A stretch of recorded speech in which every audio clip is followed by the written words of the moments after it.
Okay, time to get started, I guess. Holy shit. Hey y'all, how's your week been?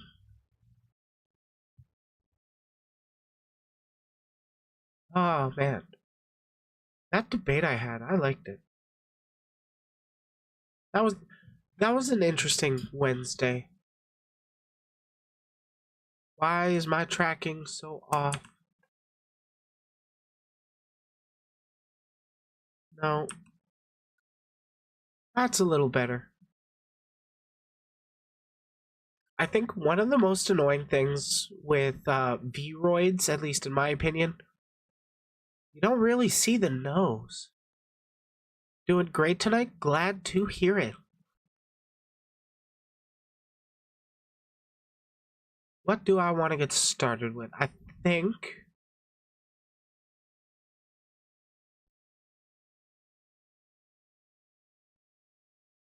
popping off on Snapchat. I don't actually use that. Excuse me.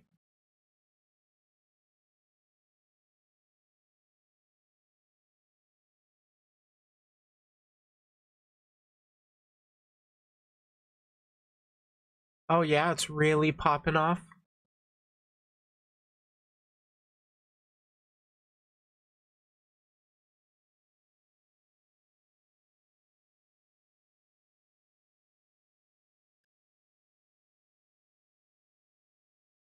I'm debating. Do I want to start off with player sexual characters? I actually got a thread about shoutouts that I kind of like the perspective of. I'm also going to give my perspective on that one. The toxic VTuber one is going to be the last segment because that's A, going to be heavy as fuck, and B, is going to be really, really, really long.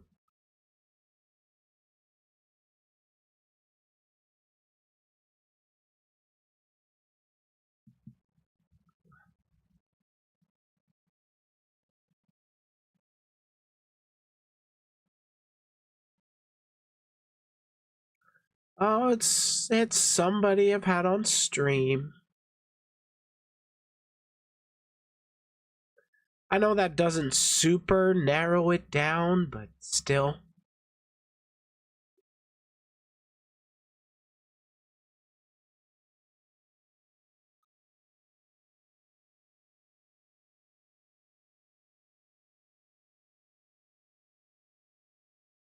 Yeah, like the title of that segment's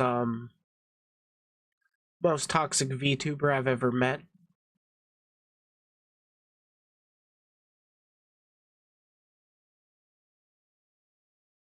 Oh, there was also that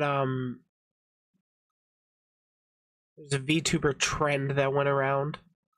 My post only got 20 likes. Sag.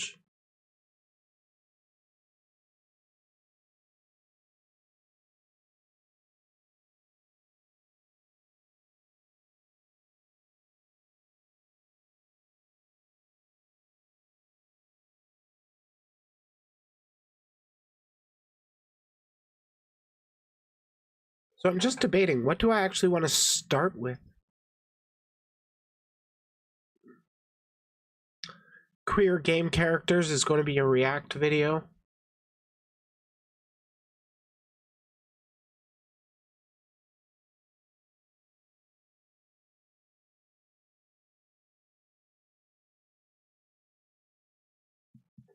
Ah, I cannot shake this frog in my throat.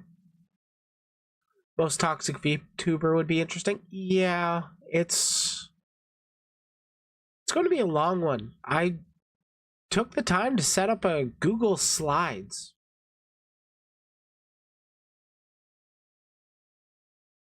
50 slides later, I'm finally ready.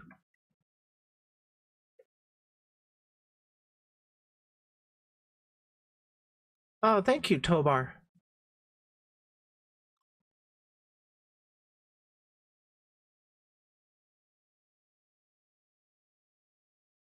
I want to get into the lighter content first, so to speak. Like the lighter topics. So I'm debating, do I talk about shoutouts? Do I talk about queer video game characters? Can I be? Oh man, maybe. Who knows? Who knows? We'll get to that segment when we get to it. So shoutouts, the get to know the VTuber trend, or queer characters, or Avatar, I guess.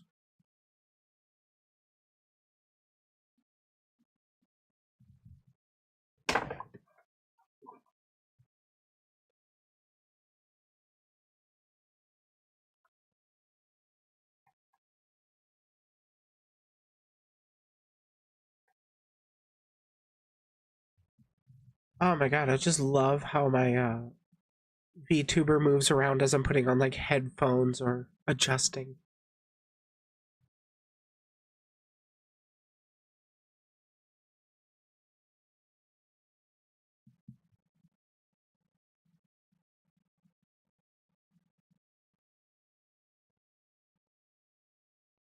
I think I want to start off with the player sexual characters. Well, queer characters. Going to be going into the subject of player sexuality, where a character is always attracted to a player. I wonder if they bring up some some issues I personally have with it. I've seen other people talk about it.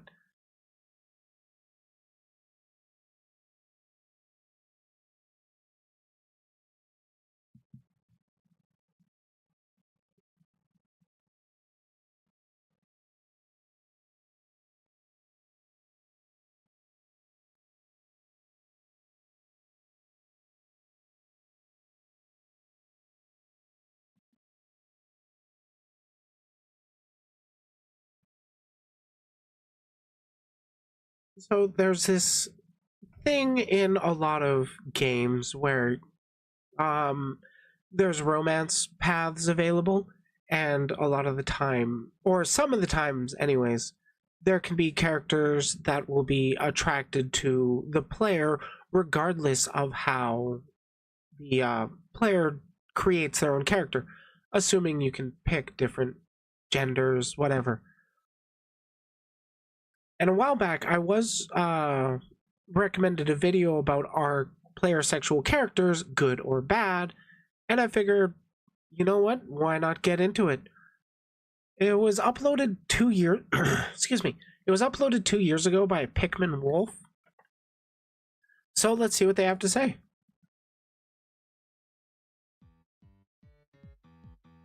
Before this video starts, a couple disclaimers. This can be a somewhat touchy topic, so there are some things that I want to make clear going in.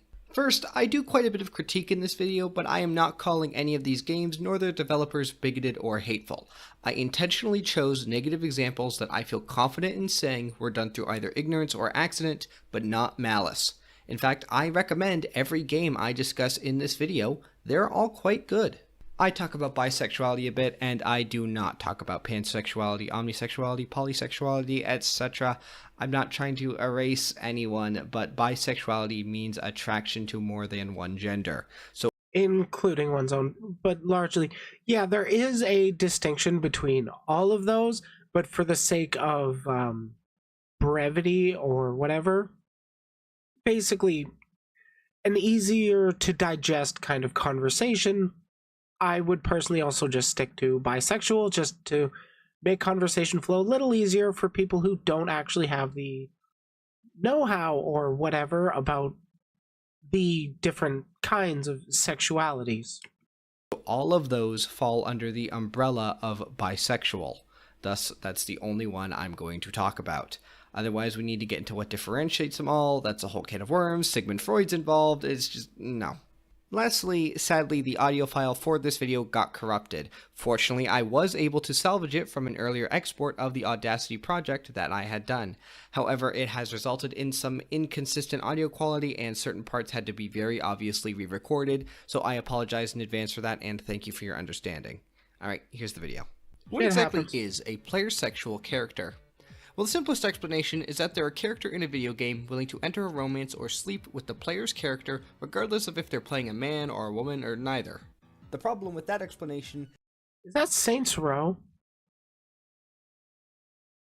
I can't quite tell what game that is, but that lady reminds me of a character from Saints Row. Is that it forgets about the fact that bisexual people exist. Since characters are allowed to be bisexual, are player sexual characters even real? What's the difference between a player sexual character and a bisexual character? For me, my understanding anyways, a bisexual character would be somebody that has at least some kind of lore backstory of attraction to multiple kinds of people. And then a player sexual character doesn't really refer to previous partners typically, and will just always be attracted to the player. One example that comes to mind is Leia from Stardew Valley. She can date either men or women, and then she has an ex as well, which is also the same gender as the player. So, like, Leia being a player sexual character actually kind of swaps between being a lesbian and being a straight person, at least in outcome. Well, that's what I'm hoping to answer with this video. I believe that player sexual characters can be broken down into 3 separate subtypes. Type 1, where the writers didn't really want to give canon sexualities, so every romanceable NPC is just attracted to whatever. Type 2, where characters are obviously straight, but they function as a same-sex romance, so they really only ever show attraction to the same sex if it is the player's character. And the third type, which is an inverse of Type 2, a character who is written to be gay, but can still be romanced by player characters of the opposite sex. Types 2 and 3 are obviously very similar, but they come from incredibly different places. Now, are player sexual characters bad? That's hard to give a simple answer to. Yeah, that is Saints Row. That's Kinsey. Sometimes, but not always, the complaint of player sexuality is made in bad faith. People don't like that gay or bi characters exist in the game at all, and use complaints of player sexuality to disguise that they just don't like having to think about the existence of LGBT people.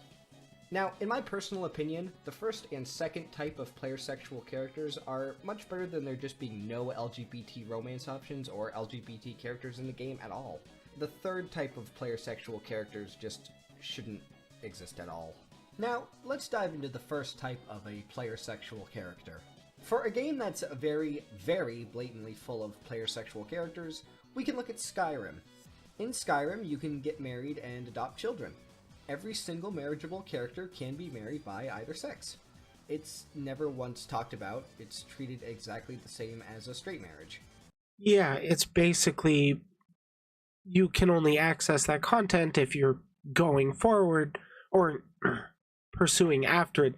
It's not like any sort of narrative driven spot where it can be referenced outside of those conversations. So largely a lot of people that don't want to engage with any sort of queer characters, they don't really notice them like in Skyrim.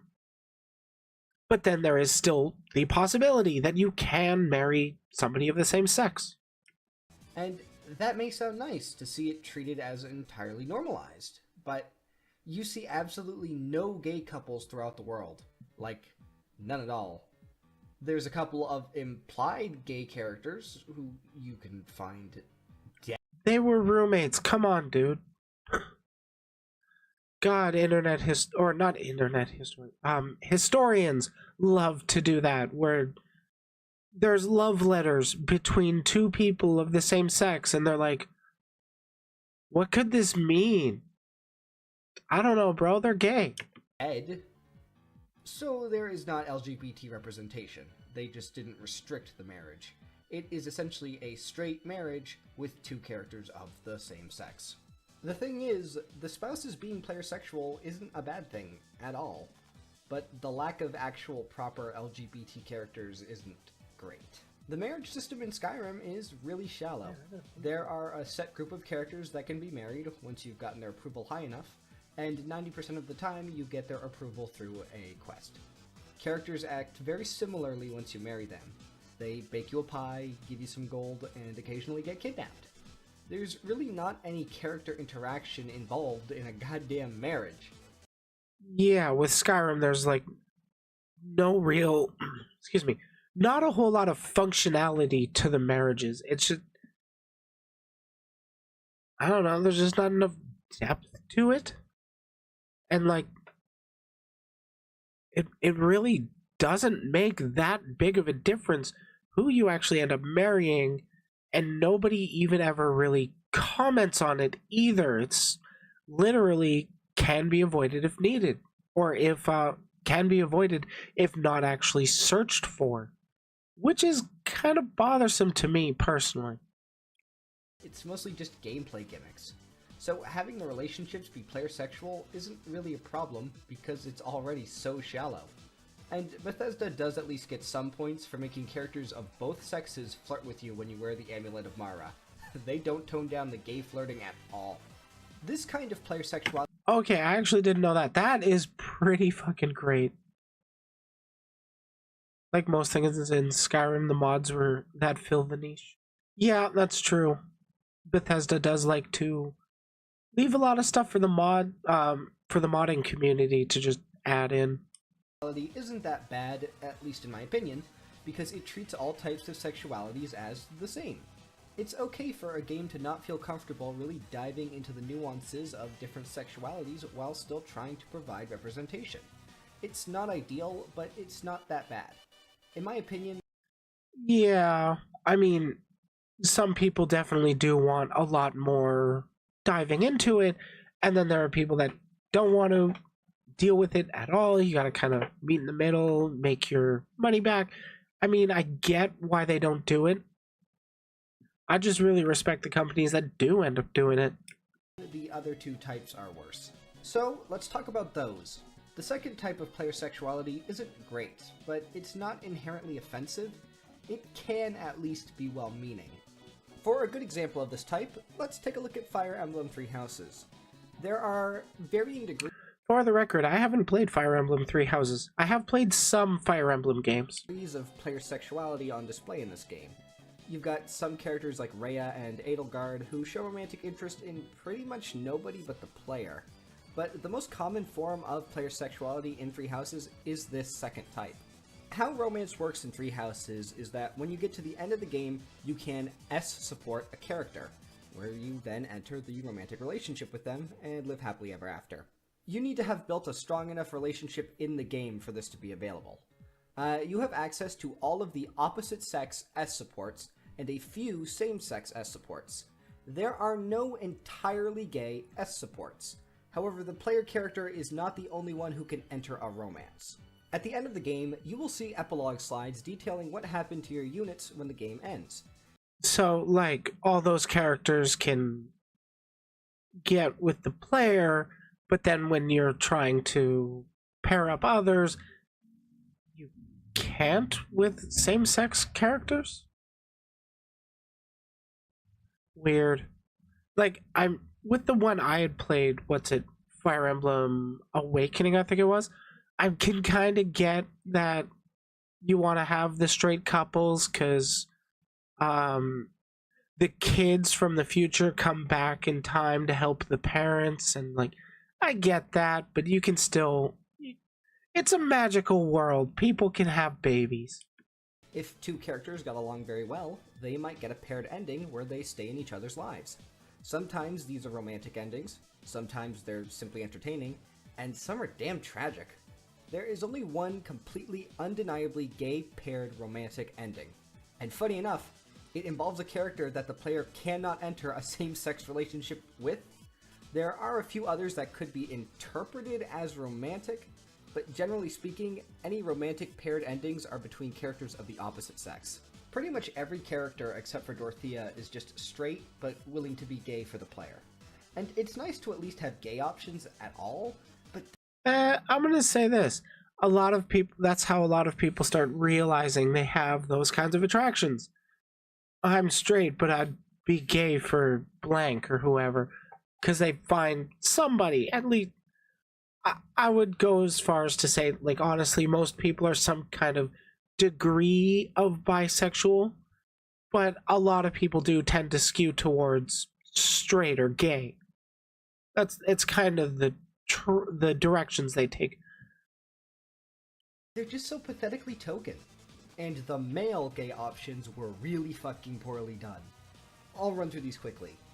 2 of the 3 men that you could S-support as a male character were also the only non-romantic S-supports in the entire game.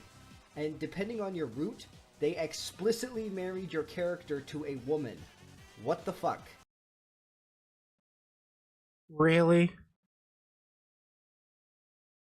It's a world full of magic and men can't get pregnant? Come on, let people get boy preggers. If the player does what normally locks in a romance with a character of the same sex, do not then explicitly marry them to the opposite sex. The only actual gay option was Lindhart. God damn, that was unironic queer baiting. Fucking. I'm still processing that. You pursue a gay relationship and the game forces you into a straight one. Very inclusive, guys. Very, very inclusive. Who is obviously just straight. He explicitly flirts with a few women in the game. Aloha and Gilbert are more old family friends as opposed to romance interests. Okay, fair enough. Was that the one? Was one of those the ones that you get straight married when you're just trying to deal with your daddy issues? And shows zero interest in men ever. It just feels like he was the one they were willing to sacrifice. And he is hardly a catch. His personality can be summed up as Sheldon Cooper with narcolepsy. But hey, they added a new gay option for free as DLC. And it's like super gay. Feels weird to romance them with a woman, honestly. So what's the problem? This new super gay character is the fucking Death Knight! Look at this guy! They said, yeah, this guy can be super gay! Meanwhile, yeah, in fact, Aloha, I'm pretty sure I'm butchering the name, but Aloha knew your dad in the past, not romantically. Okay, yeah, it would be pretty weird to pursue a relationship with that kind of person. they wrote Claude, who is so clearly bisexual, but you can't romance him with a man for some reason, despite him fucking doing this. But 3 Houses managed to do a few things right. Dorothea is a pretty solid bi. Also, technically speaking, Death Knight is not the character you romance. I would say more, but it's a spoiler. Okay, fair enough. Still, would. Bisexual character. She flirts with men and women, and can enter a proper relationship with a woman who is not the player. However, I feel like she can get close to the harmful, horny/greedy bisexual stereotype. They really knocked it out of the park in their DLC, however. I'll come back to this. But I want to know about the greedy bisexual stereotype, because, like, that's me. That's me. Now, let's move on to the third type of player sexuality, which I feel is the most inherently offensive, which is when a character is clearly gay. They only show attraction to the same sex with one exception, the player's character.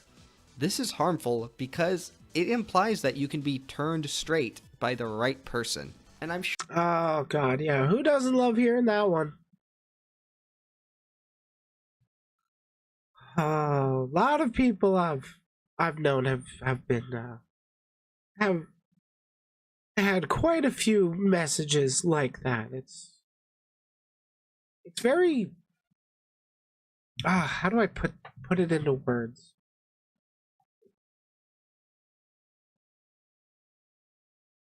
It's pretty dehumanizing to the person, like, no, you're not you're not who you say you are. You just haven't had this dick yet. And it's like, if it's a joke, it's not very funny. And if it's serious, some not great. That's not great mindset there, but Sure, that's rarely ever intended, but you just cannot have a character who is only attracted to the same sex, with one person being the exception, without implying this. Dragon Age is quite guilty of this, honestly. with the most egregious example being Leliana. She is a character very clearly written as a lesbian. The only time she ever shows romantic or sexual In relation to Dragon Age Origins, Guider said that making all the queer characters bisexual at first was, quote, more convenient, which is kind of terrible, end quote. But he also said that it was a time where he and audiences simply, quote, took what he could get, end quote, from Games Radar. Weird. That's just being lazy. If it's more convenient to not actually have depictions of queer identity, queer life, don't really try to appeal to it, I would say. But I mean, I guess bad representation is better than no representation. interest in men is when it's directed towards a male player character. However, there's not much to say about Leliana. She is obviously a lesbian character that they just made bisexual because for one reason or another, they weren't willing to say, no, you can't romance her, she's not attracted to men. It wasn't until Mass Effect 3 that BioWare finally had the balls to have romance options be strictly gay. I don't think I really need to explain why this isn't great. I feel like everyone understands that you shouldn't be scared to have fully gay characters. So how do you avoid making characters player-sexual? How do you make them actually properly bisexual? I think the best way to answer is to look at how not to do it. So, let's take a look at what I consider the most poorly done player-sexual character in all of gaming. And would you look at that, it's from Dragon Age. Anders in Dragon Age 2. Dragon Age 2 is one of the only games where I think it is— Oh my god, I got a friend that simps over Anders so fucking hard. I wonder what they would think about this video. is genuinely fair to complain that a character rubbed their gayness in the player's face. A lot of times people complain about that because a character just mentioned that they're gay. It is so often made in bad faith. But in this case, even I agree that is too much. Anders is both incredibly in your face with his gayness, yet also player sexual. So how does he rub it in your face? Well, Anders is a character who first appears in Dragon Age Awakening. He joins you within about— Funny story, it was actually made canon that Asari don't override a person's sexuality. Really? Huh.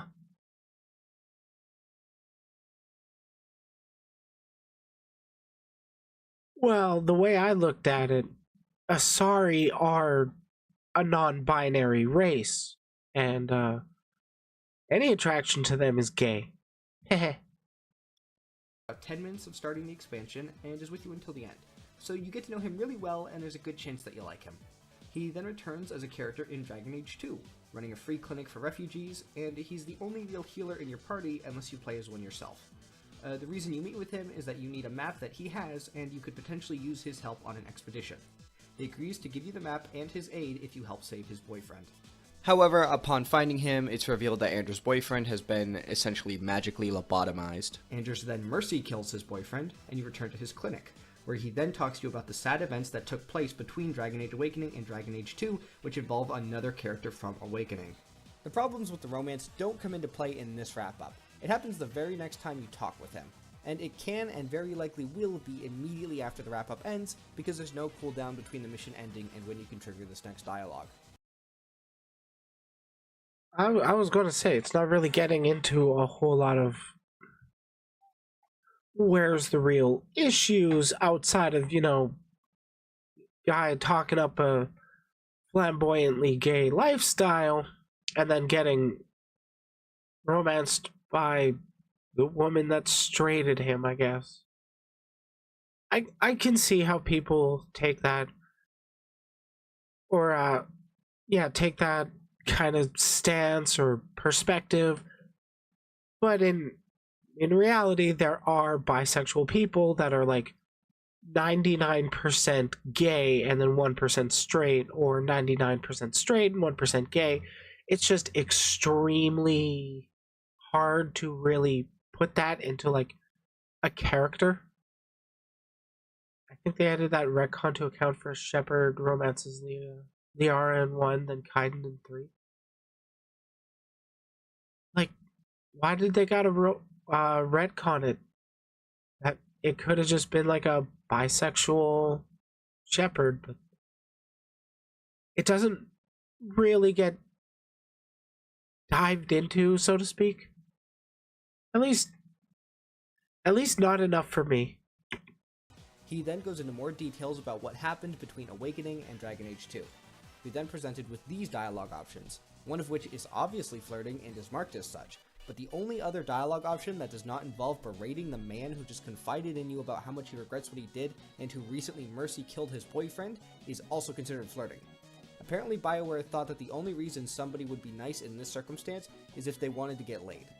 You're then presented with 3 options, 2 of which continue the romance you just accidentally started, and only 1 of which backs out. And the break it off option is super aggressive at best and has an ew fuck off gay boy vibe at worst. When you break it off, you get rivalry points, and while rivalry points aren't bad, this happens early on in the game when you likely won't understand that rivalry points aren't purely negative. Notice what's That's pretty bad of them. The way they're handling like I never tried to romance Anders. I liked that elf chick. The one with the brown hair. I forget her name.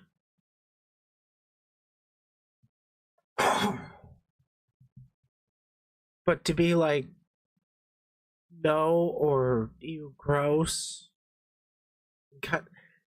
This just seems like not the best writing. A shocker from BioWare, I know, because they're known for perfect, flawless writing. missing from this wheel? There's no, hey Anders, I'm sorry if you misunderstood or if I led you on, but I'm not attracted to men option. So let's take a second to really look at this. The majority of players are going to pick male hawk because that's just what happens in any game where you can pick your gender. The majority of players are going to be nice to the refugee doctor going through rough shit, and the majority of players are likely going to just be straight. Because of how it's set up, a lot of straight male players end up in a situation that seemingly punishes them for not being gay. BioWare, what the hell were you thinking? This is not good representation. Holy shit, yeah, I get where they're coming from with that perspective. And I know Dragon Age 2 got a lot of blowback. I didn't actually realize a lot of it was coming from this. According to TV tropes, they did want to make Jack pansexual and Jacob was originally going to only be gay. Yeah, I think I heard about, Jack being pan/bi. I didn't actually hear about Jacob, though. So it certainly seems like Anders is just the third kind of player sexual, right? He's clearly written to be a gay character that they also let female players date. Well, in Awakening, Anders does quite a bit of flirting, but only ever with women. He even mentions having a wife one day. So making him bisexual already has an air of retcon to it. And if you're playing a male hawk, he never shows a single sign of that attraction to women that was explicitly established in Awakening. But the worst part, that boyfriend I mentioned, he is only Anders' boyfriend if you're playing as male hawk. If you're playing a lady hawk, then it's only his close friend. Bro. That is so trying to have your cake and eat it too. Man, I actually kind of enjoyed Dragon Age 2. Granted, I only played it the once, like forever ago. Honestly, I think Tally would have been a good choice for bi-romance option. I agree with that 100%.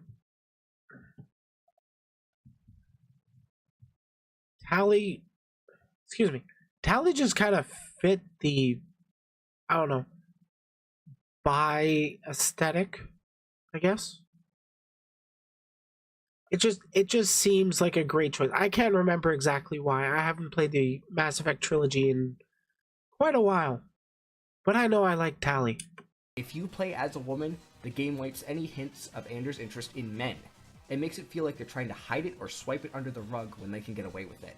He can have a male ex and still be interested in women. This supports the toxic and harmful idea that bisexual people don't exist and are actually just straight or gay depending on who they're with. So they manage to Yeah, that's not great because I'm a bisexual person. I'm you could argue that I'm in a lesbian relationship, but I mean, we're both flavors of bi, so the relationship itself is one between two women, but the attractions of the individuals go beyond just that relationship. And it's a shame that people just don't, you know, ever think about it. Make Anders the worst in just every aspect here. Honestly, the way Dragon Age 2 handles character sexuality is just a mess overall. But I feel completely confident in saying that none of it was done maliciously. It is clear that this game wanted to explore these aspects more deeply than most games are willing to, and I think that all this messiness was just caused by the game's absolutely minuscule development time. So how do you avoid... Oh, yeah. Dragon Age 2 was really, really, really rushed. And to be honest, I've been liking this person's video. I don't want to go play through the rest of all this because person put in a ton of effort into it. I will wrap up with my own personal thoughts a little bit. The best bi character, that's really hard for me to actually come up with off the top of my head.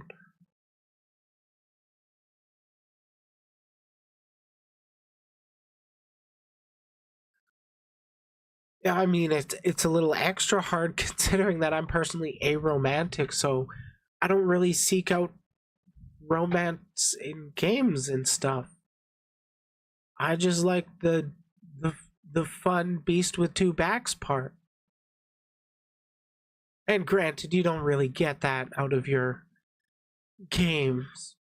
At least not out of most games.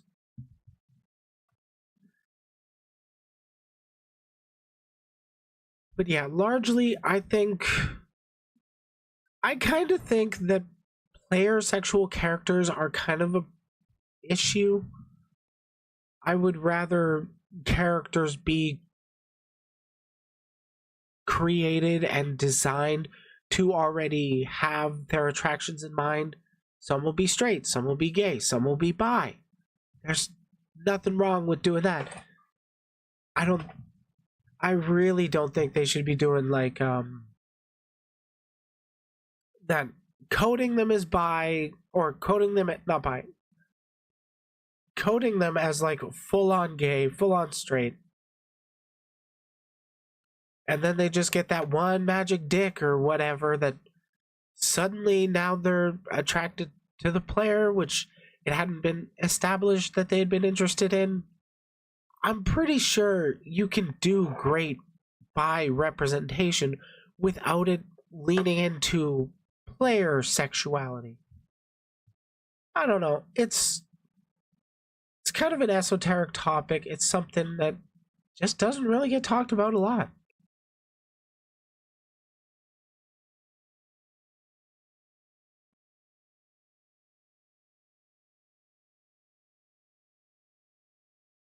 Well, that was a segment.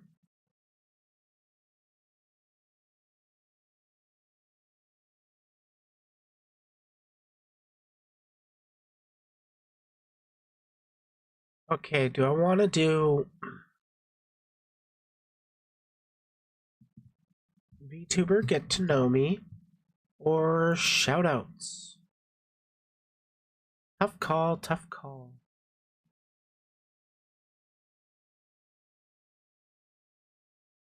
Who sent me a friend request?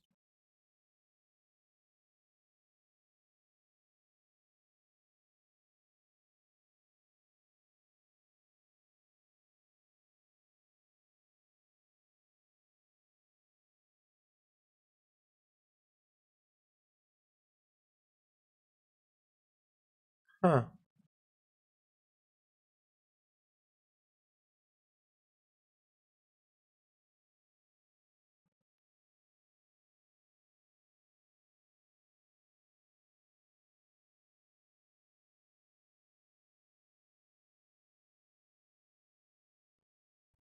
So apparently I have DM'd them with them before, but I can't remember who they are. Oh well. Um, Shoutouts or VTuber get to know me. Which one do I want to do? I think I'll just go in order. I'll do that VTuber get to know me. Then I'll go over a Twitter thread about shoutouts. Then getting into Avatar, and then uh, very, very, very cringe VTuber, and then the most toxic VTuber I've ever known. God, there was another piece of discourse that's just fucking dropping. Somebody A being racist, which isn't a surprise in the VTuber community, and then B, it also turns out they're an animal abuser. Or allegedly an animal abuser. It's not proven. The clips are just really damning. And personally, I don't know if I can even cover that on stream. Well, the racism I could cover.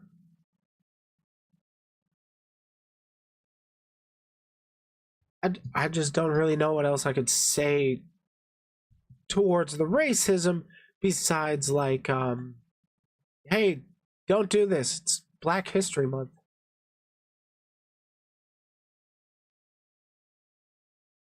Oh, you got a suggestion?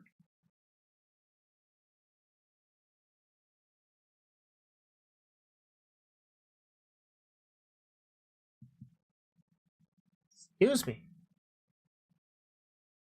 Come here, Halls.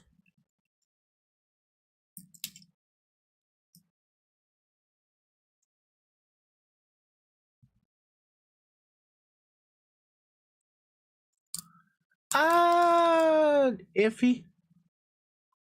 Like I do watch some of his stuff.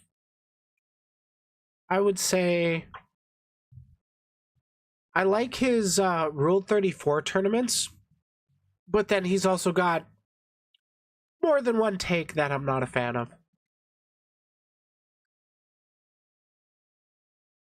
But what's going on with Nux? He getting he getting called out again? Dragged on Twitter?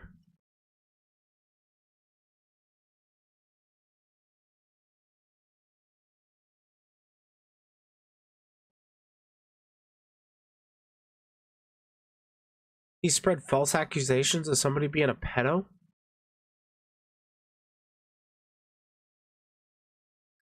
Man, I don't even know the context of that. Was he talking about Lolicon again?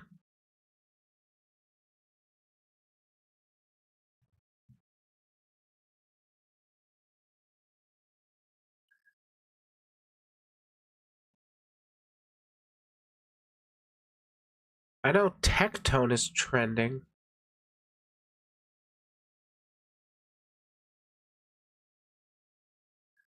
It was the YouTuber Magnetar in relation to Mama Max. I'm gonna be honest, I don't know anything about the Mama Max situation. I don't even know who they are.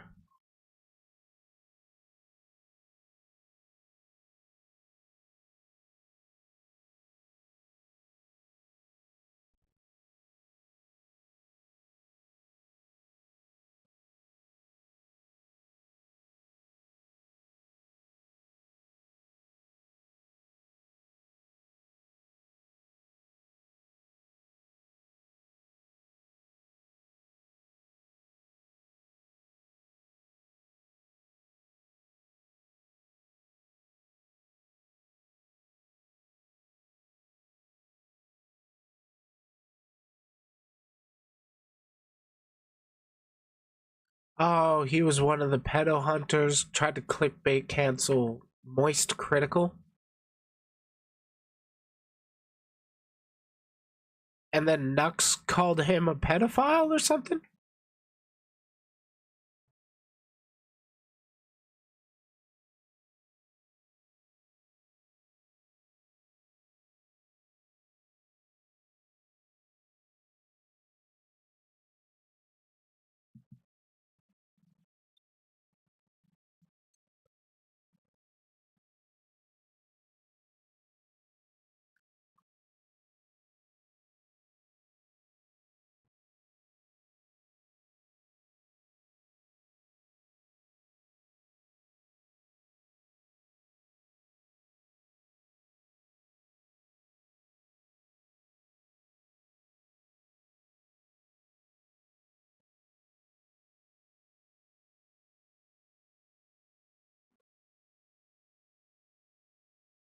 Hey, Fuzz.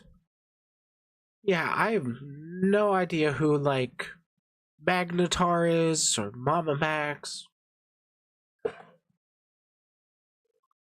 So it's not, excuse me, not really something that I try to jump in or, like, dive in on stream live. I'd much rather look into it off stream and then see how I want to handle it.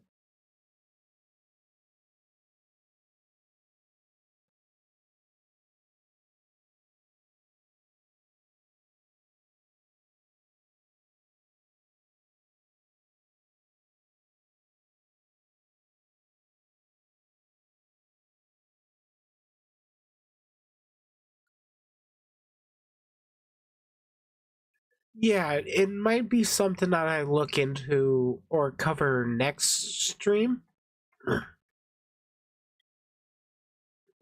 I'd just rather not dive into stuff. Well, I mean, I do that a fair bit. But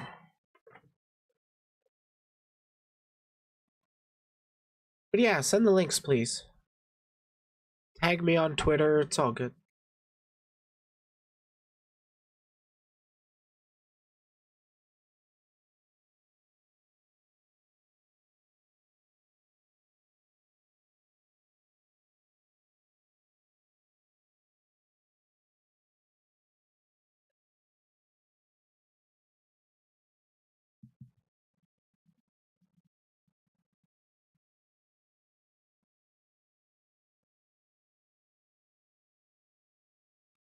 So that, so the, V, fuck. What's going on here? I'm getting filled in on some drama I didn't really know about. Well, not drama. Accusations.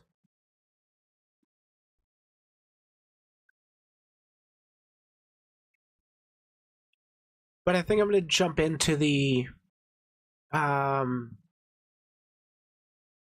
get to know VTuber trend.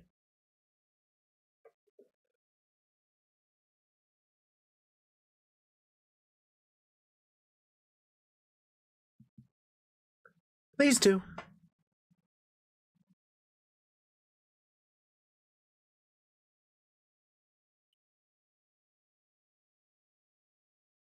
So there's a trend that comes and goes every once in a while. It's like a one like equal one answer.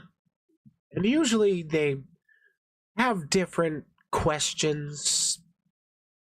They usually draw out different um interesting responses. My channel, it's pretty much just a personal blog of stuff that catches my interest. I just talk about it on stream and then release the different segments during the week.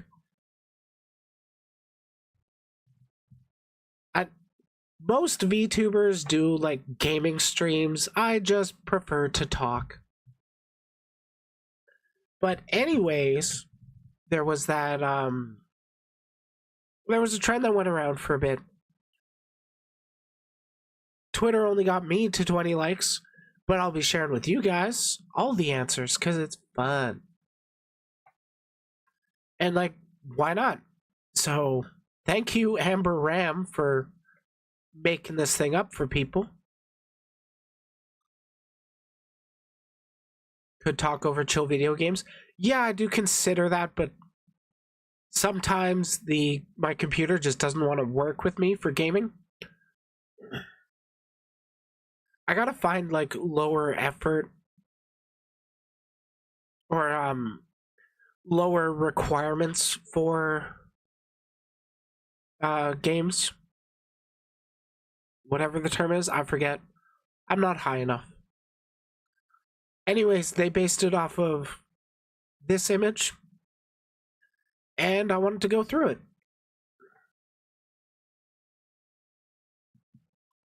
Number 1, story behind your username. Pretty much, I just mashed my first name and last name together. Boom. Self-docs because I'm super duper big brain.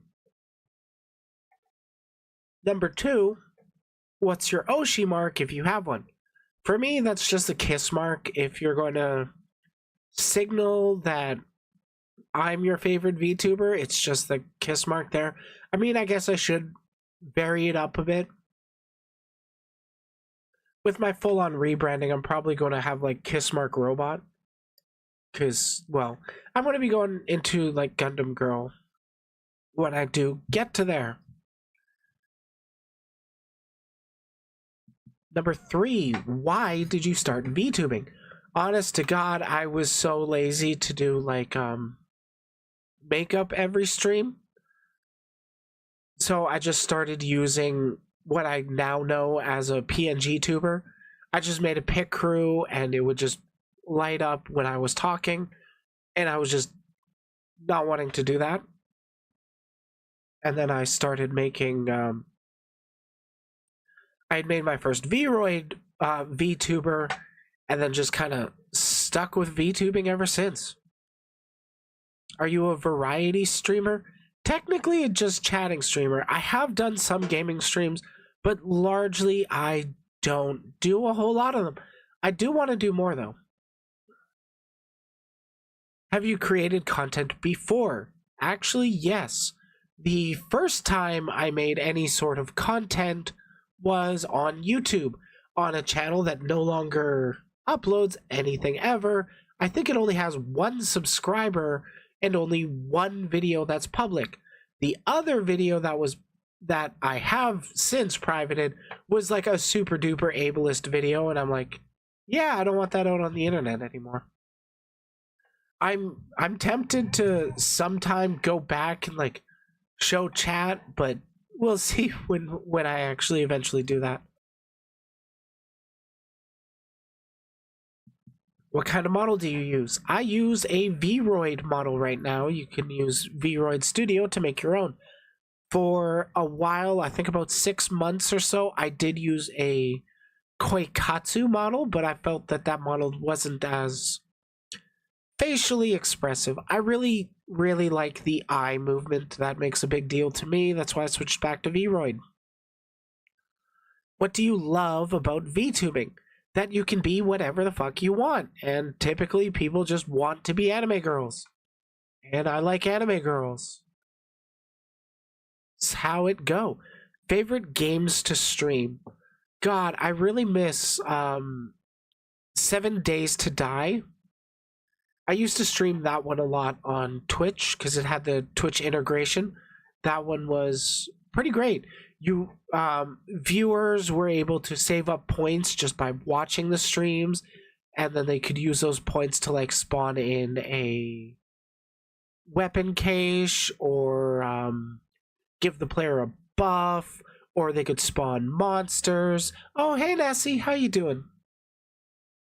So like, excuse me, the Twitch integration for 7 Days to Die really made that game stand out to me as like a stream game, but they don't currently have YouTube integration, so I don't play it anymore. I actually stopped playing it entirely offline because, you know, I missed having chat there. Tired but okay, you? I'm doing pretty good.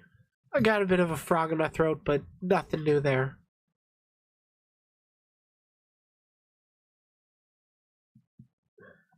Favorite streamer that you watch? Okay, if you're going with just general streamer, that would be Vaush. If you're going with VTubers, that would be Shy Lily.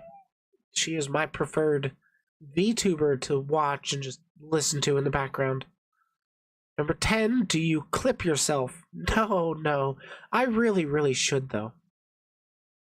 Number 11, what's your vibe? I kind of like to think I'm podcasty vibes, where it's just you're listening to me talk for a while.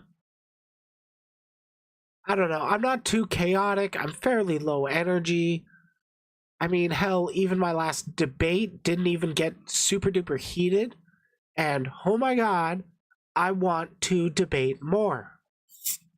Just hard to find people actually willing to engage with me. Number 12, what do you hate about VTubing? God, I hate the high school drama. I hate the child coded people. And VTubers just ain't beating the allegations that VTubers are racists and pedos. It's frustrating, but god damn it, look at some of the bigger VTubers, and I understand why people say it. Number 13, what's favorite stream you've done? It's really hard to say like which in specific stream has been my favorite. I've got a few different favorites, so to speak. I would say, excuse me, I would say that number one would actually be the charity stream I did last year. God, last year now. It was like June, July, I think. I did a 24-hour stream where I interviewed a whole bunch of different people.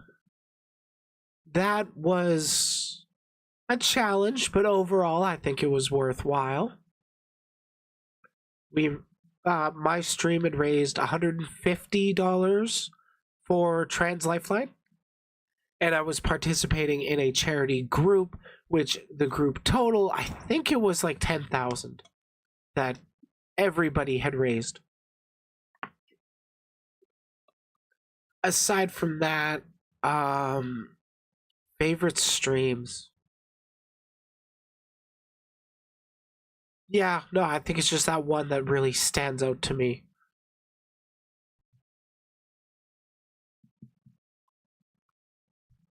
Well, if I could get more people on to debate, that would make it a lot more interesting for contentions for favorite streams. Where am I? 14. Who is your Oshi if you have one? My Kami Oshi would be Shy Lily, and then 3 other Oshis that I personally enjoy and look up to would be Project Melodies, Entreya, and God, why am I blanking? I literally posted this thread like a couple days ago.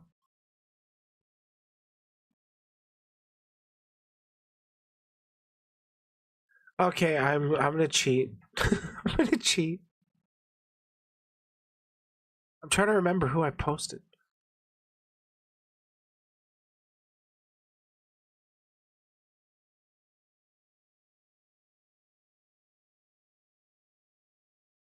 Kason, right. I can't believe I blanked on her. Kason is great. I really like Kason. If you want a fact check, well, my Twitter handle's in the bottom right of the screen. It's my handle on like all socials that I can get it.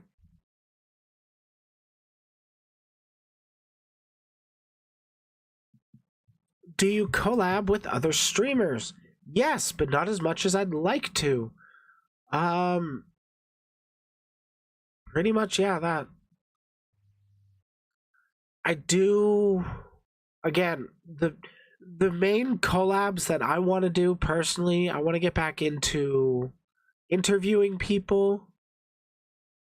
Have I seen the Genshin CC drama? Is that the one involving Tectone? Cause like I don't know a whole lot about it. Um, I know there was a lot of backlash regarding their Lunar New Year. But yeah, I haven't looked into that drama. But yeah, I want to get back into interviewing other VTubers. I want to get more debates going. Those are a lot of fun.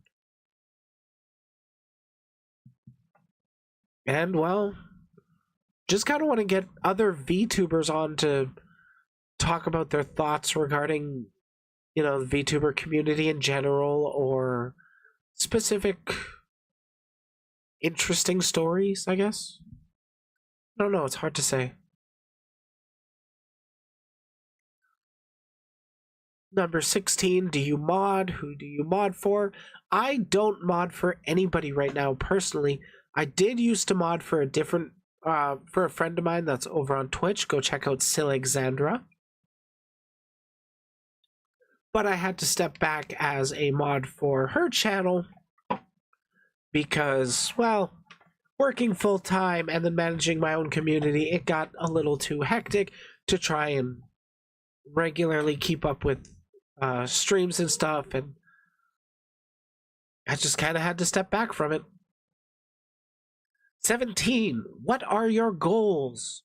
I would actually love to hit ad revenue before May 1st of this year. I think it's achievable. I mean, in the first month of the year, I've gotten another 500 watch hours, so I'm just 500 off. The big thing is just getting to 1,000 subscribers. And, well, I might hit it by then. We will see. It depends on how much the algorithm picks up my videos going forward. Number 18, do your viewers bully you? Actually, no. Chat's pretty chill. I would ask that if you're going to try and bully, excuse me. If you want to bully me, be accurate and funny. That's all I ask. Number 19, summarize your lore. Give me your lunch money. I don't have lunch money.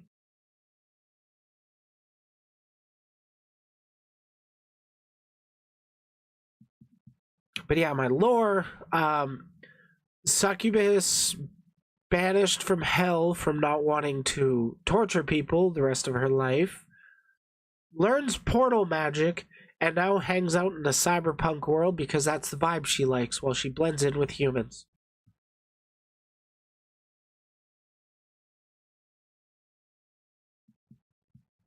Hardest game I've played, number 20, I would say Ninja Gaiden 2.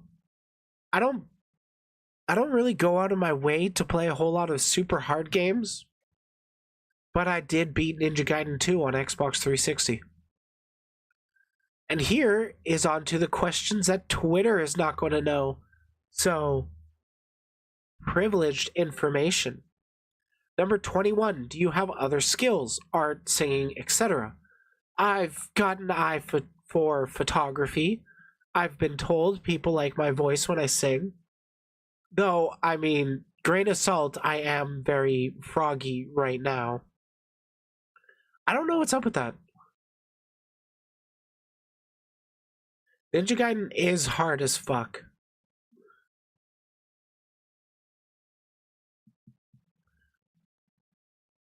It was actually so challenging for my friend that I actually had to beat the final boss for him because he just couldn't figure it out. So, humble flex there.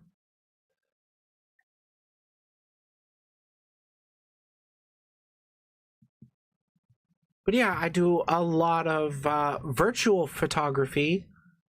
If you know, you know. Number 22, what do you want to get good at? That's a tough one. I just want to get better at the content that I currently make. And that's just going to be practice makes perfect. Number 23, how long have you been streaming? I started taking streaming seriously in June 2021. Like, I tried out a stream or two in May before that, but then when June came around, I was, you know what? I'm going to dedicate myself one stream every day for all of June. And if I can get through that, I will start seriously considering streaming more often. I went from doing that, or I did that for a month, And then I switched over to like every few days kind of thing. Because the job I was working at the time didn't take all of my goddamn energy. But then eventually I moved into construction work and whew, then I could only really have the energy to stream on Saturdays, so that's why I moved to the schedule I'm on now. Currently in between jobs, so I could stream more often, but well, the throat. Not even the throat goat right now. What's your advice, number 24, what's your advice for a new VTuber? Get started. Come up with a general base idea at most. Slap together some kind of avatar and just get started. Because as you get started and keep doing it, you will start to pick up on things that, hey, I could improve in this way and that way. Sure, you can take the time to really plan out everything ahead of time, but a lot of the time that actually leads people into something called analysis paralysis, where you're stuck in the analyzing aspect and you never make the step or make that bridge in order to actually get started with the thing you've been dreaming of for a while. Nobody starts out perfect. Nobody starts out massive. Mostly. It's just, you got to start going, you keep going, you figure out what resonates with the people who do check in, and then you just keep repeating that. What, number 25, what's your most viewed clip? Oh, let's find out. If we go with YouTube Shorts... Wait, I wonder. Switch over to stalker mode. Don't worry about it.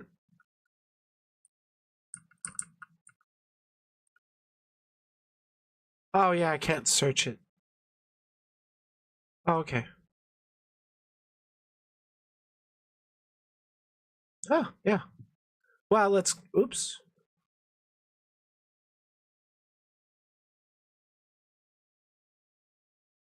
I fucked up.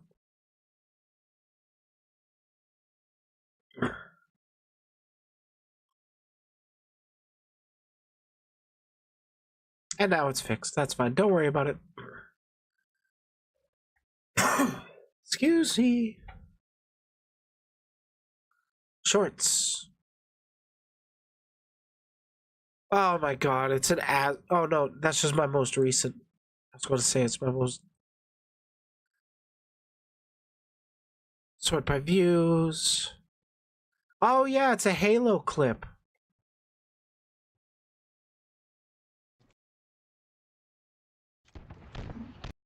Pause, you sucker.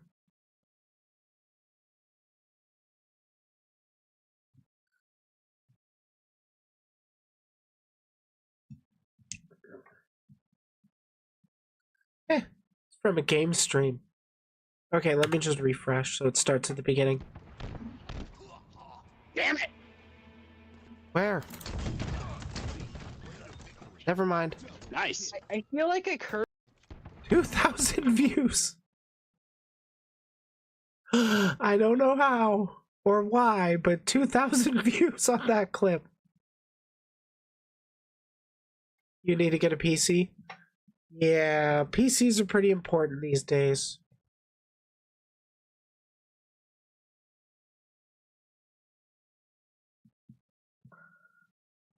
Number 26, what game do you hate streaming? Huh. Oh, yeah, I know. Among Us. I fucking hate that game. I've been pushed into a collab more than once, and there were a couple of fun moments. Largely, I don't like that game. Have you finished a game on stream?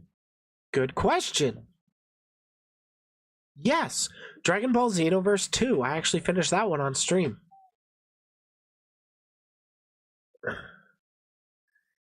Number 28. Explain your channel in one sentence. Let me cook.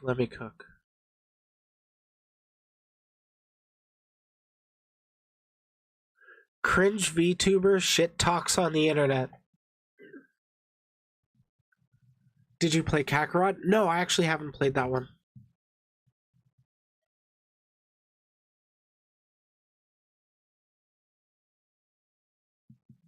It seemed good though. Number 29, who inspires you?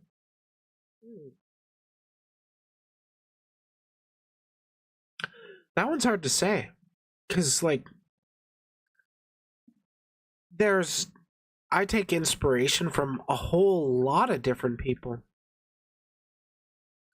And like some in small ways, some in bigger ways, and largely the people that I have already mentioned, like Shy Lily, K Sons, and Treya, Project Melody. And then there are also other people that, well, their names don't carry as much weight, so chat, you might not know, some of you probably will, but Pentafox actually was a bit of an inspiration for me to get into the art that I make.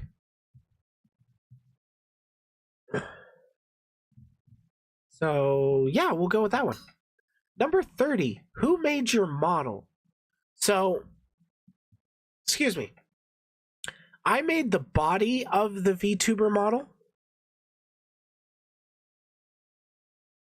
but show me the description. Bitch. Let me just pull up. In the description, I have the background artist, Sinique, and the outfit artist is Fox Corp over on Booth. So here's the card for the person who did the background that I'm currently using. They make a fair bit. I didn't specifically request this background from them that I currently use, my just chatting background. Instead, I had found it on Ko-Fi, or I think it was Ko-Fi, I can't remember. I found it on one of those sites, and then I paid them money for it so that I could have the animated version as my background. And, well, they do a lot. When I do actually want to get a unique background, I am probably going to hit them up with a commission. Get something specific from this person, because I like the stuff they've done. And here is Fox Corp, the person who did the outfit for... Can I show this? Yeah, there's no nipple. Who did the outfit that I'm currently wearing with my VTuber. They have a lot of stuff available. I didn't know they had those garter and stockings. Nice. But yeah, those are all the people that have worked on my model, my stream, I guess. Number 31, what was your longest stream? That, again, was my 24-hour charity stream. God, the hardest part of that charity stream wasn't even the ending of it. It was like the middle chunk. Because the first, 8 hours was back-to-back interviews, 1 hour each. And then it hit around, 2 a.m. my time. Not many people were really watching the stream. I didn't have any interviews lined up. So I was playing Diablo 3 just to try and keep myself focused on something, keep myself awake, and holy shit, I was passing out.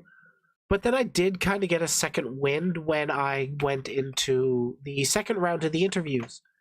And god damn it, I miss them. They're fun. I gotta reach out to more VTubers about, hey, I want you to come on stream and then enthuse about what you do. Like, tell me about your content kind of thing. Oh, fun fact, I was real close, like super close to getting a Warhammer model mini painter, like one I really really like. I invited them on stream, and they're like, "Oh, I appreciate it, but I don't do streams because I'm self conscious of my voice," kind of thing. I'm like, I get that. Like, English is not their first language, but largely they're an amazing voice in the Warhammer community. So, mad respect to them, anyways. Number 32. Are you a bottom? You obviously haven't seen my hentai. No, no, I'm not. Number 33. How many mods do you have? Currently, I have 2 mods. One being. Or I have. Excuse me. I have 2 mods for stream.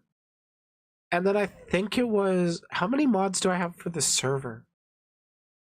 Because we got me and then 2 other admins.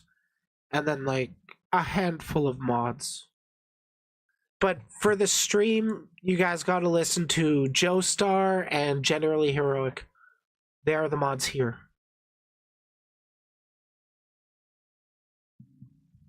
How did you learn about VTubers? I actually came across Pren on, I think it was TikTok. And like she was the first VTuber that I saw on like TikTok, and then ended up checking out their streams over on Twitch for a while. Largely, I've kind of gravitated away from her content specifically because she does a lot of gaming content, and that's just not what I really watch anymore. I personally prefer listening to people chat, so I don't know if she does do chatting streams. I should definitely look into it.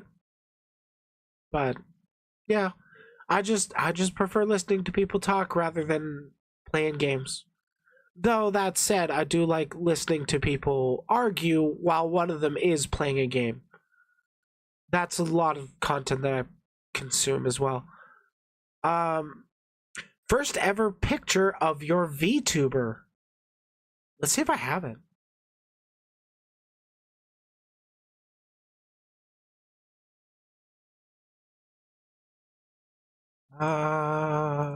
Old?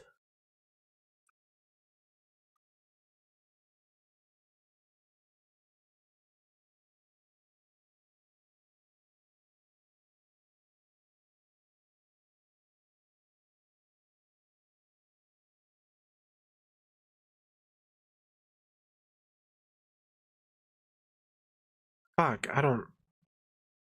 I don't know which picture is first, but I can actually get you something a little better than just a picture. Because this video still exists on my channel.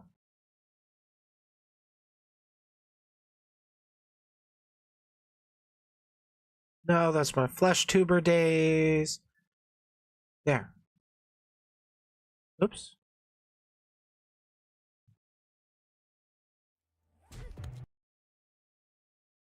So this was basically when I was first getting into VTubing.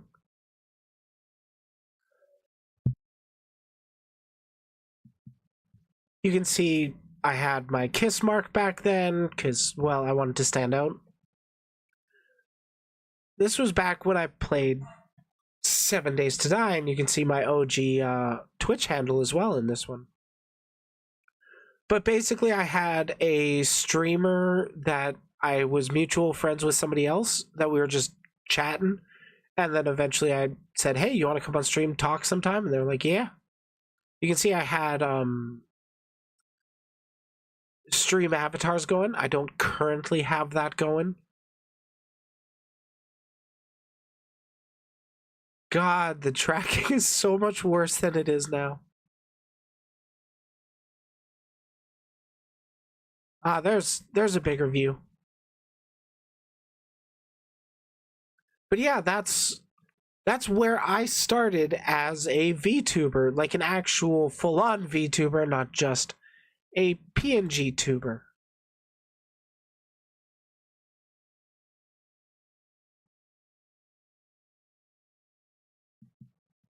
Do you stream in character? Technically, yes. Because, like, my VTuber is just a self-insert OC. Number 37. Did/would you ever face reveal? I mean, yeah, I have. I started streaming as a flesh tuber, and even some of my oldest videos on this channel have my face on it. I don't. Oops. I don't want to be showing analytics. Whoopsie.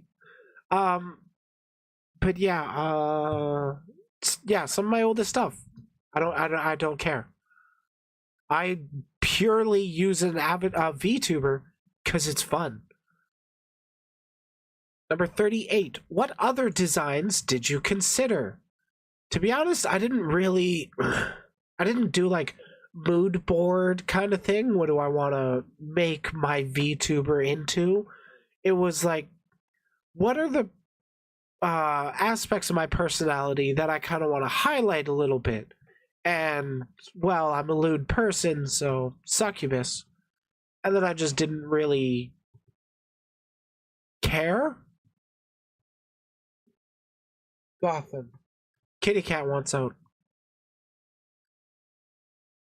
But yeah, my current plan for changing up is a what's it? A Gundam girl for my next outfit or no next model. Number 39. Why should we watch your stream? Because if you want to get recognized in the videos, have your show up in chat and have people see that, check out the stream. Say hi. Some people like it, some don't care.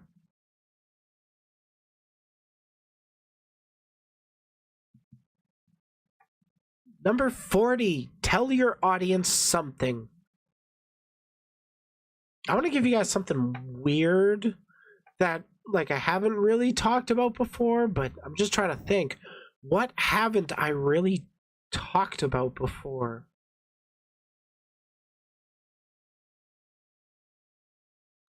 I don't know. Like the Discord server has been around for 5 years and I've been a streamer for 2. It's kind of weird. Um I know what I can tell the audience. Thanks for watching. It's been fun to go through this, and, well, thanks for sticking through it.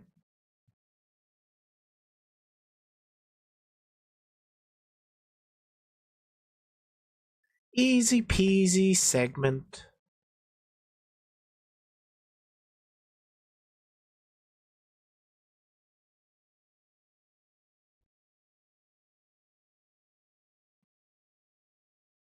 I've only been going an hour and a half, right? Yeah, roughly. Okay.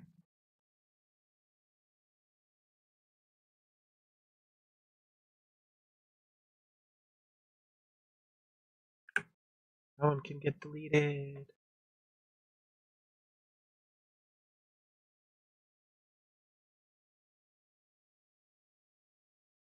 Howdy, Swizzy.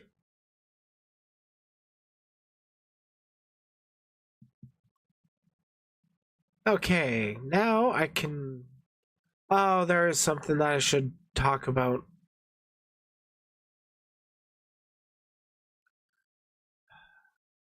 I'm actually going to go run to the bathroom real quick, and then I'm going to talk about something kind of serious.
Okay, I've returned.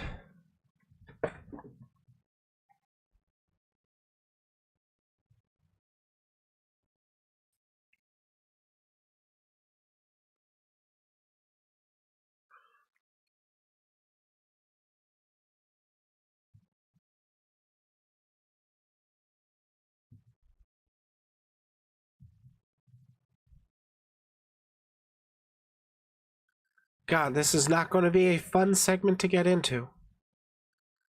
It's not even one of the title segments, but it's something I feel I need to talk about.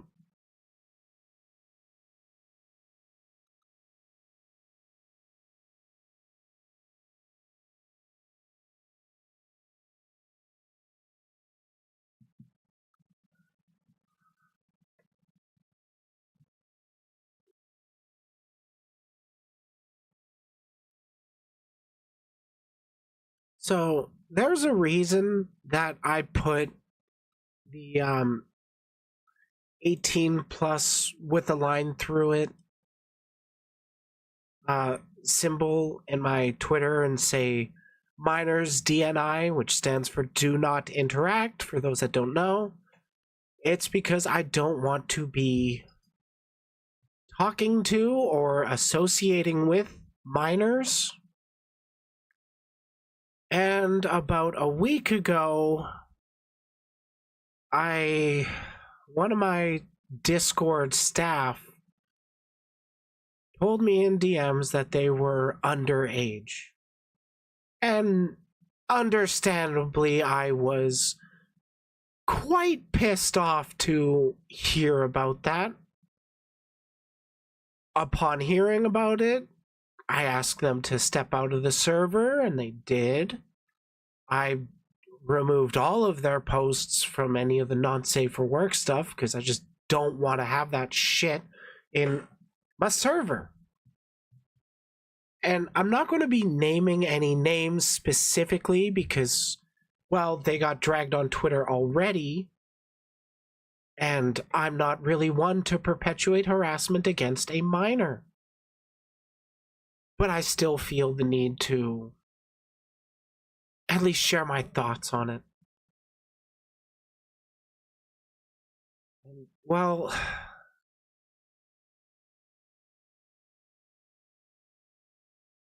naturally, I'm pretty fucking pissed off about it. Because I don't want minors in my goddamn Discord server. I can't really stop people. I can't stop minors from stumbling upon my content and stuff. But to lie about the age and gain access as a Discord moderator, I'm not happy about that. I will say that it was a good show of character that they did step out of the server upon request, that they did actually end up, coming forward about it on their own rather than having it be a call out. Which is actually kind of what ended up happening anyways. Basically, we had talked a bit about how frustrating this situation is, and how I believe we talked about how potentially harmful it actually can be to the adults involved that did not know.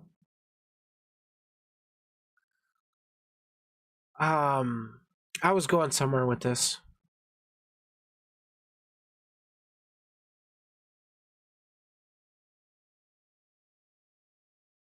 Oh, right. I'm pissed that it happened, but it's not like other instances of what I felt like malicious behavior. Because this person came forward, spoke with me about it, spoke to another one of the admins about it, like privately, and they kind of wanted to talk to the people closest to them privately before they actually made a public statement.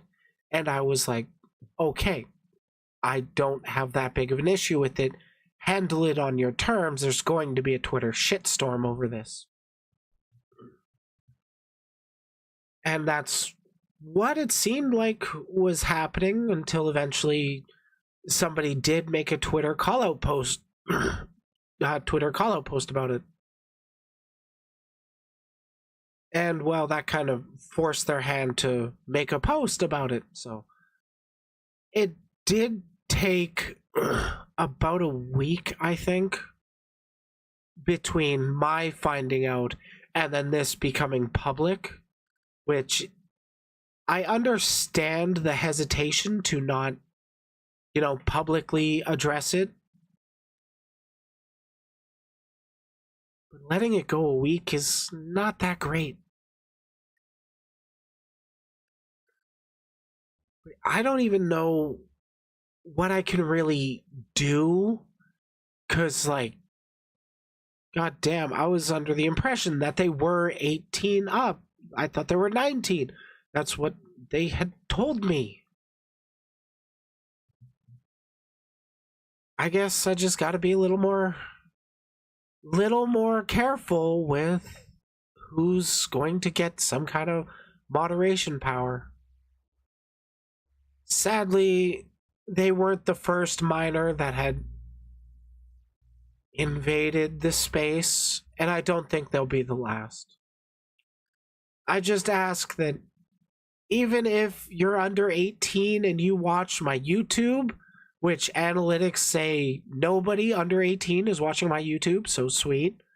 But if somebody under 18 is watching my YouTube, I can't stop you from doing that unless I age restrict every single one of my videos and just kill my channel.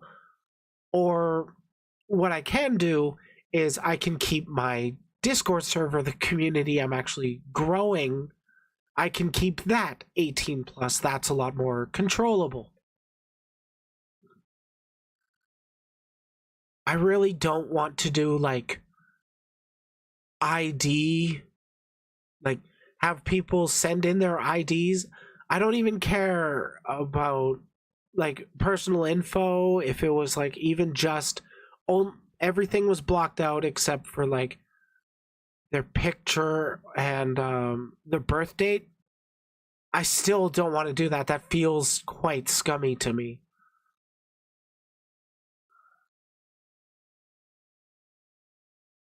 I also wouldn't want to.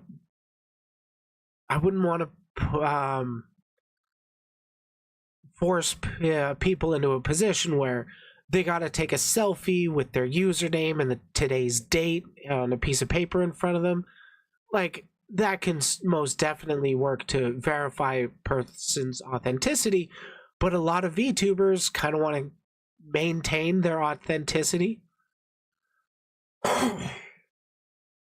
Or not authenticity, their anonymity. Which, I get that. Even if I were to do that, I wouldn't have it you gotta post in a public channel where you do that. No, if we were to implement that, that would be something that you would DM to staff so that they can verify and then give the vouching. I don't know, it's fucking frustrating. I do got little more trust issues because of this now.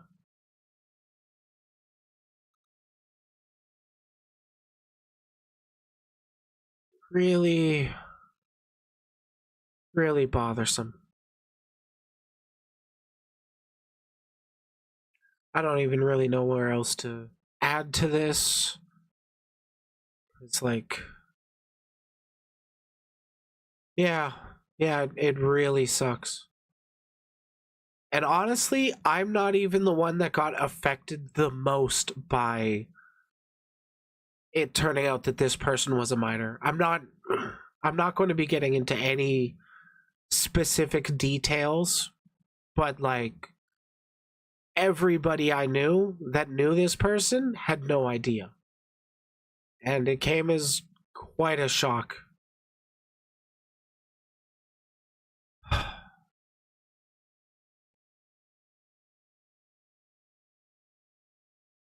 Thanks for stopping by, Fuzz.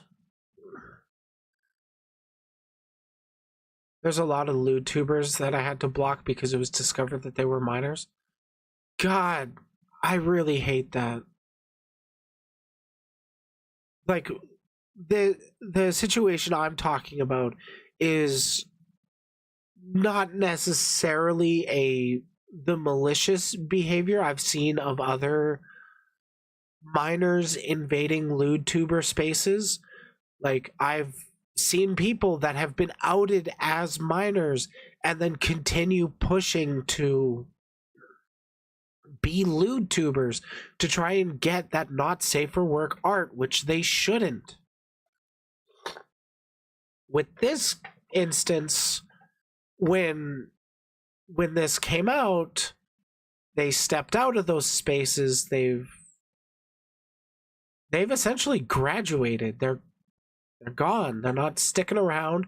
They're not trying to get into other spaces to try and get different not safe for work art. It really appears to me like they realize they fucked up, and it's going to take a heavy mental toll on them. Which, I mean, yeah, shit's not great.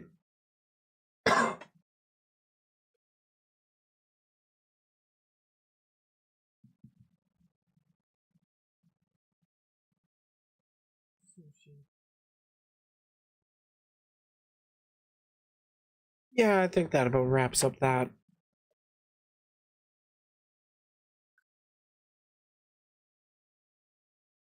Do I even want to get into the shoutouts?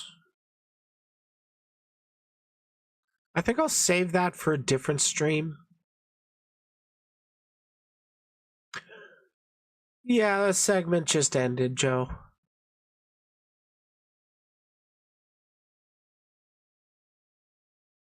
Not not exactly something I'm happy about.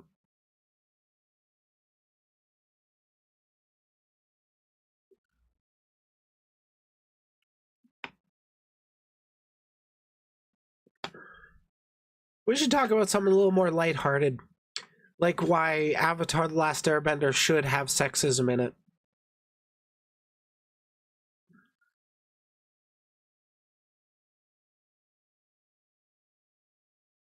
Howdy, Nax.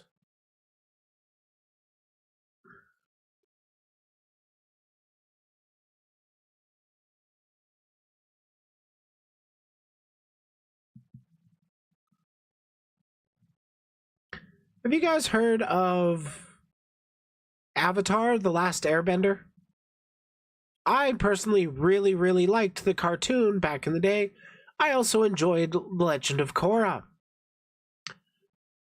So, when I first heard of Avatar: The Last Airbender getting a live action, it was the M. Night Shyamalan movie, which existed. The Boulder feels conflicted. True.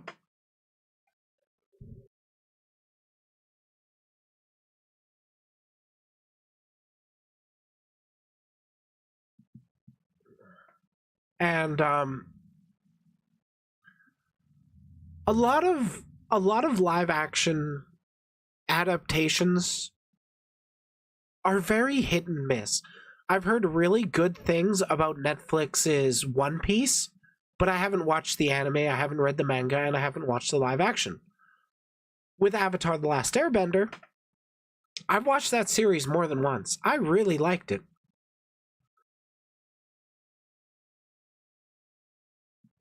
Notably, one of the characters I liked the most was actually Sokka.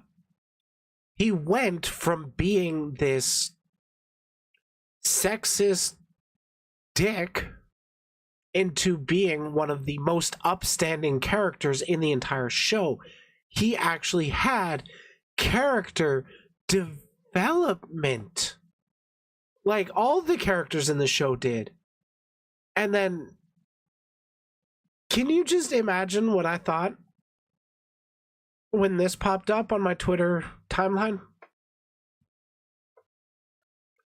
Netflix's live action Avatar: The Last Airbender series is toning down this sexism. Quote, we took out the element of how sexist Sokka was. I feel like there were a lot of moments in the original show that were iffy, says Kiwo Wentio. I hope I pronounced that right. The actor for Katara. Yeah, totally adds Ian Ian Ousley. There are things that were redirected just because it might play a little differently in live action. Variety does continue on a bit more, but I'm not really here to dive into all the different articles about it. I'm just here to give my general thoughts on it. And so far, it really seems like the development team of, like, man, it's looking good. Why can't he be sexist? That would be great. We have more issues to deal with it. But, like, the costume design is pretty goddamn on point. A lot more so than the M. Night Shyamalan movie. But they're really just getting rid of the character arc, the growth that Sokka has to go through to actually go from a character that a lot of people didn't like. He was at most comic relief. He was a sarcasm and boomerang guy. And eventually, he actually... Oh, right here. I'm not going to play the actual full-on clip. But this episode, if you recall, was where he actually gets his ass handed to him by women and then recognizes, hey, I have stuff that I can learn from them. And then they teach him. And then he actually genuinely grows as a character. And that's all first season stuff. I don't even know if they're going to get into Toph. We'll see. But there was more about this where Discussing Film put out a tweet.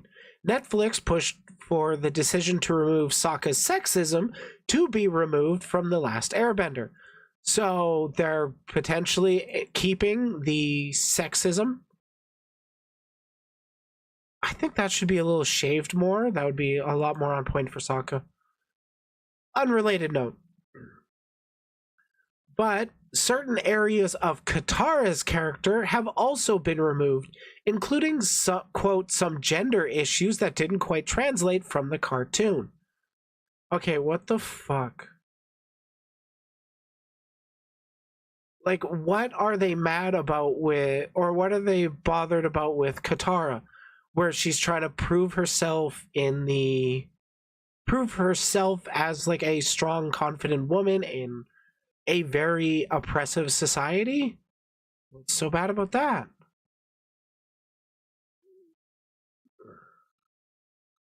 Come on, in the original show. Oh look, they addressed the Kyoshi Warriors. Overall, Avatar is lauded for its character growth, and Sokka's development is typically called out as a strong example of it. I called that out on Twitter too. For the live-action show's part, it seems as if the story will focus more on Sokka's trauma around his parents, which is a similarly important thread in the original series.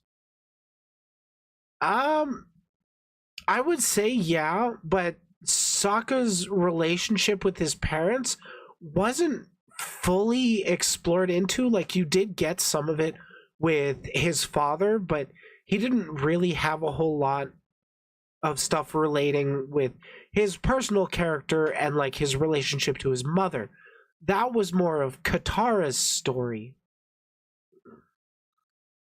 There are certain roles that I think Katara did in the cartoon that we didn't necessarily also do here. What do you mean by that? I mean, I don't want to really get into a lot of stuff, but some gender issues that didn't quite translate from the cartoon. So being pushed into like a...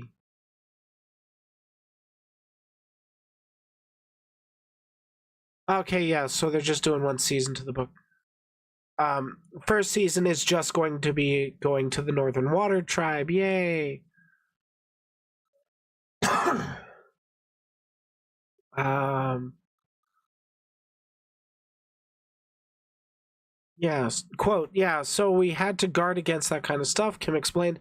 And so there are things that aren't really changing a character as much as updating them a little bit. In terms of plot point, yeah, there was a lot of things that we, in the writer's room, we put down. These are the mileposts that we're going to hit. We knew there was going to be a story would begin and end. We knew where the big story would begin and end. Man, this isn't even really telling us a whole lot about what they're actually changing. But I mean, I guess they're keeping it close to the chest. And also, this gets put out to make Avatar The Last Airbender a serialized drama. Aang will not go on many detours looking for adventures like riding the elephant koi. We essentially gave him his vision, or gave him this vision of what's going to happen, and he says, I have to get to the Northern Water Tribe and stop this from happening. So, have you guys ever heard of something that's not really used a whole lot? The hero's journey, where a hero knows this is the path they need to go on, but they will stray from that path to try and be themselves. And they're just taking that away with Aang. They're taking away his adventuring, like, unironically kind of sad over the elephant koi.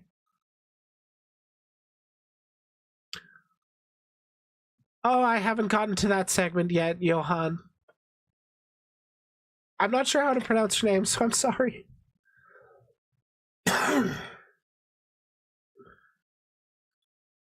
But yeah, it really seems like this Netflix adaptation is just missing a whole lot of what makes the character stand out, what made the series stand out to so many people, why people actually genuinely liked it. If I'm not mistaken, the OG creators of Avatar The Last Airbender, Last Airbender creative differences. Come on. Come on, I'm pretty sure the OG creators of Avatar The Last Airbender quit. Yeah, here we go. Thank you, The Verge. This came out back in August of 2020. And now we're just finding out what really were those creative differences. And I can see why the creators would be pissed that these changes are being made. Like, does Katara not have to go through her own arc of recognizing that she is a badass girl boss, and B, that doesn't mean she's like a bitch to everybody. She takes time to open up to people. Fucking Sokka went from a misogynistic dick to one of the best characters in the show. Aang had to really fight his happy-go-lucky nature until shit hit the fan and he just couldn't anymore. He really wanted to go on those adventures and he had to give those up. And then that's not even getting into the character development that is Zuko, Prince of the Fire Nation. I saw a really funny shit post that people started to see, or that people thought were true, or they thought it was like real thing. But oh, here it is. Chain. What the fuck? Ah, it looks like stream dropped for a second. Zuko will not chase Aang in Netflix's Avatar The Last Airbender series. The Prince of the Fire Nation will instead focus on, quote, working through his parental trauma through cognitive behavioral therapy and self-help podcasts. I found this to be really funny. There was also one about how Ozai is no longer going to give Zuko his scar because we can't be seen depicting parents be bad parents or some shit. But then they're also going to like do the full on or they're doing a depiction of the Air Nomads genocide. They're showing that in the Netflix Last Airbender.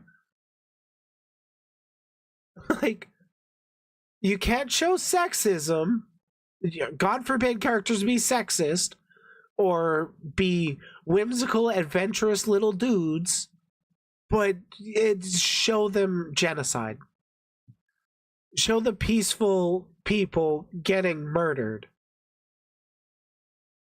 I do not have high hopes for Avatar: The Last Airbender.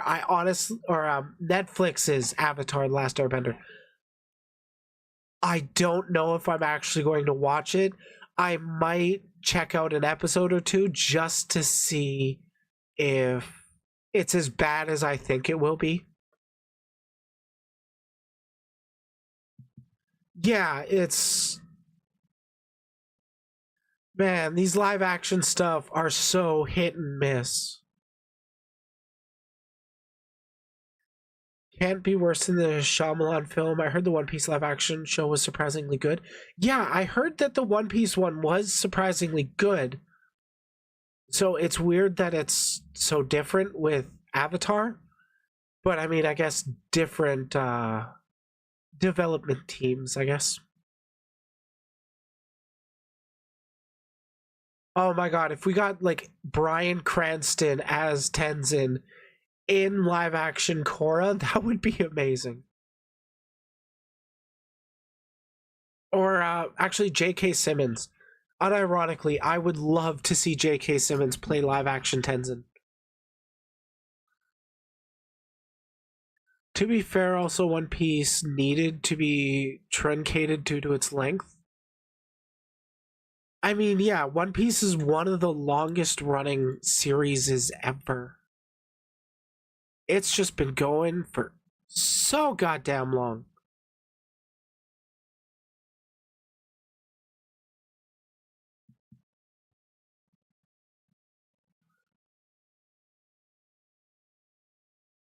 Avatar's way more tightly paced in comparison.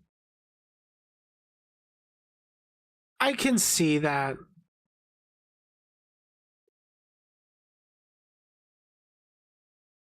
Yeah, I don't know why they're making these specific changes. I think the sexism change is, I guess, a shallow appeal to liberalism without understanding the actual gravity of what they're doing, I guess. I find it really weird that I'm put in a position where I'm arguing in favor of having sexism in a show. Like, ideally, we'd all not want sexism, right? Because sexism bad. But I think it's just so fucking great to have a character that goes from, wow, this guy's a misogynistic cunt, into the type of character that's like, if anything happens to him, I'm quoting Brooklyn Nine-Nine, by the way, if anything happens to them, I will kill everyone in this room and myself. That's a meme. Don't ban me.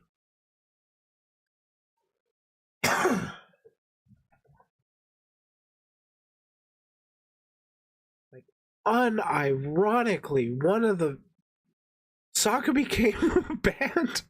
Sokka became one of the most loved characters because he actually grew as a person, and then when people see that changing in the characters, that growth, they feel like they're growing alongside that character and grow attached to them.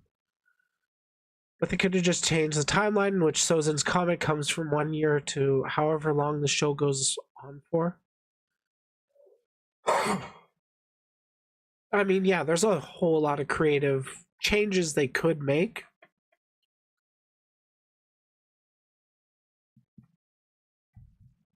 My thing with the Shyamalan movie, it makes sense why they had to cut down so much of the stuff only for it to only be a movie of the first book of Avatar.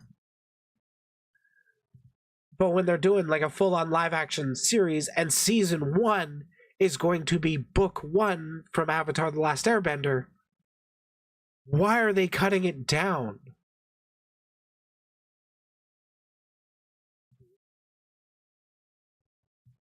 Sexism and the like is fine if you use it to help a character grow. Yeah. Who's going to be Uncle Iroh? I don't know. Netflix Avatar Iroh.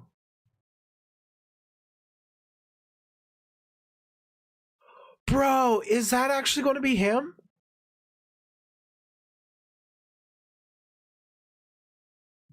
I need this to be real. I really like this actor. I don't even know what their name is, but I have seen them in Mandalorian and what was the other Star Wars thing they were in? But I think he would do a great Iroh. Okay, so series saved.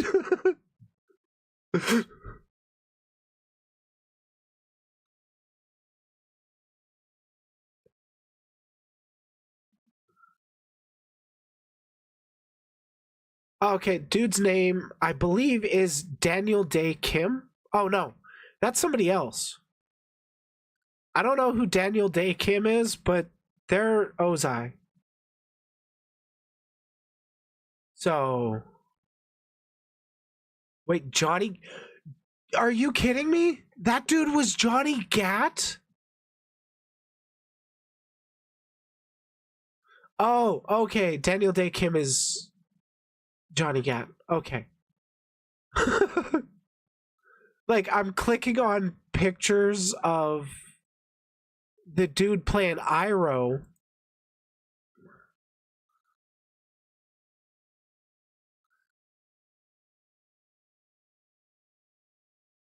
Oh, here's first look at live action Iroh. Like, this costume design is on point. Here's how Ozai and Azula looks so young. Wow.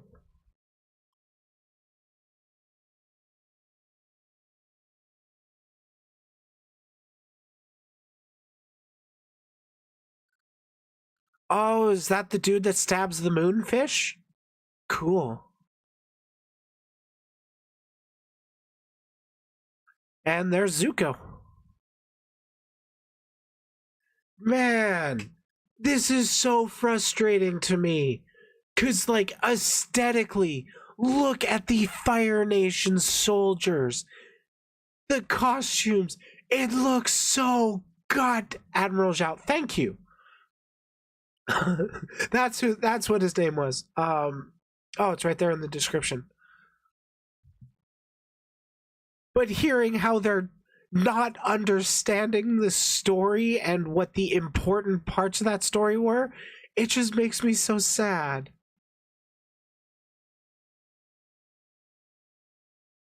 Oh my god.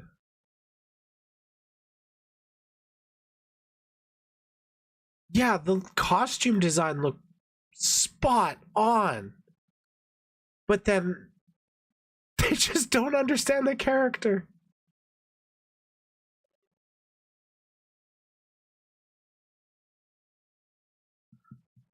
Oh my god.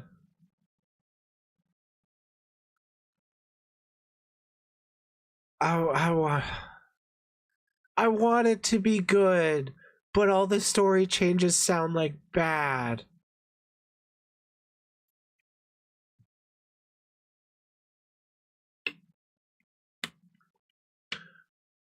honestly, I don't. From what I've heard of the changes for the live action, I don't think they would handle Azula's mental break at the end of the series. I don't think they would do it well. I'm so worried about that. Visually, it's going to look good. Story wise, I have very, very low hopes.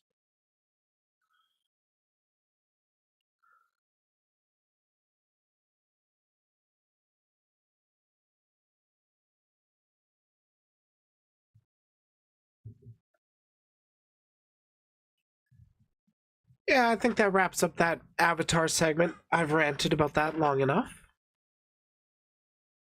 How long did I rant for that? 20 minutes? 23? Sick. Oh my god. Ember Island was the best retelling of the story. It was so good.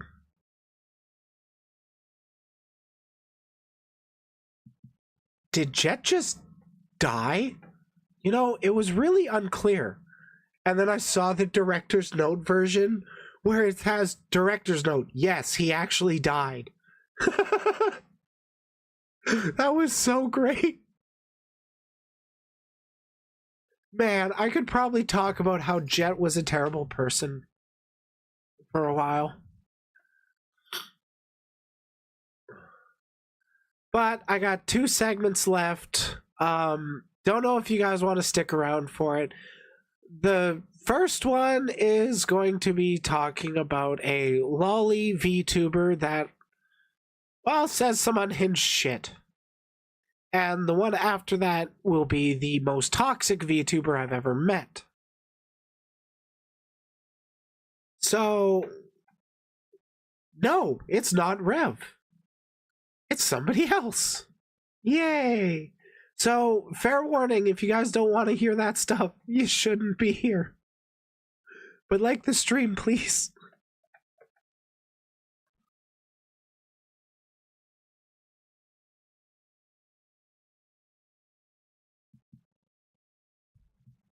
Are you thinking who I think it is? I don't know, I'm not a mind reader.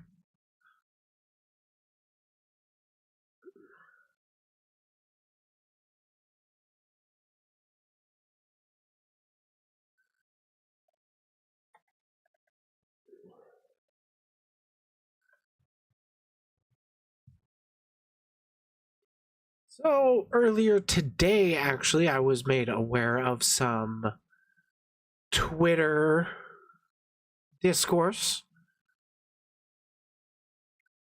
that I not my favorite thing to talk about, so to speak. But let's just get into it. It starts off with a vague tweet, which I personally dislike, because those can actually cause more harm than intended. Though this one, it's ugh. Let's get into it.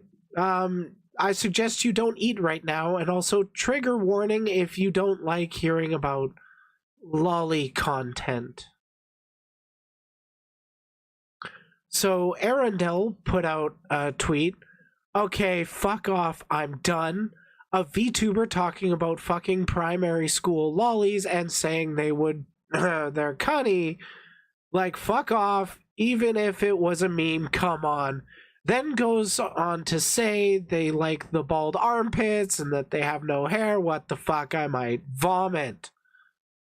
Yeah, so this is a pretty wild accusation to just make with no context, and they didn't post the context in this thread. They posted some to this thread where they actually named names. I don't usually do this at Twitch support. Okay, people wanted me to name and shame 200 viewers saying they want to do things that lollycons do. Thanks to Rena Luxper? I don't know them. Up to everyone what they do, but I reported I appreciate any help kicking this kind of BS out of the Yu-Gi-Oh! And VTuber community. Oh my god, good luck getting it out of the VTuber community. We try. So then, finally, we got a little context. For the people thinking this isn't legit, which is why you should post your clips sooner, please. This is a very mild one I took. She talked about corpses and babies, then went on to encourage doxing and harassing other streamers in defense of her. Like, take care. Thanks for staying by as long as you did. So yeah, I don't support doxing and harassing streamers. It's not very cool. Let's see what they have to say. Lollycon's trying to prove they're not weirdos challenge. Challenge impossible? True. Like, I want to see, like, hentai of that. Ah, you're quiet. Like, I want to see, like, hentai of that. Like, Naida, like, over the swing, and you fuck her, like, while it moves. Like, wouldn't it make it, like, go faster? Because, like, the swing would also, like, go back and forth on your, like, What cock. the fuck? She looks like she knows to train the form. Fucking Naida bikini. Oh, fuck no. Swimsuit Naida. I'll search swimsuit Naida. So it's not okay. No, not that Naida. Fucking swing into your cock. Naida Rando Seru. I remember seeing, like, there Man, was, like, chat oh is just... my god. Audio is a little low. Yeah, I'm trying to boost it. But can you make out, like, what they're actually saying?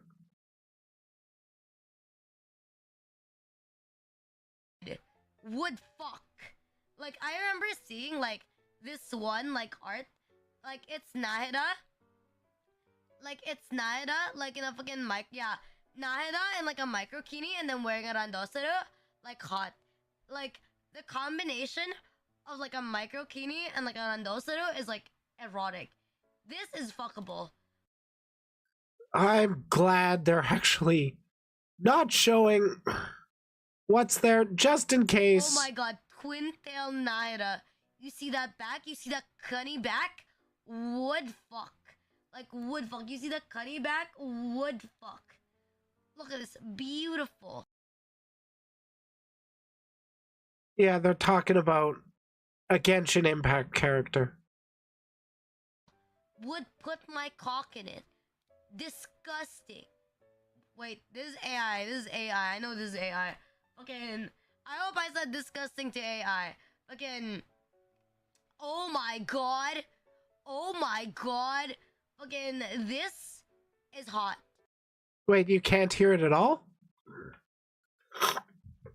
It's basically just her thirsting over lollies.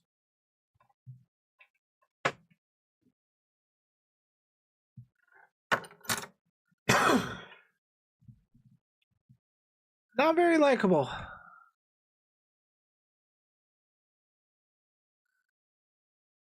Yeah, I don't really trust anybody that uses that word either. This Chat's hot. saying let her cook. Like, that position with, like, the ass out. Fan arts and, like, her or fan eyes artists about Genshin looking popping at off. you and those, like, thighs, like, slipping out of the dress, and then you could see, like, the armpits over here. God damn, shut the fuck up. Why is this stuff so fucking prominent? Like, I'm pretty sure there were other stuff. Oh, right. There was also a compilation. It's currently on YouTube, so fingers crossed I don't get... How old are they? I don't know. I don't care. Fucking Senko-san is easy fuck. Yeah, that's the kind of joke you don't make if you're not... if you're only attracted to adults. Senko-san has, like, amazing hentai. Like, fucking Fox Girl. Like, Fox Girl has, like, amazing hentai. Fucking, I would smash. Like, Senko-san has, like, cute anime eyes, squid slippers. Senko is legal. See, Senko is legal and is a lolly. Fluff and fuck. Fucking, what is this? Not out. Please explain the many neuron connection you had. Oh my god, that's like Sayla. Is this you're doing? Are you faking everything and pretend to relate to your chat to make money? Why would you? How do you? Why are you? Blah, blah, blah, blah, blah. Yeah, it's Okay, like a 10-minute Ellie, compilation. oh wow. Okay, no, how could I like lollies? It's so weird. Okay, it's so weird to like lollies. Blah blah blah blah blah. Okay, and can I have my cunny? Can I have like my cunny copy paste like in the chat? Onegaishimasu. Oh, of course there's a fucking copy paste about it. Like, there are adults with petite bodies. There's nothing wrong with liking adults with petite bodies. When you look at this character, do you think adult? There are characters that are petite, but then still, act like adults. My favorite example is Rebecca from Cyberpunk Edge Runners. Because, yeah, she's a petite. But guess what? She doesn't act like a high-pitched voiced child. But that's what a lot of people go after for one reason or another. Definitely not the P word. Fucking, we don't stay with heretics. We deny the heretics. You have "we" in your name. We don't stay with the heretics. This character is not an adult. She mostly acts a well-mannered child that does cleaning and stuff. That's what they tend to go after. They just have the slightest bit of plausible deniability. Oh, they're over 18. Sometimes they're 1,000 years old. And it's like, we know what you're really after. Fucking, we don't stay. Fucking, why am I getting mentioned? Like in, fucking, why are they in fucking... Why, what the fuck? I'm getting tagged on Twitch. Bro, I got tagged on Twitch by fucking... Who tagged me on Twitch right now? Fucking... Oh my god! I got cancelled by another fucking Yugi tuber. Hi, KVJ. Fucking... Guys, I've done it. I got cancelled by a fucking Yugi tuber. That's not cancellation.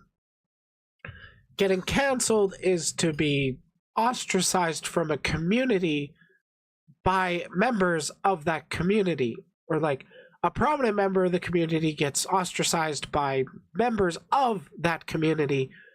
And sadly, calling out these fucking lolly VTubers, all that really does is help bolster their audiences. Honestly, the prominence of VTubers like this are why I would personally want to distance myself from VTubers, because fuck's sakes. Let's go.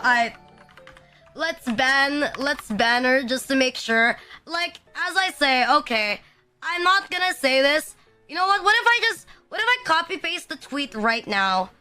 What if I copy paste the tweet like right now and like let me put it like on the thing? Like you don't think I'm gonna say against it? Where are you? Fucking, where are you? The audacity to fucking like tag me? Seriously, are you that mad? And like you're mentioning, let me read this entire thing. I don't usually do this Twitch support.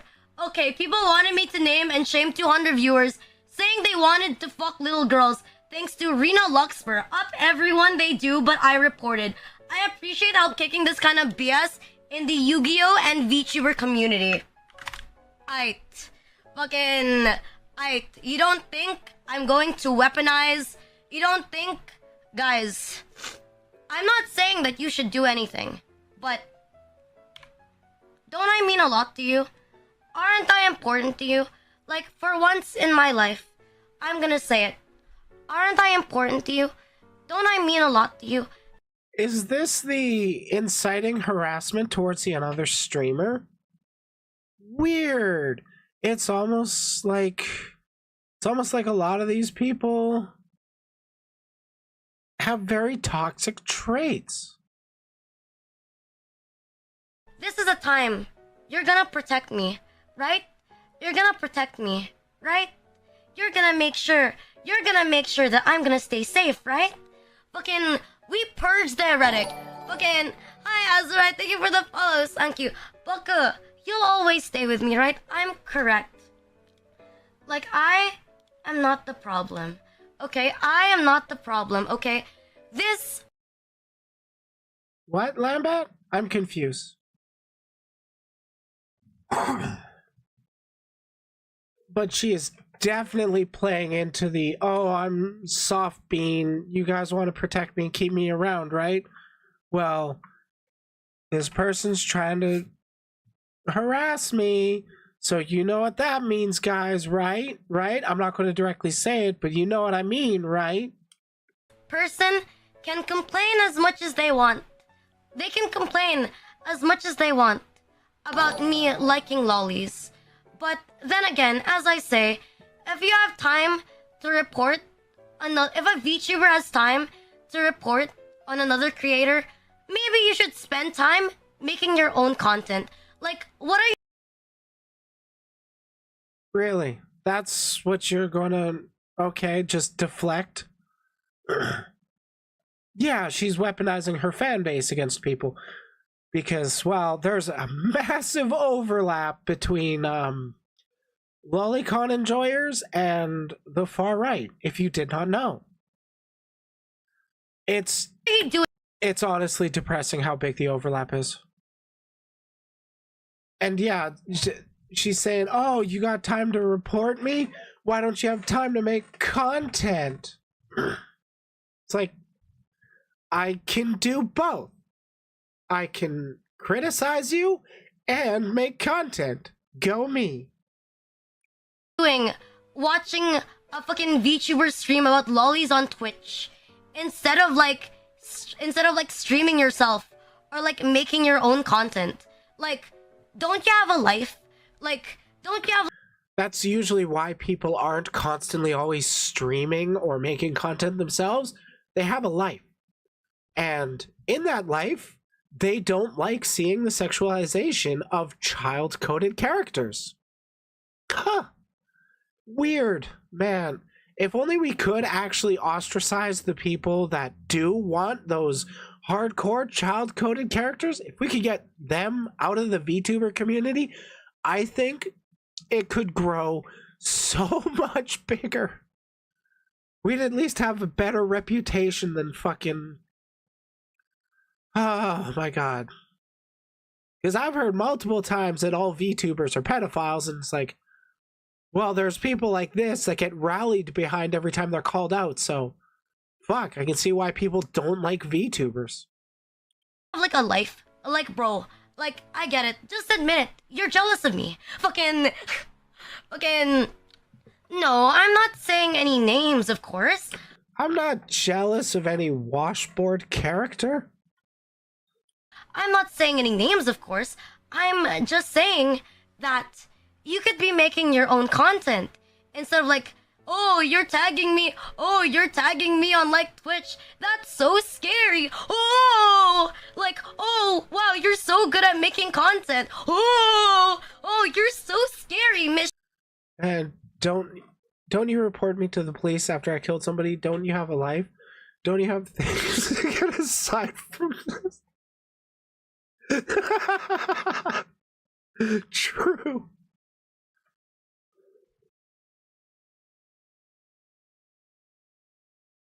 Oh yeah, she's got about a couple hundred viewers apparently. I'm sorry again, I keep forgetting how to pronounce her name. I'm terrible with that. But yeah, she's got I'm hearing she gets about 200 viewers, so when she starts playing up the, oh, these people are coming after your lolly waifu, then they just fucking then they start galvanizing people, rallying them. Yay! Miss Short, blue-haired VTuber, fucking Let's tweet the Rev for more content. Oh, I'm not naming names. I'm just going to tell you exactly what she tweeted and what her profile picture looks like. But I'm not rallying my base behind anybody specifically. Fucking Rena. You're so scary. You're so terrifying. Whatever shall I do? Anyways, me saying shit aside, let's go back. We don't listen to heretics. I could care less what another Yugi-tuber thinks. Like, we're Fucking. The thing that pisses me off the most is how she pronounces heretics. That's, right now, the most offensive thing to me. both terrible. Stop tweeting, Sarkray. People like to complain. I the third squish. When you start making the same viewership on like a Yu-Gi-Oh stream with my lolly stream right now, then you can shit on me. Then No, I don't think I'm gonna wait. I'm gonna just keep doing it now. you can shit on me. You can make fun of me. You can make fun of me when like you make like a fucking Yu-Gi-Oh stream with the same viewership that I'm having right now. Fucking that's when you can do it. But until you can do it, then I'm willing to bet that if somebody bigger than her started calling her out, she'd be like, why are you attacking me? I'm smaller than you. But if it's somebody smaller than her calling her out, you can't even criticize me until you've made it to my level. It's like, what a fucking cowardly defense. don't mind your own fucking business, bro. Fucking go until Twitch cancels us. Well, fucking, this is fucking kind of part of my business because, oh god, Joe, she's a Yu-Gi-Oh VTuber. Like, she does Yu-Gi-Oh streams a lot from what I'm told. I forget what I was about to say. The worst part is people like Rev will likely defend this person and the person will get away with this. Yeah, like, Rev would more than likely make a video about this and then she'd see an even bigger jump in size. Fucking sucks. It really is the quote, man, you don't have anything better to do, why are you reporting my crimes type argument. Yeah, unironically it is. It's okay, I have a YouTube channel. Fucking, it's okay, I have a YouTube channel, but I'm not even streaming on Master Duel. Why mention the fucking Yu-Gi-Oh community? The first reply. Look at it in. Why? What's the first reply? Wait. Was she beefing it now? Connie, oh my god. Fucking. Oh my god. Okay, fucking. Let's scroll down. Not going to address that at all. Not going to bring up their username at all.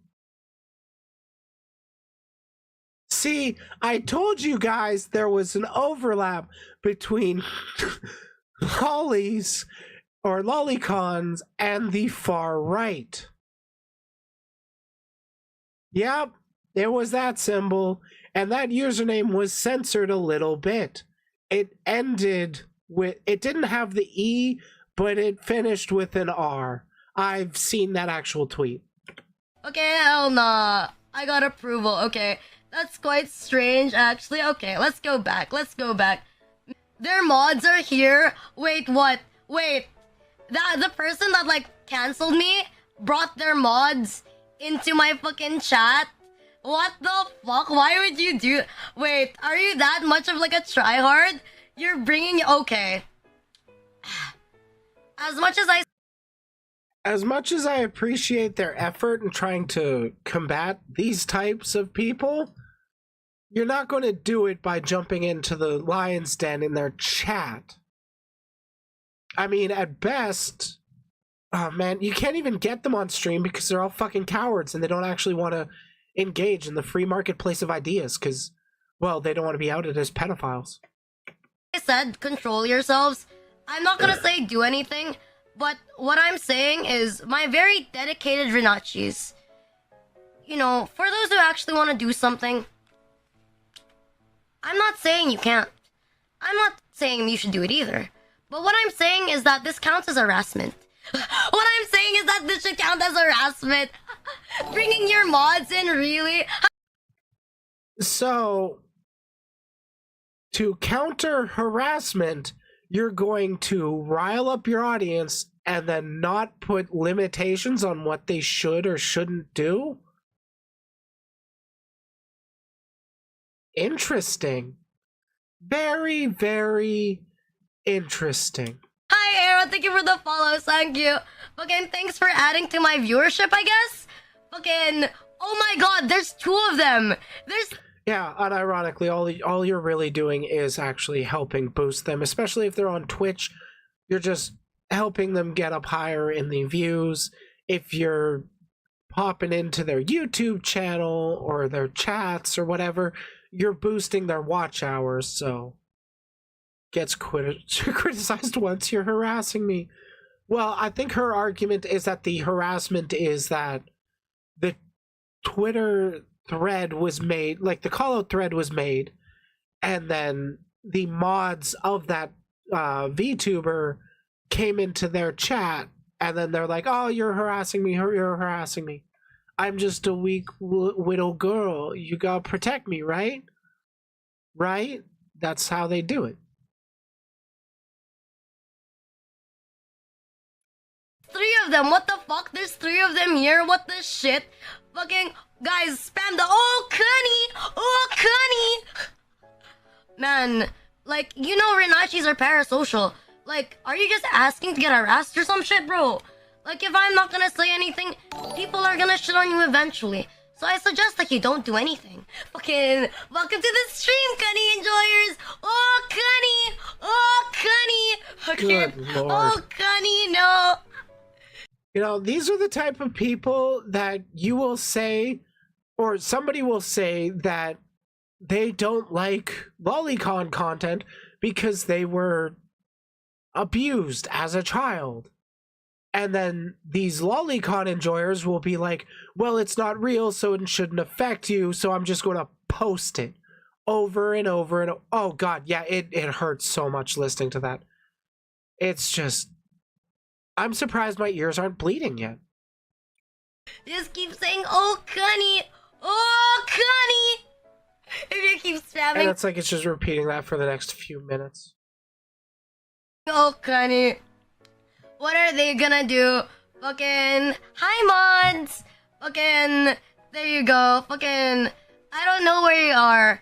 If you're still lurking there, mods, of that person on another account, like, really? You're trying this hard? For like what? Like, what did you do? Copy paste my Twitch and then post it into your own Discord and be like, oh, don't follow Rena Luxper. She's making a stream about lollies right now. Oh, everyone Master Porter. Oh, like, Wait, dog whistles everywhere? Which dog whistles am I missing? don't you think that counts as like harassment? Like, aren't you targeting me for no reason?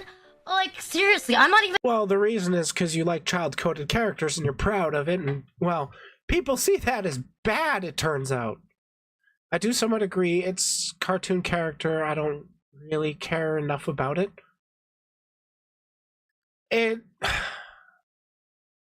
There's a little more nuance than just reporting TOS breaking is harassment. Got it. Wait, what's her TOS breaking? But, like, regarding lolicon content, no, it's not actual harm being done.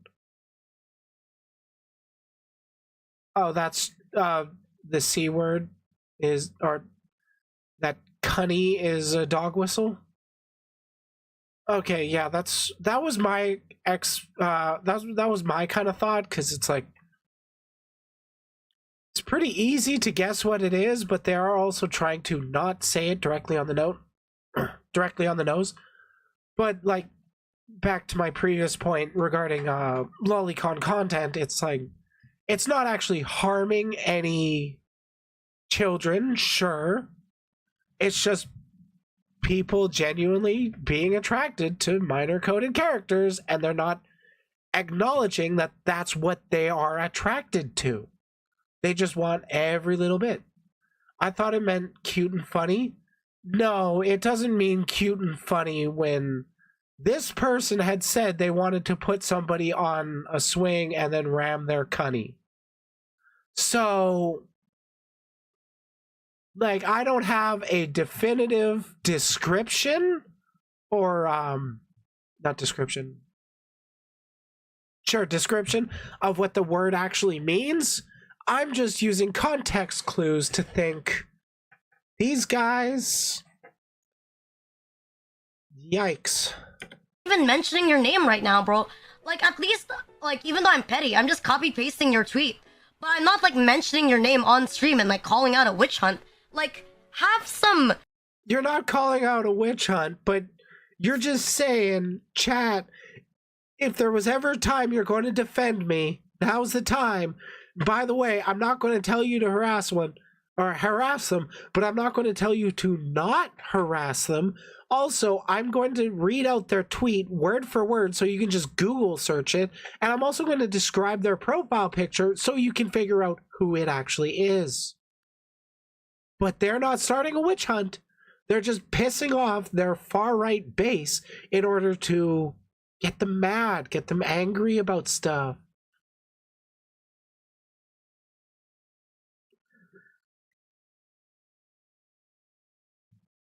Yeah, this community or that community is full of problems.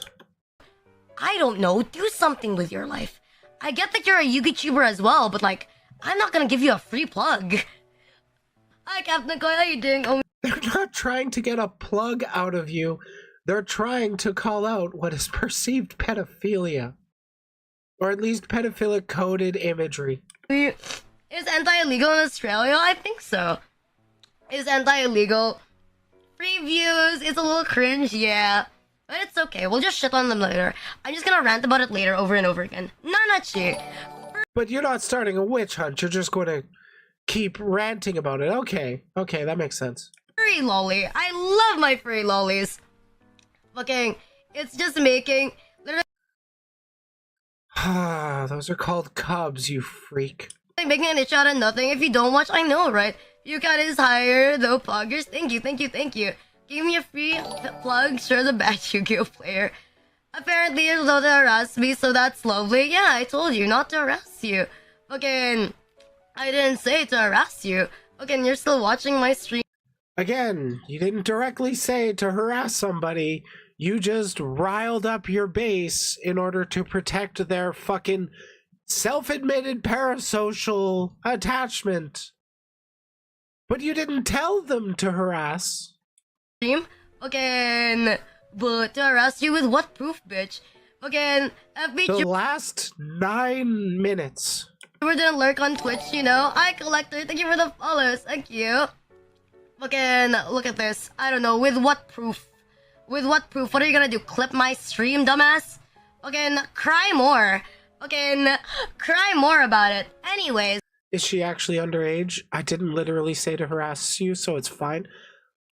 Like, I really want to believe she's over the age of 18, but she's thinking like a fucking child. Back to more Cunny, my bad. Fucking, seems like this person can't get a life. What the fuck? I get that I'm cute, but like, seriously? Fucking... Oh, good.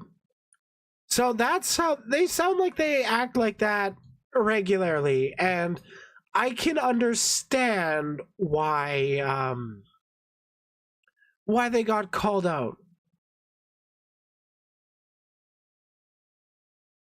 Yeah, in regards to Cunny being a dog whistle, I mean, it's not really pushing a political agenda, so to speak. It's just kind of signaling to other people, hey, I'm into this thing. 50% of the words they used is the C word or fucking. Yeah. Not a very good time. And like the prominence of these kinds of people, because like, I'm gonna be real, there are lolly VTubers that, well, build up a far-right audience. They're a dime a dozen in the VTuber scene. I really don't like it. I can't really do anything about it. I can screech on YouTube, which I just did for the last half hour. That's pretty much it. I have no actual power to remove their platform. I don't even care about particularly reporting them constantly because I don't think it'll actually do anything. They will just be back. I think it would be more effective to socially disincentivize people from actually going on with that. But holy shit, there are so many of those types of VTubers in the scene that it's just downright impossible to get rid of them all, especially when like Rev Says Desu is out there defending people like this. I don't even know if Rev has defended this person, but I would not be surprised if he does put out a video in her defense. Yeah, like it's so fucking frustrating that it literally feels hopeless that you can't really do anything about it. And then a lot of the people are just kind of, I'm neutral towards lolicon content. It's like, okay, I can't force you to care about anything, but it really seems like lolicons and the far right go hand in hand.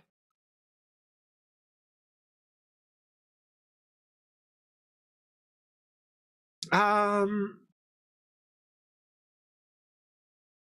I'm gonna end that segment there.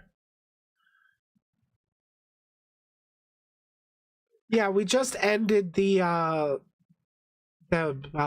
first trigger warning segment. I'm about to go on to the next one, which will be the final segment of the stream. But the most toxic VTuber I've ever met, Draco Starscale, also known as Draco the Femboy.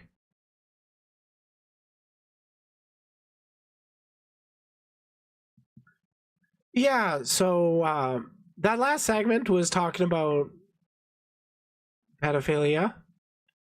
This segment, or this next segment, is not going to be about pedophilia, but it'll be about weaponizing self-harm.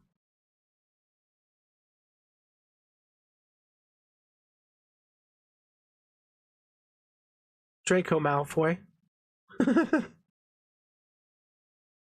Highly doubt Rev would defend her. Insinuating harassment against another person is indefensible.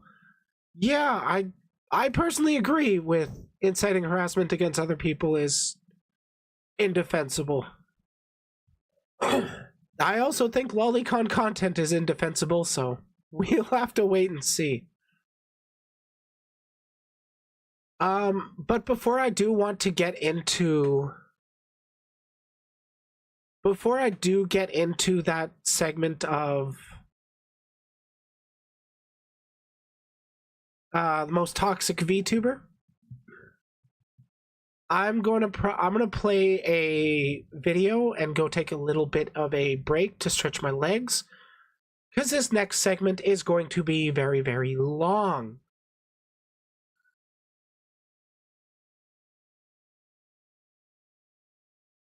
And I think I'm gonna play the Big Titty Anime Girl Discourse video, because that was a fun one.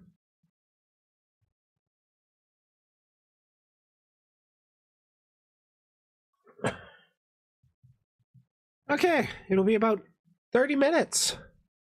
Yeah, most toxic VTuber is next. But for now, I need to take a bit of a break. I'm gonna go for half an hour. I need to go stretch my legs, stretch my lungs, and then I will be back to talk about the most toxic VTuber I've ever met. Recently, pause.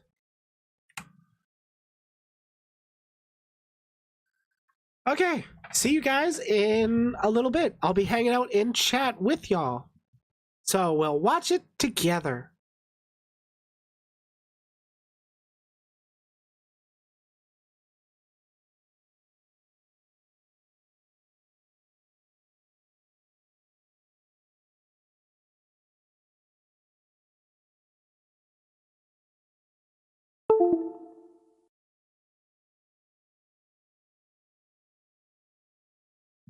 Motherfucker. Thanks for stopping by, Nessie. You go have a good nap. Good sleep. Because you're going full on sleep. Oh, that's... okay. Here we go.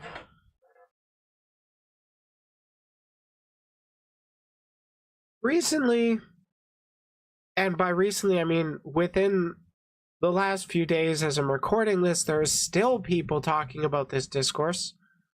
Big titty anime girls.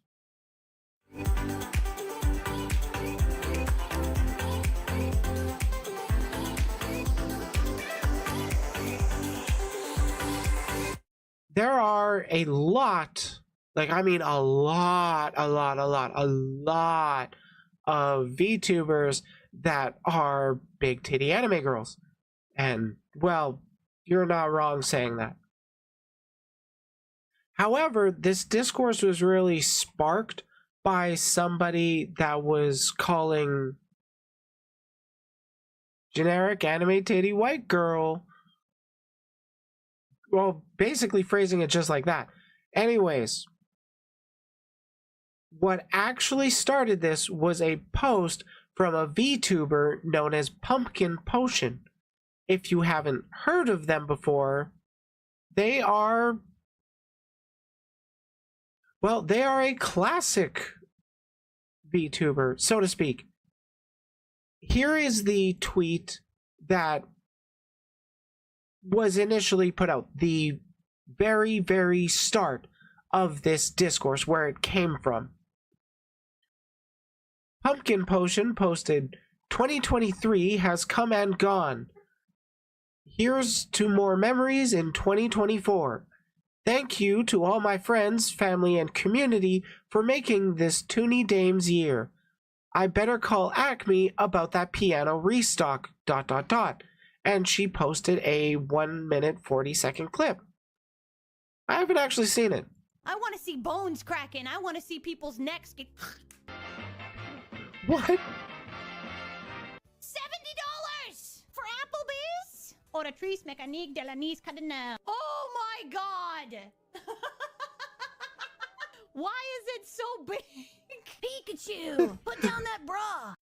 Why is it so big? Things you want to hear in the bedroom. It doesn't belong to you. Yes, it does. What? Damn Good job, it! chat. Not You've when I'm changed the trying to channel. look menacing. No, change the channel back. I have lots. Hello, leg. Hello, leg. Hello, leg. It's not like I like you or anything. I mean, I kind of do, but like, it's not like I like you or anything. I know what chat likes. Chat likes this. Ah! Drop it low at J.C. Penney's. Oh my god. Maple wife. This is how a real streamer handles backseating, okay? Do it again. Ah! Be gray, do crime. Hedgehog. Be gray, do crime. Trip into the unknown with the X-Files. Oh! All of you will lose your Netflix subscriptions. Some pesticide and knock him out. Hey, man. Oh shit! Wow, They're that cool. sounds like a skill issue. If we get to level 10, we are robbing a Chick-fil-A. No, we are not robbing a Chick-fil-A! Yay! Ow!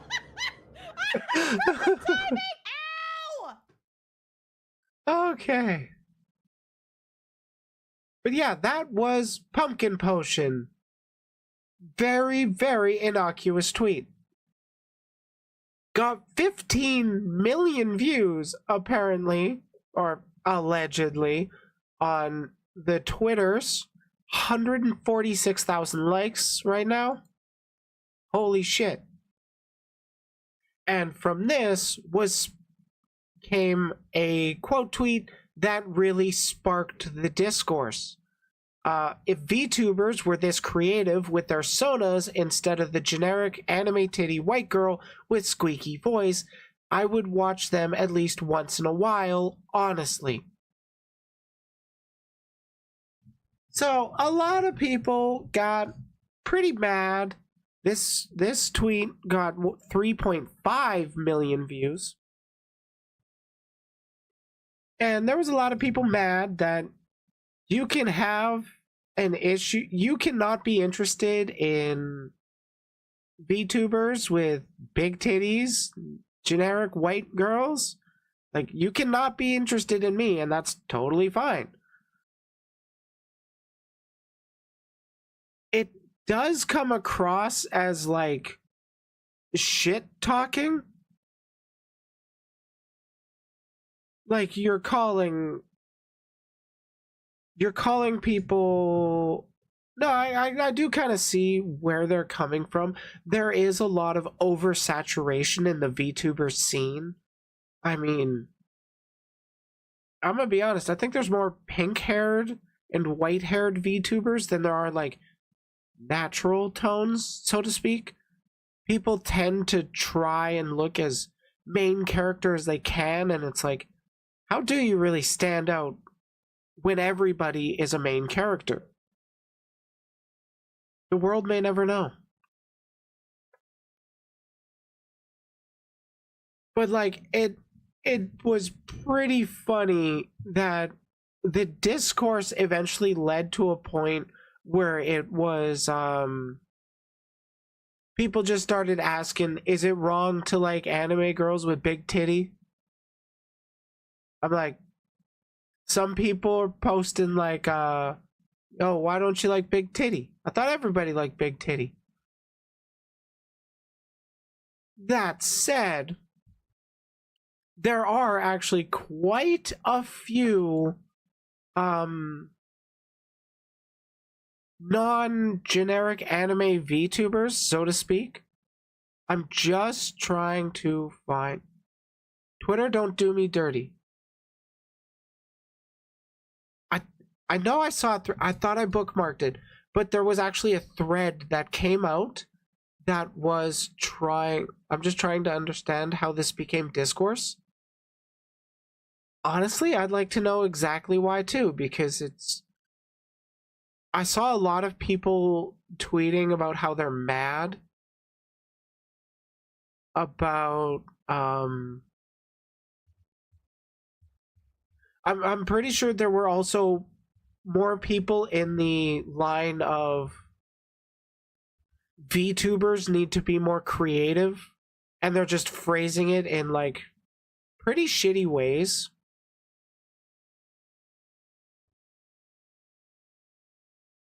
God damn it, my Twitter's being a dick. It's not letting me browse my own profile. But it was a lot of people just kind of outwardly being cunts. They're just literally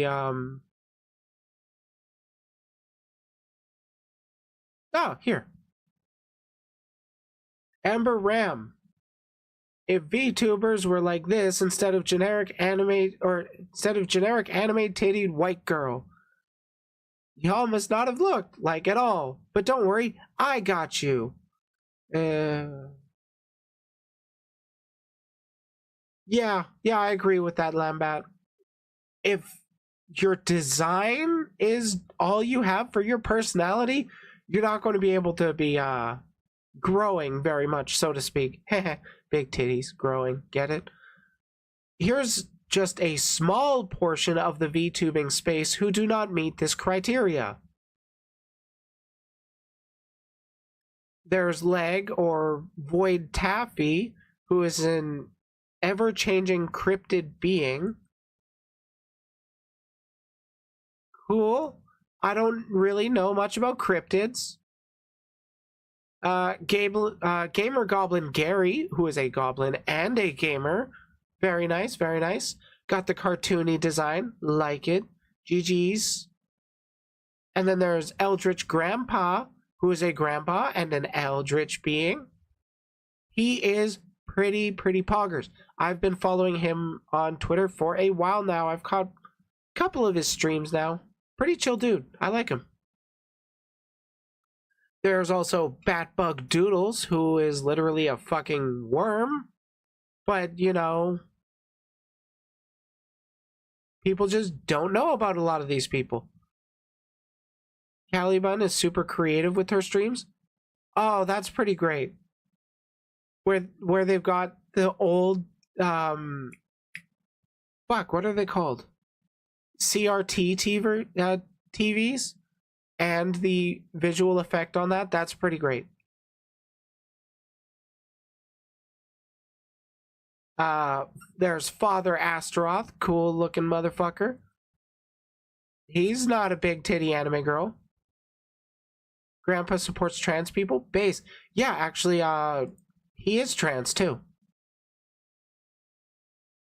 So, based. Howlet Live is a dog, I think. I think they're a hyena. That's the vibe I get. Trans rights, progressive pride, asexual, respect. Horatius Dwarf is fucking awesome. I love the hammer necklace. I don't want to be typecasting, but I'm guessing that's Mjolnir. Probably not. Braca, Vtuber, Orc. She's also super nice. I haven't personally met Braca. I have seen her on a friend stream, though. Lovely design. We need more Orc VTubers. 100% a Yeen. Yeah, that's really the vibe I get. Especially if you think back to, like, Lion King, where there's those 3 hyenas. I kind of get the goofy hyena vibe from this person. They look like they could have fun, chaotic streams. But we're going off of just one picture. Dan Grunkle, awesome Viking VTuber. Hey, Thunder Nugget, thanks for the congratulations. I'm still surprised at it. I've actually been seeing a few more Viking VTubers popping up recently. It is interesting. I'm liking seeing that vibe more. Personally, I prefer Gamagachi Frog Android funny as fuck. I would hope they're funny. I can't really do much analysis off of this picture. But as I was saying, there's a lot more. I've been seeing more and more Viking lately. It seems to be a little bit of a trend coming around. Pretty cool. I like it. Big Nose Bugs, one of the most unique motherfuckers out there. Oh, yeah, I think I've actually seen some of their streams. They're a mascot VTuber.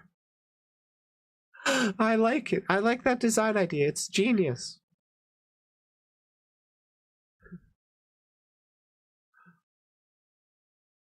Demon Queen Vivi always keeps you guessing. Never gonna know her next move. Holy shit, how many designs do they have? All of them. That's pretty great.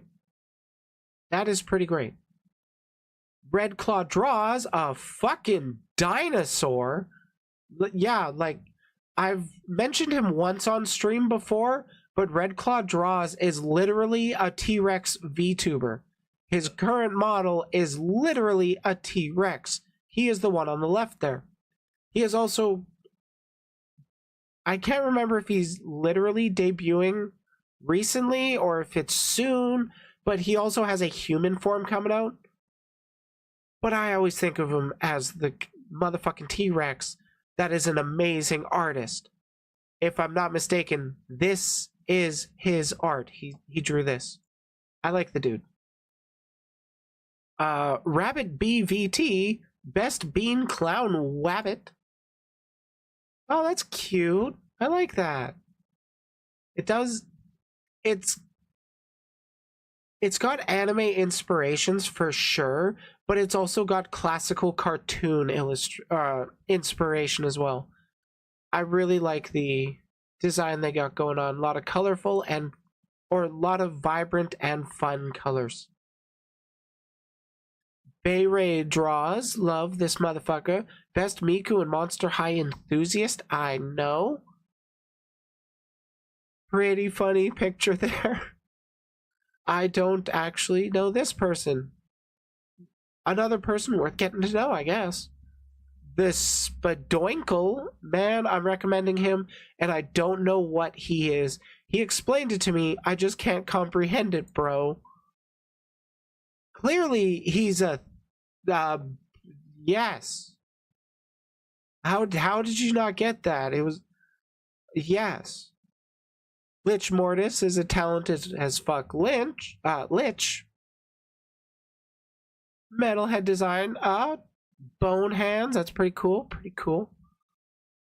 You don't see enough dude tubers. We love a good eldritch horror. Yeah. Bard Magical, the tiefling weirdo. I've seen a handful of tieflings. I like seeing them. I would like to see more. I will be honest, the only time I have actually heard of Magical Bard, but that was only over one instance where he deliberately rage baited Twitter and got like all that engagement farm, and then like after the tweet had gone viral, another thing came out where he was talking about on stream of literally, hey, I'm going to rate, hey, you chat, you want to rage bait Twitter? Yeah, I have seen more. Have you seen the fairy VTuber whose new design looks like a literal oil painting? Oh, yes. One sec.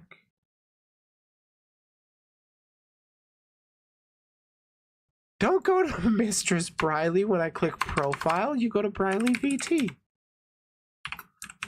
Because I followed her. Name, please. I am actually pulling up Fairy Sammy. Let me get... that's her VTuber versus IRL. Okay, I haven't watched this clip of hers. I saw something else come out, and it was pretty great.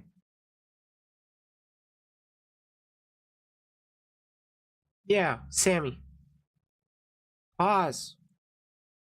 Okay. So she put out this tweet, I am thick. And this is not a painting. This is her model. Yo, I am thick. Not slim thick. I am thick. I am fat thick. Okay? And this is something I'm very proud of. And I had to show that on my thighs, which is the biggest part of my body. Let there be no doubt. I am fat. I am a fat bitch. I'm very, very proud of that. Strong thighs save lives. Yo, I am thick. Yeah, literally. Oh, amazing. I love thick thighs. I can't argue. And literally, this... oh, okay. This was the tweet where I initially discovered her. This was the video she posted. You're wearing makeup, So are you. but you're a man. You're wearing makeup. So are you. Literally, she looks like a moving painting. It's extremely unique. There's so much creativity within the VTuber scene. Now, I'm just going to get back to that other thread because we got a little sidetracked there. We got Goran, a dwarb. We do like our dwarves. We stan our small kings. Did she make her own model? Let me double check that actually. I'm pretty sure she did. Yes, she's a Brazilian live 2D Buzz creator and Fae royalty. So I believe she did her own model. Literally.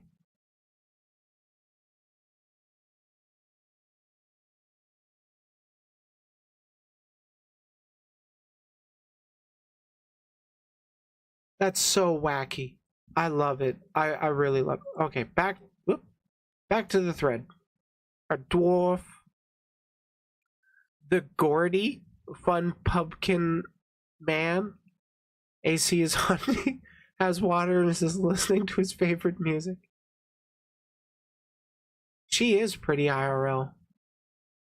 We got Roshan Galaxy, the space cloud. You don't see too many cloud VTubers. I know there's Sheepy, little Sheepy Head, who runs the VTubers with disability list and Discord on. Yeah, she is a sheep cloud. I'm gonna. Don't get mad at me. I'm sorry I'm about to butcher this, but Firmth, the glorious Baphomet, notice me, senpai. Don't you just wish your Oshis would notice you? And then we have Sprout Wiki. I love him. And apparently I've hit the limit. Go check everyone out. No excuses. And this is Sprout's design. Different outfits for the different seasons. I love it. I love it. The wheels look like oranges. I really like that. But yeah, there's some of the biggest VTubers might be big titty anime girls like Shy Lily. But there's well over 100,000 VTubers out there. I'm willing to bet it's grown a lot more since I last checked. And with that comes tons of creativity. Yes, there's going to be a lot of people that just kind of follow along with the trends set by the biggest people in the scene, which right now is Corpo VTubers, your HoloLive VTubers, excuse me, your Nijisanji, your VShojo. But there are so many small VTubers out there that really deserve a lot of attention, and it's not just the design that some people have. Some people can actually have more of a generic design, but their personality is what carries them through to growing their channels and whatnot. Another design I like is Miss Lala. I think I know who that is. Yeah, the 1950s diner waitress.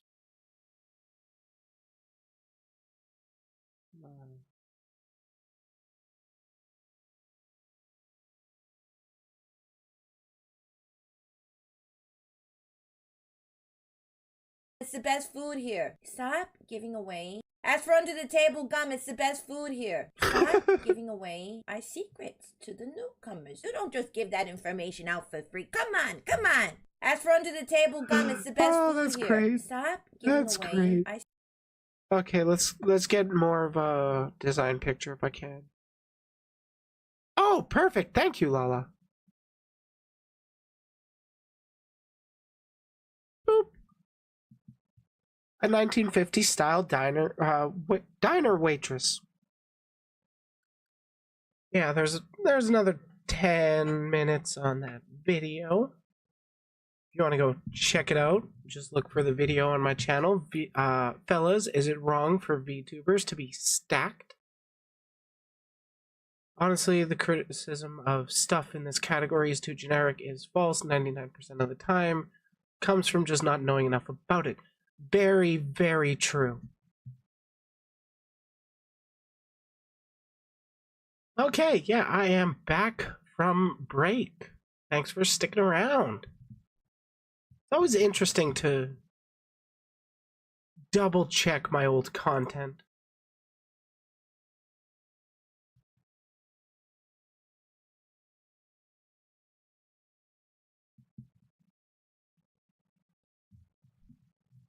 Thank you. I definitely am back. Next segment's going to be very long. I hope not like 3 hours, but we'll see how long it takes.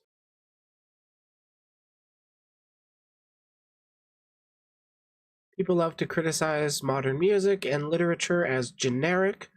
Meanwhile, they haven't heard of Death Grips. Yeah, like there's people that are, there's no good bands these days, and then they haven't heard of Magnolia Park. Because that was a band that started up in the last few years.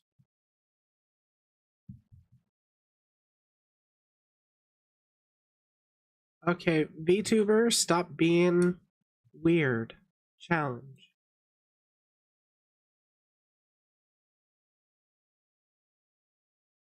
That always seems to happen when I get up and then sit back down. The tracking gets fucky wucky.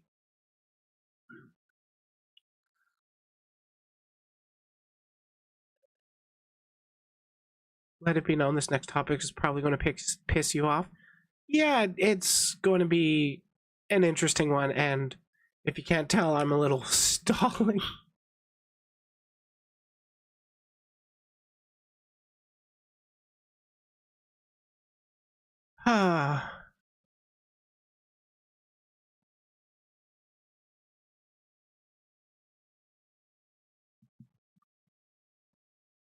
Yeah, I also try not to think about the passage of time. And then a tweet comes across my timeline that's like, did you know that the Lego movie came out 10 years ago this month? It's like, fuck you, I didn't need to be reminded.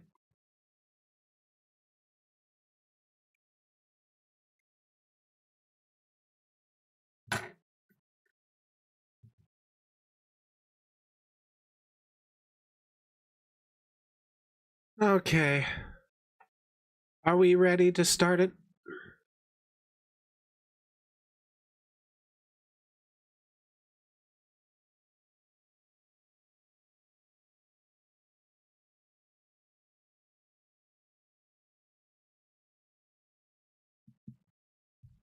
You have a solution? Don't use Twitter? That is honestly the best solution. Nobody should ever use Twitter. And yet, I use Twitter.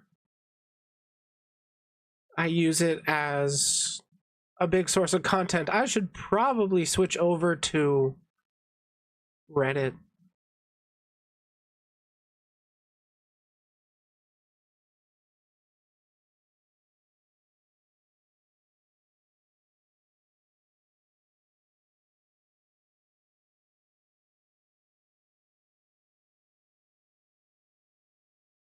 Yeah, we're about to get into the rougher stuff. We're going to be talking about self-harm. So, thank you for stopping by, hanging out with us. It's understandable that people gotta avoid sensitive topics. You have a good night.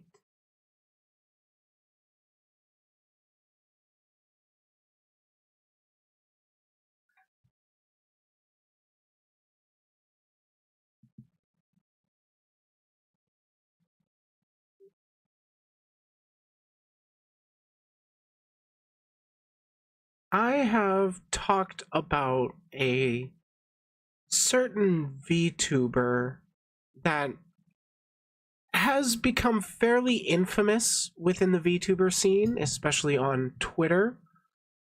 Most known by the name Draco the Femboy. Currently known as Draco Starscale, I believe. And a while back in, I think it was around October, I was sent a zip file regarding some screenshots of how Draco weaponized self-harm. So before we really get into it, I do want to issue a trigger warning. So we're going to be talking about multiple kinds of self-harm and the way people have used it to manipulate others. So, full disclosure, if you don't want that kind of, don't want to hear about that, now's the time to click away. But basically, I was sent a zip file and then the people who had sent it had asked me to hold off on releasing it because it was comprised of a lot of private messages. I'm not really one to make private messages public unless it feels absolutely necessary. And in this case, it did feel absolutely necessary. But they wanted to give him a chance to do better, to, grow as a person. The thing that at least I want for people, I want people to be able to grow and actually stop repeating harmful behaviors. That's kind of the most important thing to me. But it wasn't until this earlier this week that they actually said that I was okay to go ahead and share these messages. For privacy's sake, most of them have been, or the private messages that haven't been shown before, the people that are referenced in them are anonymized for their security. Anyways, let's get into it. I've prepared a little slideshow. How Draco's star scale weaponizes self-harm. I'm going to be starting off with going over my interactions with him because after I had him, I've had him on stream, and my conversation with him gets referenced later. So I figure best thing to do is show everybody how it all started, at least with my interactions, and we'll go from there. So for here, my first interactions with Draco, I say, "Hello, Draco." He says, "Hi." I say, "I've noticed you have quite the reputation, and I've seen you've been wanting to explain yourself." For context, he was going around to a bunch of different VTubers into their streams saying things like, "Please hear me out, please listen," that kind of thing. He was being chased by allegations. I continue, so I figure I offer a proposition. Come on my stream to go over your accusations, all of your call-out document, and explain yourself. Your call. If you don't come on, then that's fine. Draco responds, "That is quite the offer." I say, "If you don't come on, I will not pursue you specifically, but I imagine very few people are willing to hear you out, let alone engage with you." He responds saying, "I mean, this really is an offer I can't refuse. When is it?" I respond with, "You absolutely can refuse. It is not exactly a, quote, safe bet for you. I've been publicly against your actions, but I'm more than willing to engage in a good faith conversation.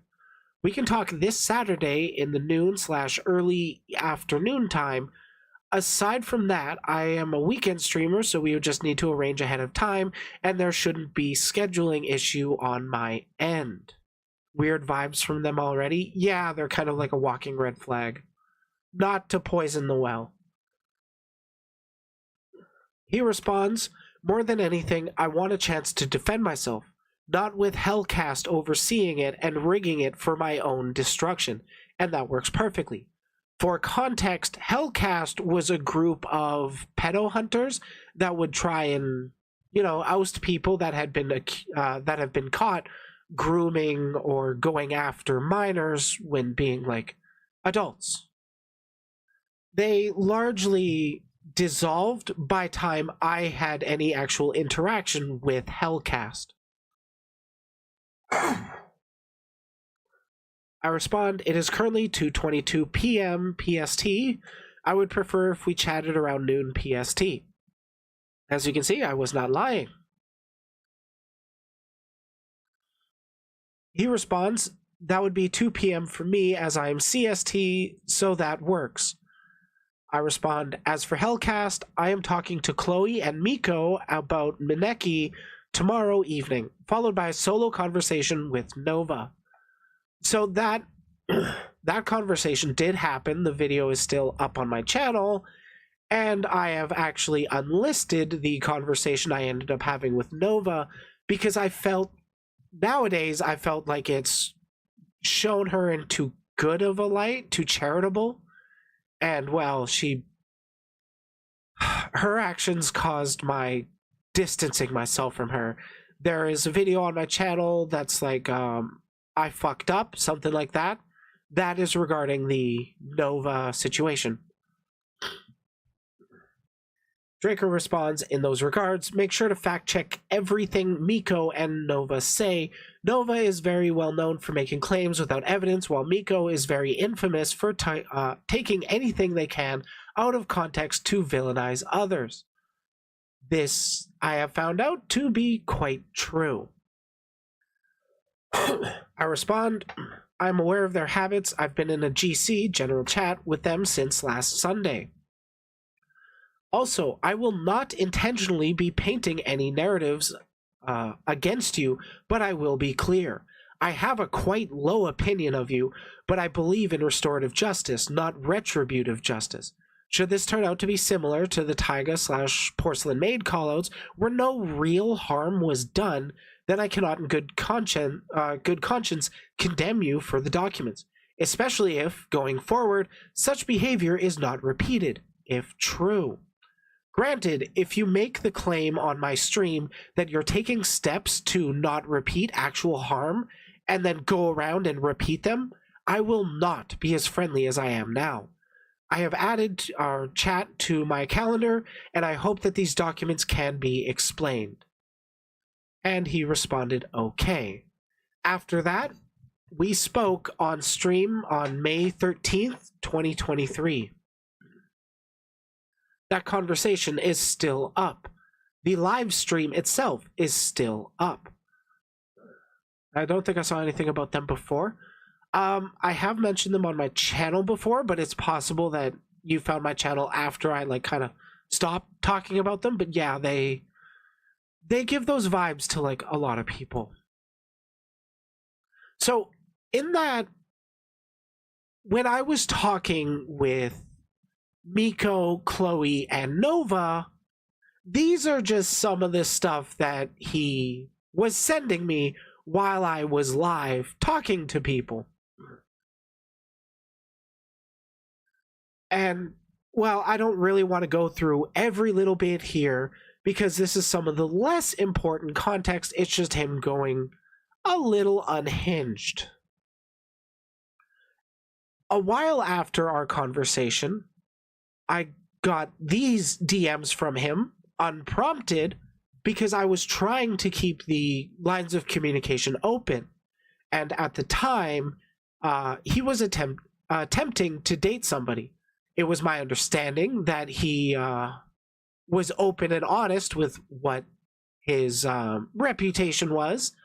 And then it turns out that she didn't know. Like, she didn't know the full extent. And he sent me these. I have hidden the name of the person that did this because, honestly, I haven't talked to them since about this time, and I'm not going to ask them to rehash this old stuff. I've interacted with a person sending similar messages. Yeah, it's, as you can see, I'm like ignoring a lot of this stuff because I'm just not going to play into his self-pitying. I already had those vibes about him. And, well, when I had that conversation with him and like, hey, do better. And then he's like, I will. Literally 4 hours later, he's harassing another VTuber that he just got banned from because they just found out who he was. So like 4 hours after telling me on my stream that he'll do better, he didn't do better. So I got a lot more cold to him in these screenshots. I'm just ignoring. Jeez, get good. Completely unrelated, but this was my favorite accusation Draco has ever made of me. I got a DM randomly on October 16th. So apparently you are wanted for terrorism. I respond, that's a new one. Where'd you hear that? From Draco himself. It's very funny to me. Blank, sorry to bother you, but investigators finally showed up this morning. Ollie, Chloe, and Briley are now wanted by the police for terrorism against me. Yeah, this was back in October. Nothing has come of it. I'm pretty sure he was just lying to try and scare me into not talking about him. Because I've had more than one people that have been directly influenced by or directly experience with him. Yeah, the terrorism against me. That's why I didn't really take it seriously. Oh, and these are the last. Oh no, I agree. It's so fucking funny.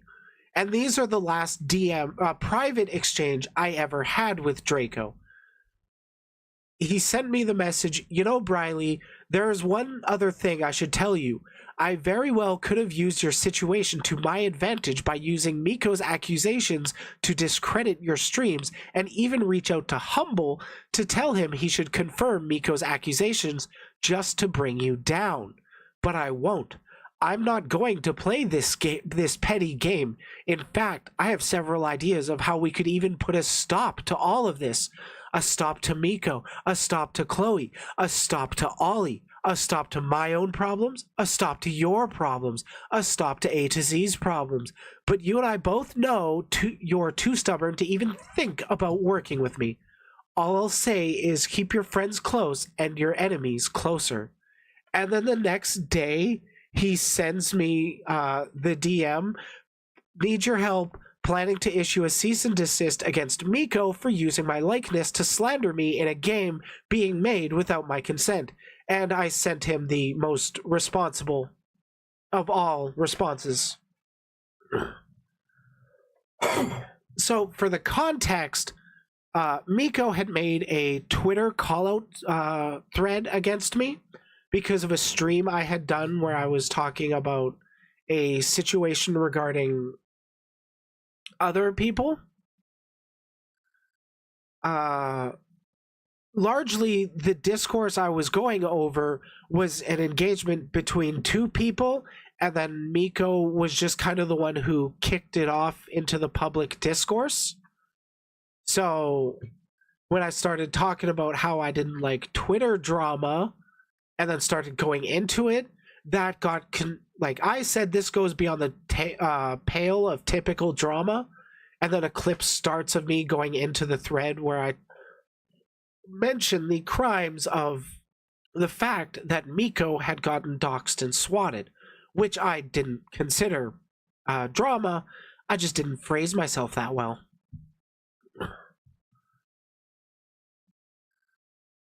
I wrote here, I may not like Miko, but I'm aware there's enough false accusations against her to muddy the waters of real criticism, and I do stand by that. I do think there is room to criticize her, but largely there are a lot of people who are spreading actual false accusations against her, so it's really hard to tell which ones are the real ones, so I don't bother going after her, I guess. Side note, I did hear about that game. It from what I recall, it was like a birthday game or something for Miko, and the character in that was actually Draco Malfoy. I did laugh when I heard about that. That was pretty funny. Ooh. Okay. And then this is the last time I actually really interacted with him. We did do a bit of a back and forth responding under this, but he has since privated this account. So I made a tweet that read, "Oh man, these Google Slides are great for organizing screenshots. I should have done this months ago. Anyways, I'm cooking." And Draco, being the big brain he is, responded with a video where he attempts self-harm to himself. He used a disposable razor to slightly draw some blood, and in our responses he went, or I responded to the video saying, seriously, what the fuck is wrong with you? And he said, I just want to die, kind of thing. And it's like, and I responded, I just want you to stop weaponizing self-harm against people. And he continues on with the just want to die. But this was just a little bit of my engagement with Draco, which is not really the main point of the video.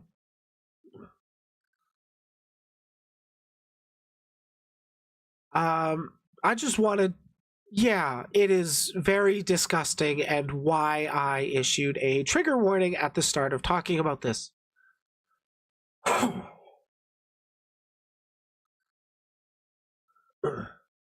So, moving on to other people who have engaged or had experiences with Draco. Ludmilla VT had come on my stream to talk about their experiences with Draco in September 2023, about 4 months ago. The following is from January 2024, and I did ask Ludmilla if I could share these. She didn't post these on Twitter, or they didn't post these on Twitter. They didn't want to post it to Twitter, but they wanted somebody to at least have it. So they gave it to me, and I asked, hey, I'm putting together a video of how Draco weaponizes self-harm. Do you mind if I include the screenshots? They're like, sure, go for it. So basically what had happened in earlier this month, January, was this Ludmilla VT exposed account came out in a very sad attempt to deplatform Milla, using a lot of the exact same ways that Draco accuses people of stuff. Warning, this person supports doxing, swatting, and false accusations. This person, and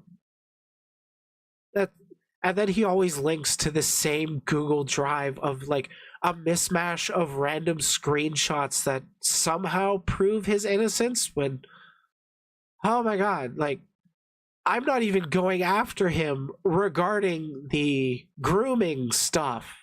This video is explicitly about the self-harm. If you want to know about the grooming stuff, you can check out my first conversation with Draco and then my follow-up video. Supporter of false accusations. Yeah, I know. It's wild. So this screenshot was DM'd to Ludmilla by Draco Starscale. It reads, look, I know you probably have good intentions, but please take down this account and your posts. Ollie was banned from Twitter, and Ludmilla doesn't support his actions.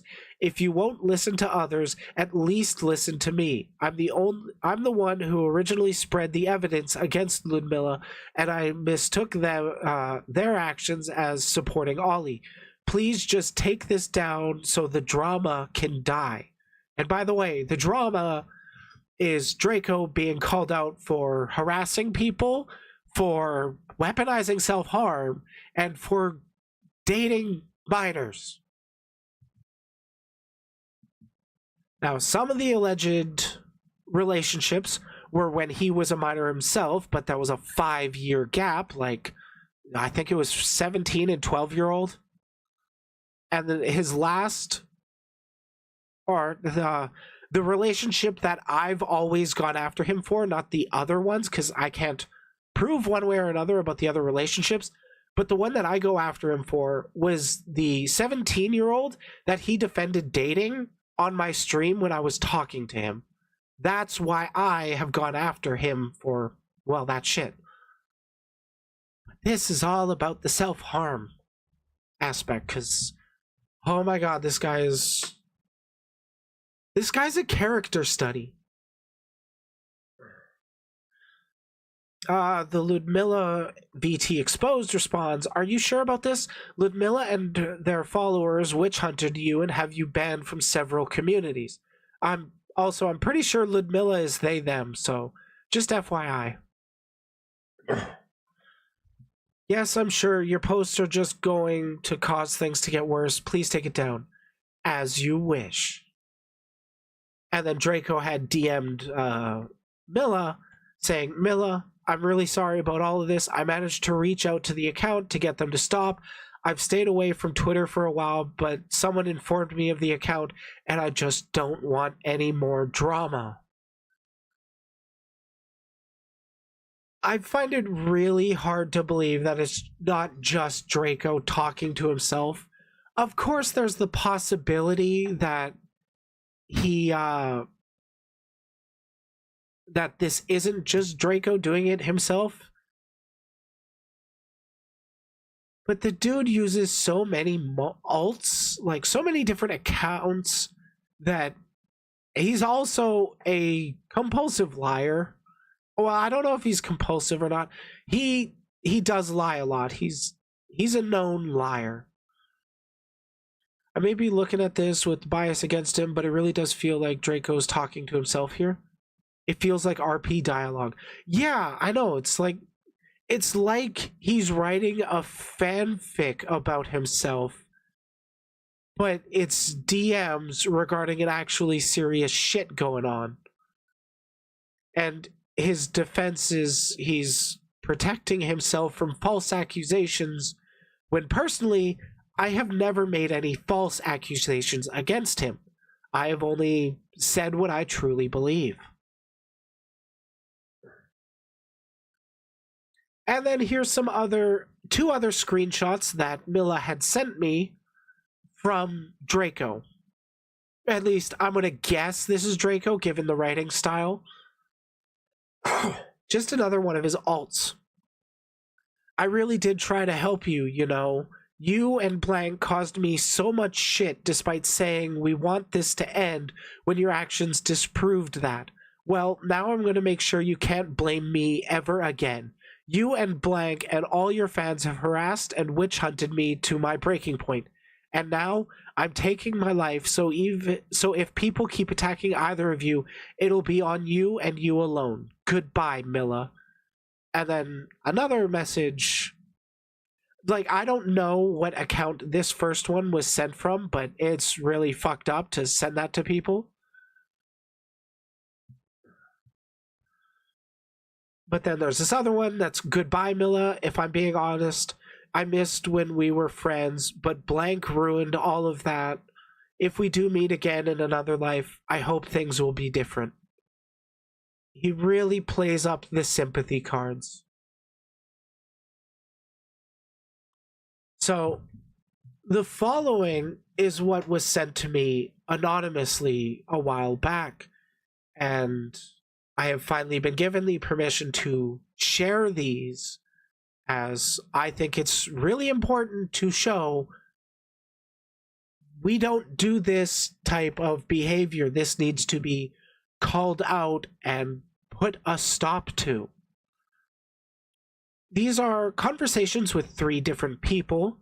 I do not have a definitive timeline, but I believe these conversations took place between September 2023 and December 2023. And I really hope these are in order. They're as close as I could logically make sense. So let's get to it. First person. Message could not be delivered. Draco had sent a screenshot. Do I include it? Yes. Here's the screenshot that he sent. Draco had sent a screenshot, but this person wasn't able to respond. They tried saying, I find it funny you don't put my messages in there, but it's okay. We have proof of you harassing my friends and not leaving them alone. Proof of your threatening suicide and also jumping on alt accounts to stalk and threaten people, again, that have asked to be left alone. Just so you know, blank didn't send anyone. I'm trying to protect my friends from a pedo and a liar. So here's the point where Draco unblocks them. You calm down, or are you still being an ass? Me calm down? I have proof of you harassing my friends and threatening suicide. That's 2 of the accusations. Which is a big problem regarding if Draco does want to redeem himself and, like, build credibility, he's got to stop repeating all of the behaviors he's getting called out for. Because if he's committing 2 out of 3, or if he's getting caught doing 2 out of the 3 things, what are the odds he's doing the third thing? I would say pretty high. So here's a screenshot. Hey blank, thanks for sending your friend to threaten me. Want to remove blank from the server, please? Draco sends a screenshot. Another screenshot within a screenshot. And I may remind everyone that the, quote, lies that blank is talking about are actually false accusations made by doxers and swatters whom blank is now actively supporting. Which basically means if you're not with Draco, you're against him and support every one of the actions done by every person who hates him.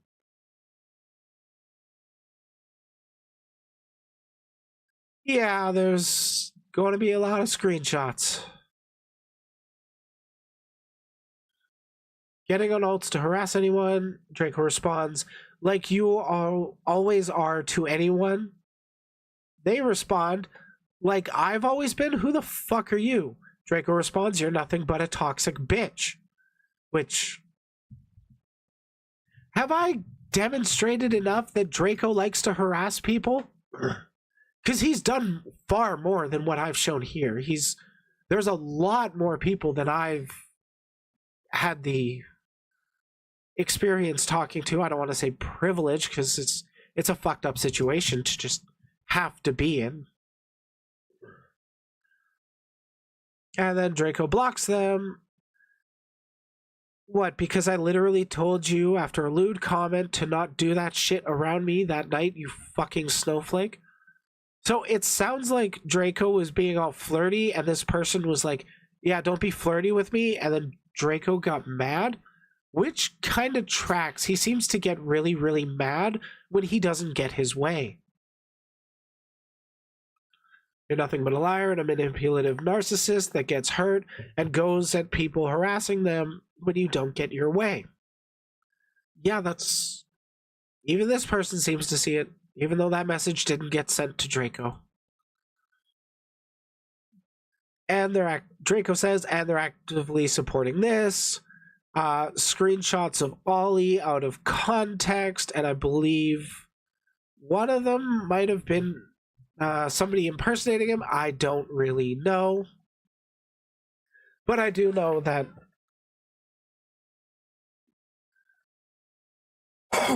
but I have talked with Ollie some before. He's cool with doxing Draco. I'm personally not. That's kind of where our differences lie.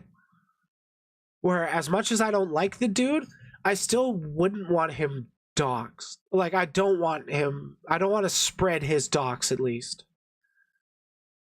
Anonymous person one responds, what? Supporting the shit that you literally just did to my friends too? Draco, you're supporting lies from a transphobe and doxer. Person one, you have been harassing them. I'm not supporting shit from anyone on Twitter. I have proof of you threatening suicide to both my friends. Draco, well, I never lied to either of them and was genuinely suicidal. Person one, I have proof of you harassing them and going on alt accounts after being blocked to harass them more. That's not the way to do shit. I'm sorry, but trying to get someone's attention using suicide is disgusting. But if you have any sort of respect for their feelings, you would have stopped harassing them. But the video of you dating a minor, I'm sorry, but no thank you, regardless of that. So I personally don't know if they're referring to my conversation with Draco at this point, but it's very clear when I do get referenced in these conversations later. Except that was faked. Or Draco says, except that was faked. Person one, you have proven to her and her partner that at least 3 of the accusations are true. Yeah, then explain your actions for the last day. Draco, there's no correlation there. So he's basically saying there's no correlation between the 2 of the 3 accusations being true, being harassment and threatening suicide, and the 3rd being pedophilia. And then the last day where he's been harassing and threatening suicide, there is no correlation there. I might be more sensitive to stuff like that because I have a friend that did go through with suicide, but I don't see anyone being able to excuse behavior like that. Honestly, this is why I'm actually really pissed off about Draco weaponizing suicide and self-harm the way he does. Because a lot of it, I'm gonna be real, it doesn't entirely feel like it's not just a cry for attention. There are people who are genuinely suicidal that might see that stuff and then just get triggered and go through with it. And then Draco will act like he's doing it and then just come back later.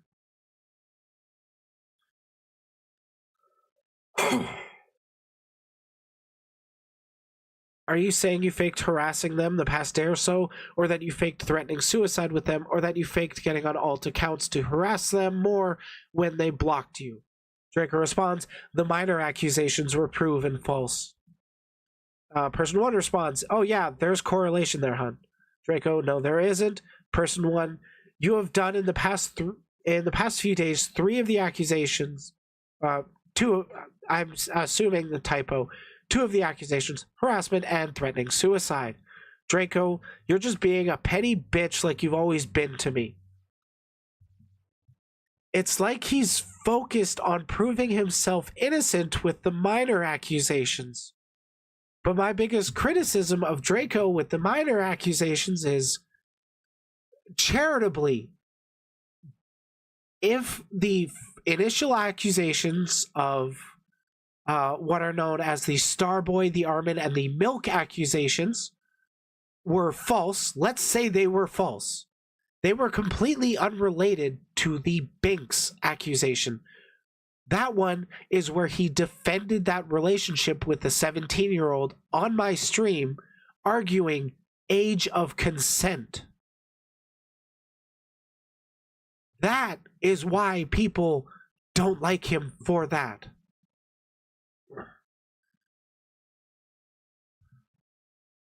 Person 1, getting on alts to harass more. Draco, like you always are to anyone. Like I've been. Okay, so it's a bit of the other one. Continued.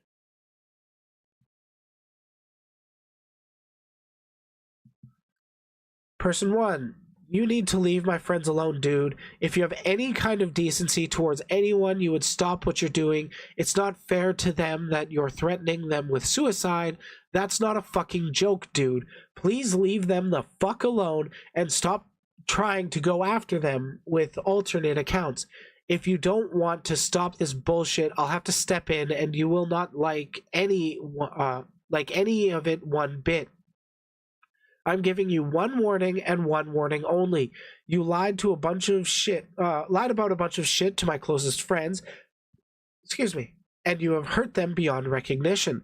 They have asked you to leave them alone and for you to stop messaging them. So if they ask that, then respect their wishes, because I understand you might have a hard time and you might be not in the right headspace, but trying to threaten people with suicide is disgusting, and you lying about the accusations is also disgusting. So please, leave them the fuck alone. Draco responds, no, and they weren't lied to by me. Person 1, right. Draco responds, they were lied to by doxers and swatters. And then Draco blocks them. Because, Draco totally can handle confrontation. Here we have the second person of the 3. Looks like Draco's saying, I am telling the truth. Person 2, I'm sorry, but I can't trust that. So as of today, I'm cutting ties until all this is over and you can prove that this will never happen again. It hurts a lot to do this, but I work with children. I can't do this. Draco, then I'll just do a favor and end my own life. Person 2, don't do that. Draco, goodbye. Yeah, this dude literally needs psychiatric help. Person 2, we need to talk. It's about the drama. I need answers, the whole truth. Draco responds, the blacklist exposed is me, but everything else is true. Person 2, so you were dating a minor? Draco, I meant everything I told you. I never dated a minor. Person 2, I'm sorry, but I don't believe that. I saw the interview video. That is my video. Draco, it was staged. Person 2, why would you admit to dating a minor then? Draco, because they were manipulating me and taking advantage of the fact that I have amnesia. That's not how amnesia works. Like, this dude's amnesia defense is that he has amnesia specifically of the time or during the time that he dated the first 3 minors. So he doesn't exactly remember what happens there.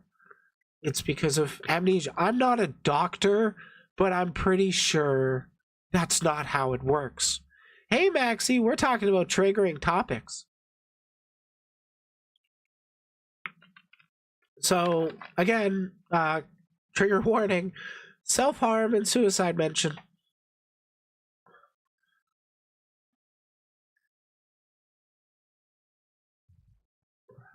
Person 2, I need the truth because the way you have been acting against those who don't want anything to do with you or do with the drama isn't helping.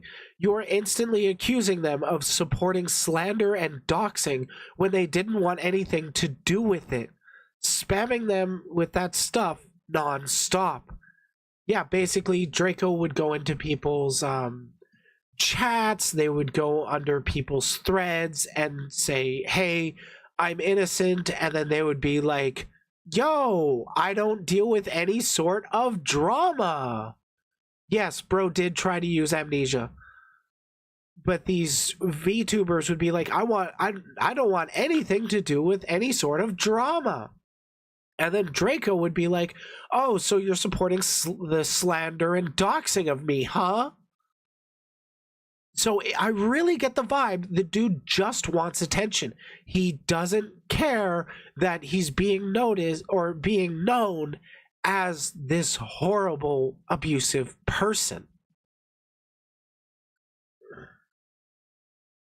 Draco, I am telling the truth. Person 2, I'm sorry, but I can't trust that. So as of today, I'm cutting ties until all this is over, and I can't and you can prove this won't happen again. There's the same one again, but it continues. Not even bad memory, straight up, I have amnesia. Yes, literally. You can go back into the conversation. He does say he has amnesia over that time. I really wish I could have called him on it at the time, but I didn't know. Or, well, I figured he was bullshitting, but I didn't have the medical knowledge, I guess, to really call him on it in the moment. So I just kind of moved on and focused on other stuff, like the Binks accusations.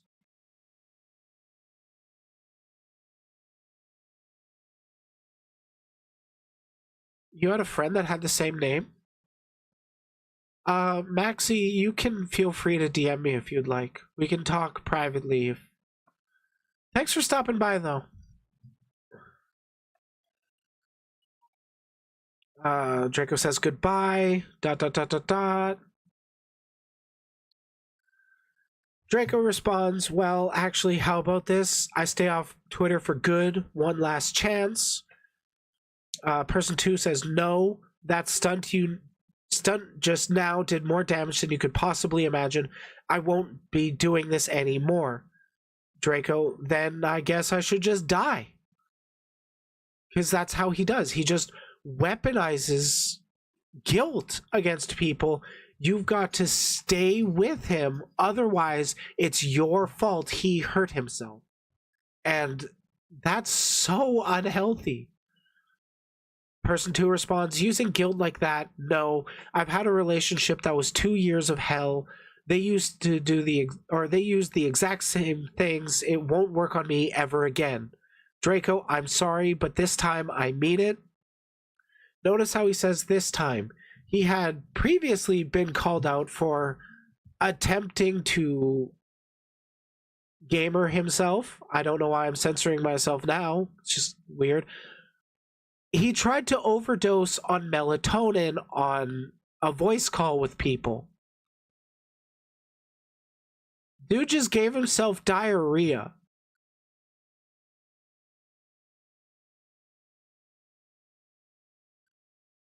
Person 2, Draco, you need to go to therapy. I'm dead serious. This isn't healthy.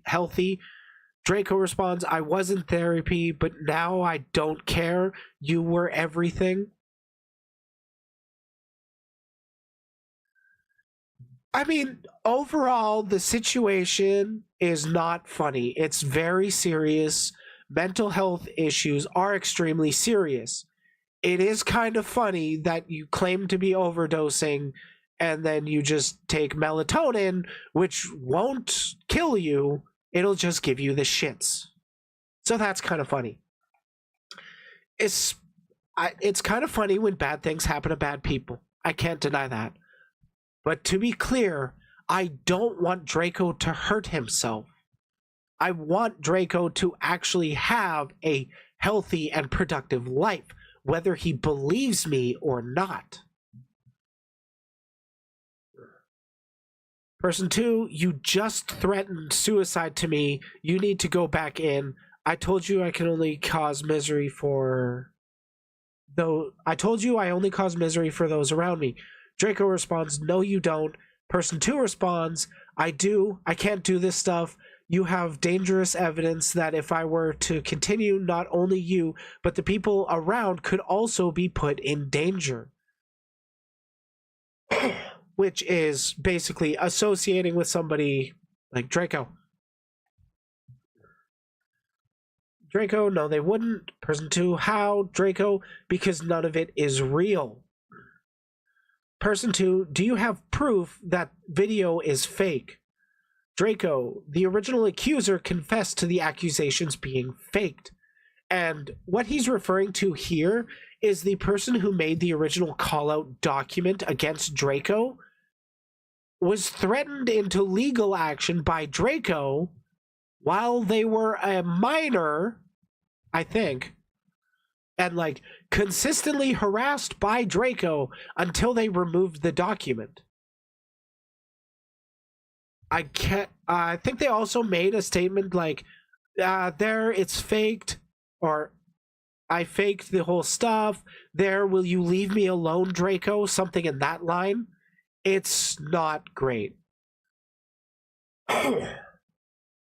But yeah, and I still say, charitably, even if those original accusations were fake, he still dated a minor in light of being called out on that stuff. And then defended that on my stream.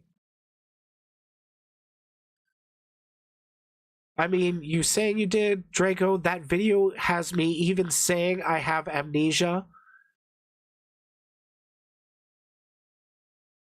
Well, that confession seems legit. Yeah, that's why nobody bought it and everybody still calls him the bad things they call him. Because, you know, he's arguably proven it himself. Most people actually wouldn't know his name if he didn't go around to a bunch of bigger streamers trying to get them to hear him out. If he just shut the fuck up and quietly left the internet, then came back under a different persona, nobody would know. Nobody would care. Well, I think people would care, but largely there wouldn't be like massive discourse, or like he wouldn't have his infamous reputation that he does. Apparently, he's asked short-term or long-term in regards to the amnesia. He says long-term, and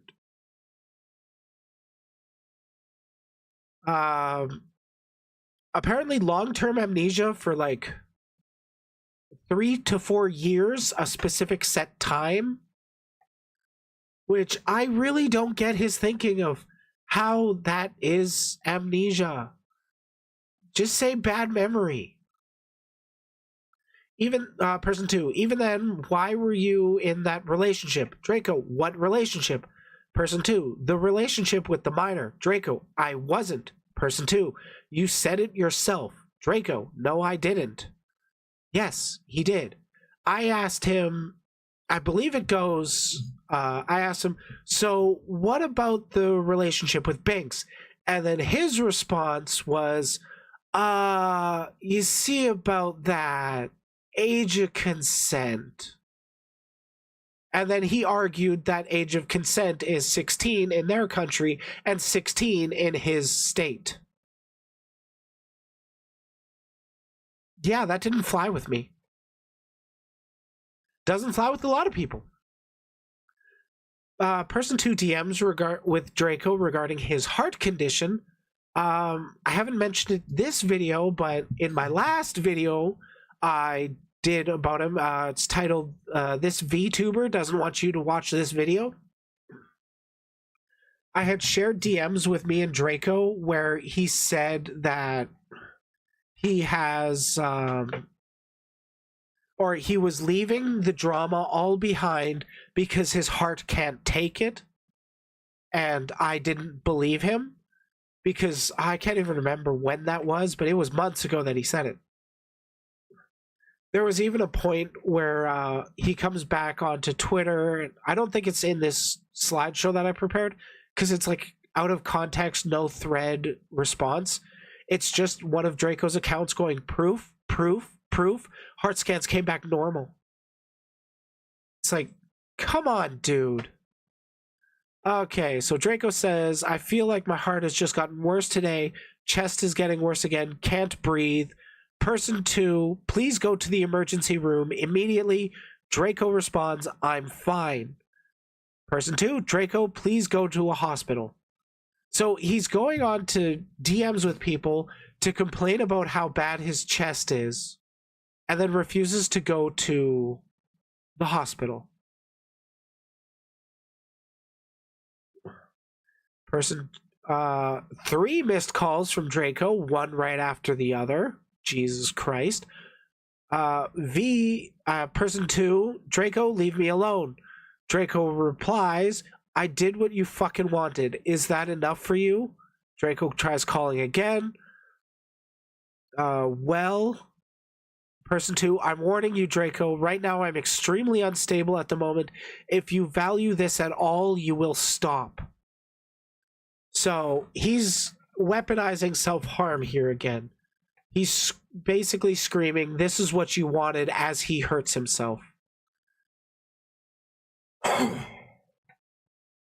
Person 2, please leave me alone. I didn't, I don't know what the block message was, but they said, I didn't, they went by their own. Leave me, or now leave me alone. Draco responds, tell them to leave me the fuck alone. Draco continues. How many times has he done this shit? I have no idea how many times he's done this shit.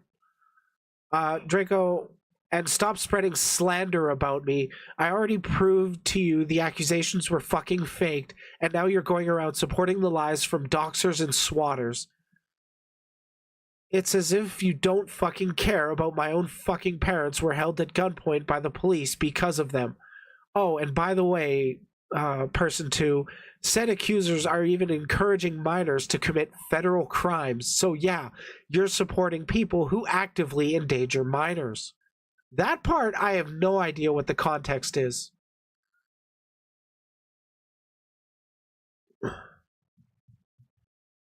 I believe person 2 blocked Draco for good after this engagement, because this is the end of the... Raj, are you just making a guess, or have you been keeping count? I wouldn't be surprised if that's accurate. Person 2, I didn't, they went by their own. Oh, right, and then he sent a little more.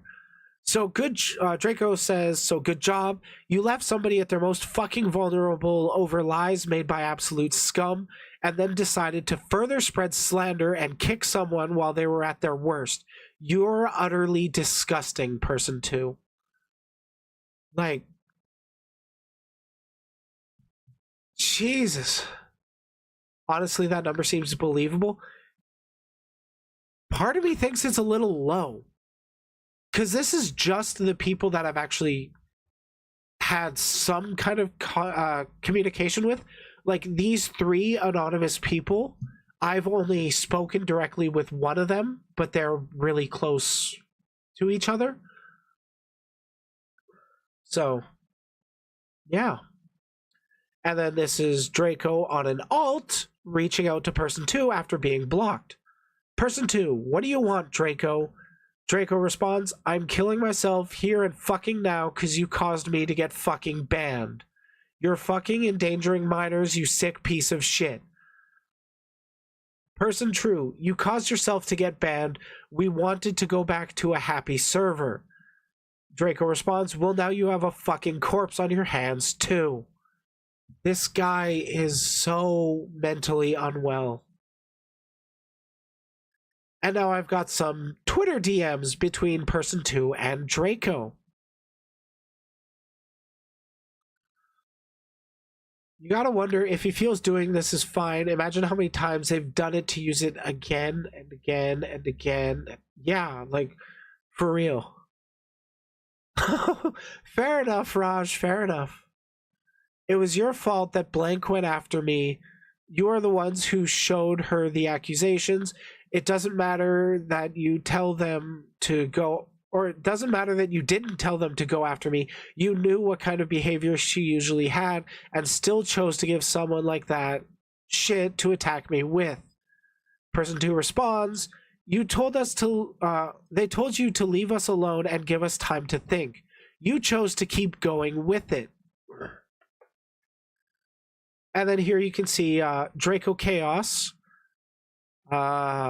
Here's a Google Drive link. Warning, Blank supports doxing, swatting, false accusations. Please block her immediately, blah, blah, blah, blah, blah. The same kind of call out that people make against Draco. He's weaponizing it against the people that call him out. But nobody believes him. Person 2 responds, also, funny thing is, I never even told them. They found out on their own, so don't try and put your own mistakes on others because you can't handle it. Draco responds, says the one defending doxing and swatting, maybe I would have given you time if you actually fucking took precautions to not have people fucking harass me. But now, I see no reason to give you space or time ever again. So this is just straight up, I'm going to keep harassing you. You know, what you would expect friends to do if you have issues with them and then need some time to yourself to really think about things. Did I get that? Whoops. I don't know if I have that screenshot. It might be included later. It might not. Yeah, the good old accuse your accusers of what you're doing. Projection. Basically, if the finger's pointed at somebody else, it's not pointed at you. And that's Draco's #1 defense. Especially after I found out, Draco says, especially after I found out about this in regards to a screenshot, from now on, I'm going to be warning every single person you ever interact with. Person 2 responds, go ahead, I already knew it was you. Draco, then what should I do, Blank? Person 2, don't ask me, you decide. You have the plan, apparently. Draco, no, you're the one who keeps telling me to do shit with quote-unquote good intentions when you really just want me to fucking die. Exactly, no balls to go along with that threat. You said yourself, I believe that's what it says. Draco responds, I didn't. I said it was possible because of my amnesia. It's fucking... person 2 responds, it's fucking recorded. Draco says, Briley edited it, which technically I put on an intro and outro, I think, and then just uploaded the full conversation. If I edited it, you could find the cuts in those videos. There are no cuts. It's a full conversation. Amnesia doesn't cut it. Suddenly you remember you were groomed. I'm guessing they say I don't believe you. Draco responds, so you really want me to then? You really want me to fucking kill myself? Person 2 responds, you think me saying what you want me to say will give you reason? Figure out yourself. Did I ever say that? No. Draco responds, no, your actions said it. So, he's basically just going into more of, everybody that doesn't like me just wants me to kill myself. And no, that's not actually the world we live in. I'm sure there's a handful of people that would celebrate if Draco did do it, but I personally would not. I would not celebrate, nor would I really shed a tear. I would be upset because I would rather people, get better and be able to enjoy the life they have, but not everybody wants to. Especially after I found out about this. Warning. Okay, we did read a bit about that. Go ahead, I already knew it was you. That wasn't me, that was a friend. Sure. Person 2 asks, anything else you want to say? Draco responds, why abandon me on a whim? Person 2, I told you I am protecting people around me. You decided to keep going. Draco responds with an ellipses, ... Whoops. Person 2, all of this within a day. That's how much patience you have, clearly. Yeah. Draco, a fucking year? Are you fucking insane? I'm guessing this person said Draco needed...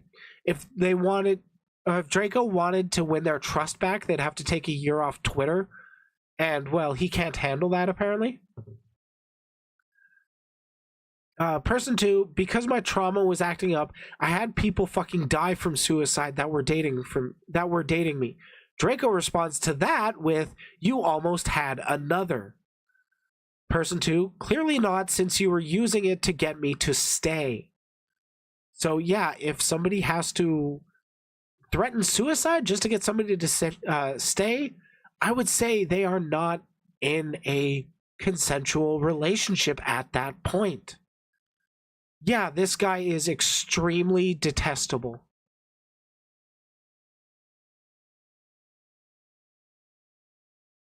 Honestly, it's not... I do kind of agree with that. I kind of think that the majority of people that are really experiencing that vulnerable low where they do commit suicide, they tend to not continuously bring it up to other people. They just do it. Sometimes you get a note, but usually that's not it. This guy is... It really feels like he just weaponizes suicide in order to keep people to stay with him, because he has no idea how to actually get people to, connect with him like a person. Person 2, there's consequences to actions, and threatening my wife, the only one that kept me from killing myself when I was younger, was the biggest mistake. Draco responds, no one I ever told it to ever cared. Person 2 responds, want to know why? Draco responds, because no one ever fucking cared. And person 2 responds, because you decided to say it after you sent suicide threats, lies about people, and manipulated others. That's why. Draco, you are the only thing keeping me from losing my mind.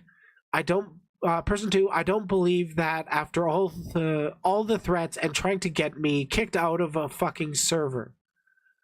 Draco responds, what about when we were dating? I was willing to listen to you. I even deleted the Blacklist Exposed account. Person 2, yeah, you were, but was it for me or because I was willing to believe your lies at the time? This is not just abuser behavior. Someone not feeling any empathy towards other people, only himself. Yeah, that's really what dude does. He That's the only vibe I get from him. He's only focused on how he can help himself. This guy sounds like DSP when it comes to getting called out for bad behavior. I don't think I know DSP. Do I? Anyways. Draco replies, they weren't lies, but there is one thing I haven't told you about. Person 2 responds, I find it hard to believe after every fucking accusation so far that has ended up true, harassment, suicide threats, multiple accounts being sent at me and my love, and threats against me and my love to not stream, or you will send to everyone we know that we, quote, support slander and doxing. Draco responds, after I tell you I decided I'm staying out of your life and everyone else's, whether I keep living or not will be up to random chance. Draco, would kind of be safe to assume you spread it to everyone. Draco replying to a message that read, I was warning him and telling him to be a little cautious. I was willing to try to help you get better than this. Draco's response was, were you though? Person 2, yeah, I was. You're the one who instantly was harassing me for trying to take a fucking step back to clear my head. Like, this person didn't even say I'm cutting, or I don't think they said I'm cutting every last tie initially. Initially, what they had said was, I need some time to think about this. And then Draco's response was to harass them until they kept responding. After suicide threats and continuing after I told you I have trauma from past relationships with suicide. Draco responds, it sounded more like you were fully abandoning me. Going into that very loaded language. The emotionally weighted language. Oh, okay, that's what the year was about. Okay, so this person was going to take a year off Twitter and, like, go away for a year. I don't know, considering you said you'd be back in an entire fucking year, hello? Person 2, yeah. Draco, a fucking year? Are you fucking insane? Because my trauma was, person 2, because my trauma was acting up, I had people fucking die from suicide that were dating me. Draco, it is possible because of my amnesia. It's fucking recorded. Briley edited. Oh, did I repost screens? Goddamn, there's so many. Amnesia doesn't cut it. Suddenly you remember you were groomed. I don't believe that. Draco responds, because I hid it from you. Bro, this is not the kind. If you're trying to build a relationship with somebody, you don't hide shit like that. Especially if you're going to bring it up later, you fuck.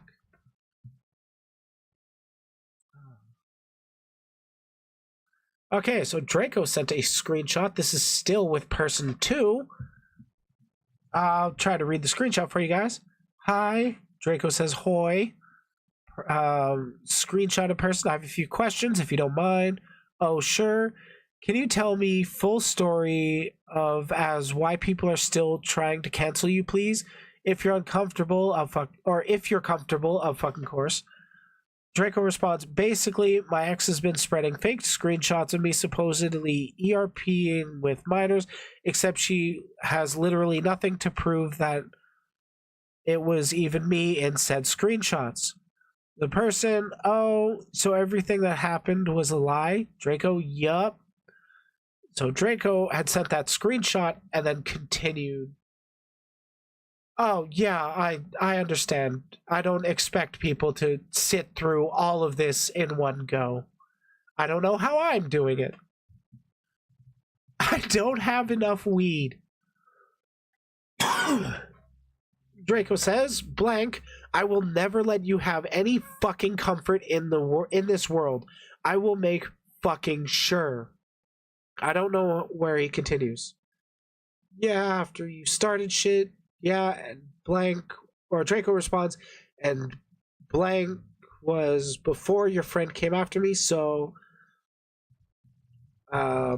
person 2, I was warning him, telling him be cautious. I was willing to try to help you get better than this, but you showed your true colors. Draco responds, would kind of be safe to assume you spread it to everyone. Hey Milla, how you doing?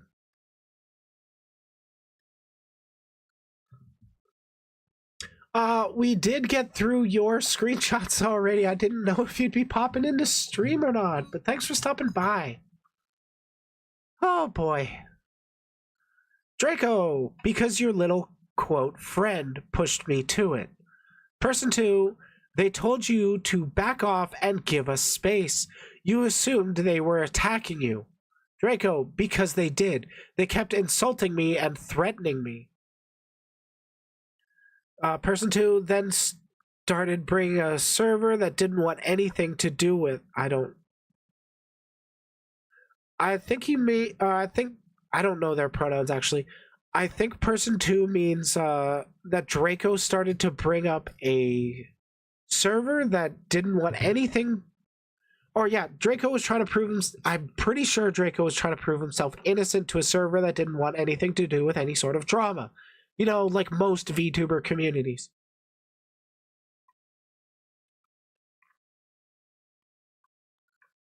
I really do wish these were listed in like 1, 2, 3, 4. That would make chronologically work so much better. Oh my god, these are in reverse. Fuck. Oh, going over again. That same screenshot is covered before. Draco, but a hazard. Nothing but worthless. Person 2, Draco, you hurt me beyond repair, just like you said you would. So now I'll warn everyone you ever interact with that you support those who cause harm, and those who even go as far as to endanger minors. I don't know what this is replying to, but I wasn't, because I genuinely meant it. Don't, person 2, don't bullshit me. Draco, because you were everything to me, you were the only thing keeping me from losing my mind. Person 2, I don't believe that after all the threats and trying to get me kicked out of a fucking server.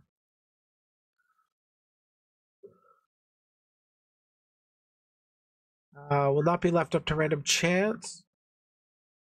Person 2, I'm not hearing it. Draco says I was groomed at the age of 16, blank. They respond, so why do that to another minor?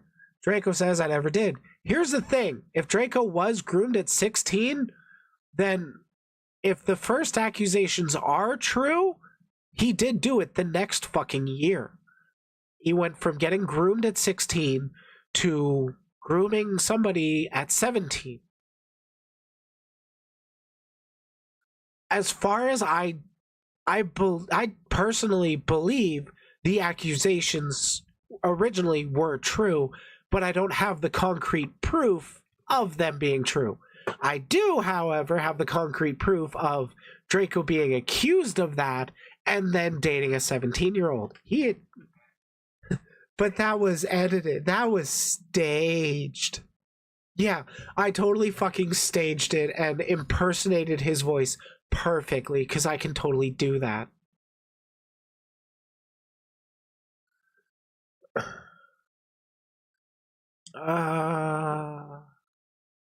That continues. God, these screenshots are so messed up. Because I hid it from you. Person 2, well, maybe you shouldn't fucking hid such a thing after so much shit has happened. Draco, not like you care. Bitch, they did care. You just don't see it because you just Draco automatically assumes that everybody is already out to get them. Person 2, there's consequences to actions, and threatening my wife, the only one that kept me from killing myself when I was younger, was the biggest mistake. Draco responds, no one I ever told it to ever cared.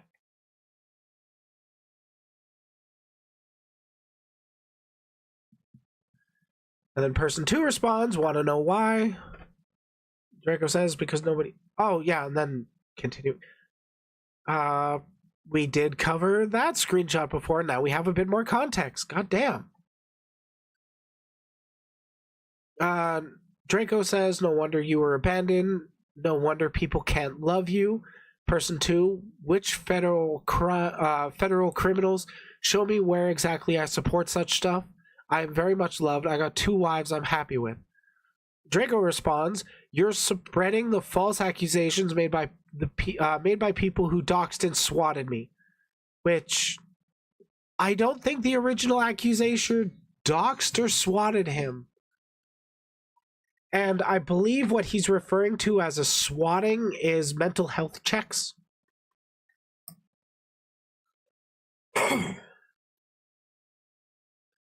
Draco replying to the I'm very much loved, I got 2 wives I'm happy with, not until I force them away from you. So he's trying to isolate the people that he wants to manipulate into being his romantic partners, it sounds like. What fairy tale is this? Okay, back to this one. God damn it, back to this conversation. You hurt me beyond repair, just like you said you would. So now when everyone you ever interacted with, you support those who cause harm, and those who even go as far as to endanger minors. I'm never going to stop. Person 2, and I will show them how you threatened suicide because I broke up with you. Draco, I'll just keep pestering all of you until they're forced to remove themselves from your life. I see no reason not to at this point. So, like, he wants to prove himself innocent so bad, he will continuously harass people to prove himself innocent on harassment charges. He doesn't care about the harassment charges. He doesn't care about the stalking charges. Not charges, accusations? Sure, let's go with accusations. He doesn't care about the stalking, the harassment, the alts. He doesn't care about any of those accusations. He only cares about proving himself innocent regarding the grooming allegations. Which, I mean, in my eyes, he can't. He can't prove himself innocent in that situation. At best, he can prove he's no longer repeating such bad behavior, which he doesn't convince me he's doing when he's continuously, harassing people when he's already called out for harassment. Again, he's called out for grooming. He's called out for harassment. He's called out for threatening suicide. And so far, all I've been covering this stream pretty much is his threats of suicide and his harassment. So, again, odds are pretty high that there's probably more victims that we don't know about. They just haven't come forward because, it's kind of scary when you're younger and you're getting sent this kind of stuff. Just keep pestering all of you until they're forced to remove themselves. You made it clear as day that no one can be trusted, so hey, since I'm so worthless like you treated me, I'll just go ahead and make you understand what I am going through. Person 2 responding to the not until I force them away from you. I dare you, do it. See how far that goes because you already threatened them and now you think you can take a relationship that's lasted longer than your own fucking sanity and break it? You really are delusional. And I think he is for sure.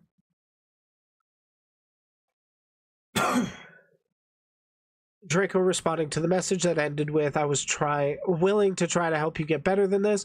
Draco had said, were you though? Person 2, yeah, I was. You were the only one who instantly was harassing me for trying to take a fucking step back to clear my head. After suicide threats and continuing after I told you I have trauma from past relationships with suicide. Draco, it sounded more like you were fully abandoning me. Person 2, that sounds like a you problem there.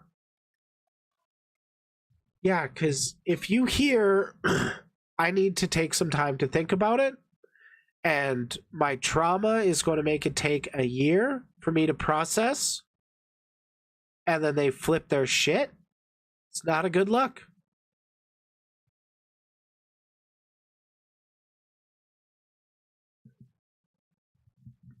So person 2 says, I wanted to be left alone. You pushed it so far, they got involved on their own.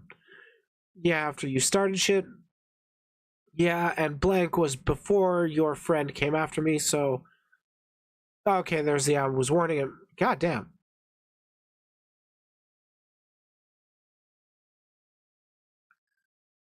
Okay, keep digging all you want. More screenshots. So this is another one of Draco's alts on the right here. Please list 10 to 10243. Sends a screenshot from unknown person. Oh, don't worry, that will all be shown. Draco will learn to never threaten my wives or try to take them away from me. I am no longer letting this shit slide from him. Draco says, stop. You're not being any better than I am. This isn't the blank I know.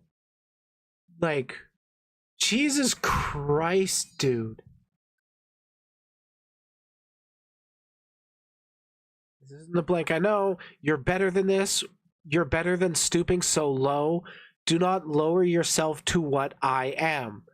Person 2 accepted the request. Then you clearly didn't know me. You threatened my loves and the only two who actually saved me from suicide countless fucking times. You threatened to take them away from me in your little fit of rage because you didn't get what you want. I told you don't do the suicide threats because I have serious trauma and you kept going. I told you to give me fucking space and you didn't. I told you to leave me alone, and guess what? You didn't. You feel bad for any creators with the name Draco? Oh my god, I know. And here's the thing, I know another Draco. They're like a femboy too. They just happen to pick that name, but I've caught some of their streams. They sound nothing like the Draco we know, and it's like, bro, I don't want to say rebrand, but I feel bad, dude.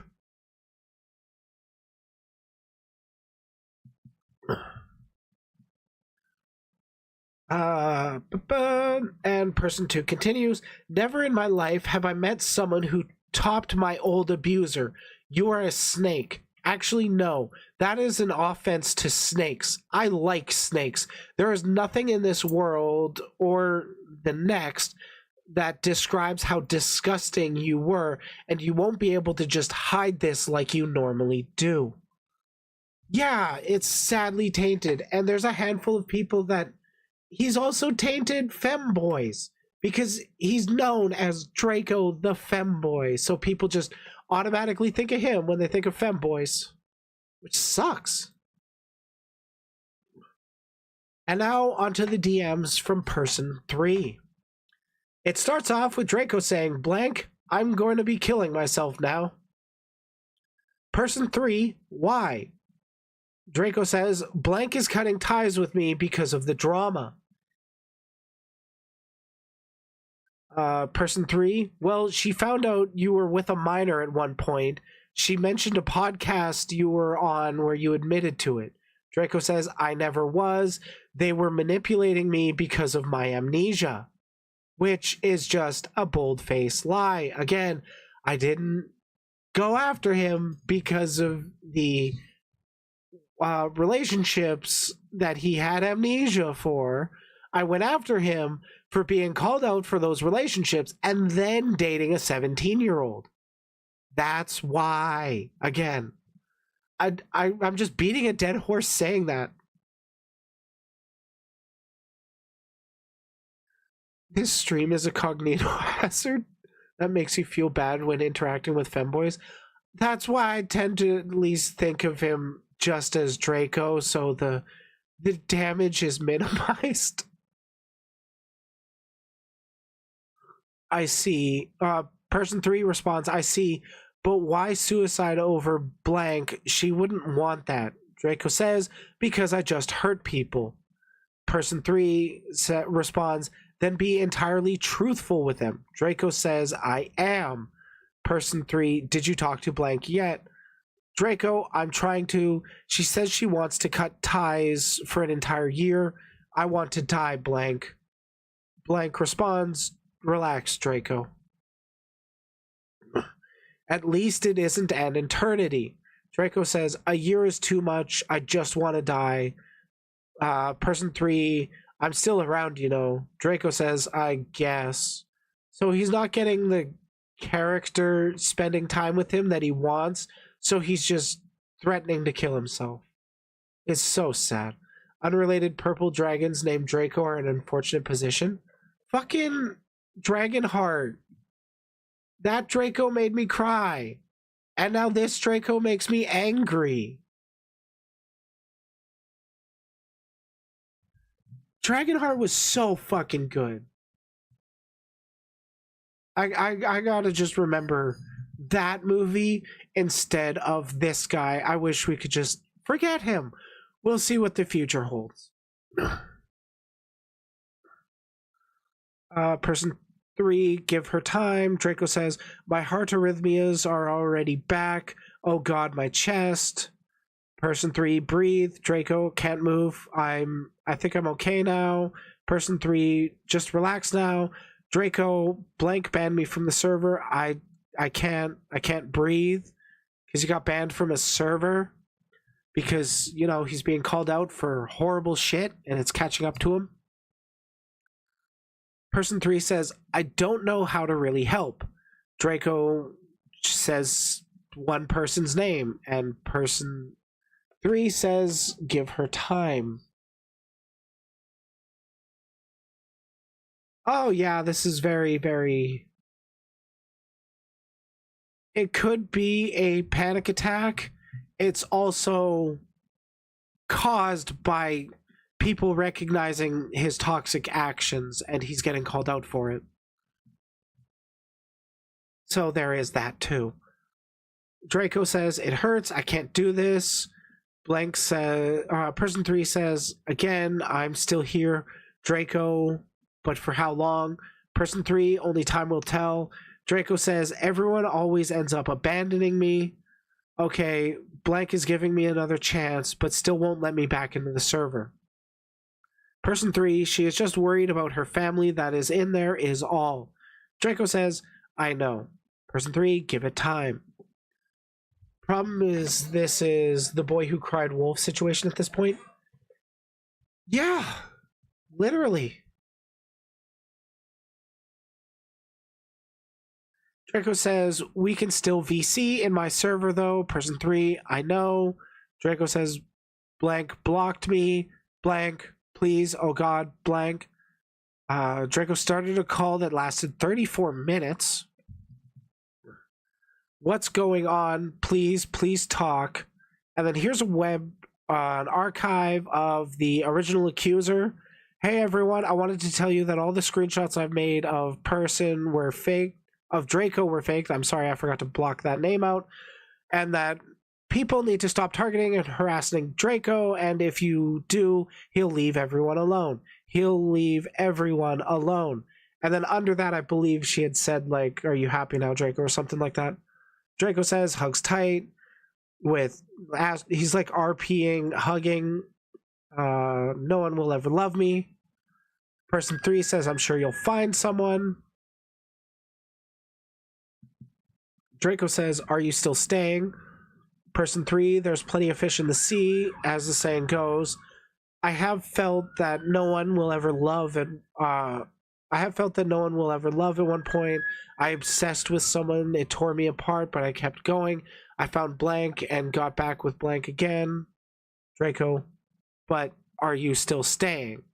So literally this person is opening up and trying to connect, like emotionally connect with Draco, and Draco's just focusing on, but are you going to leave me?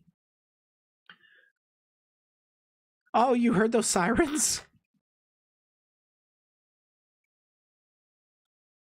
Because my window is shut. Yeah.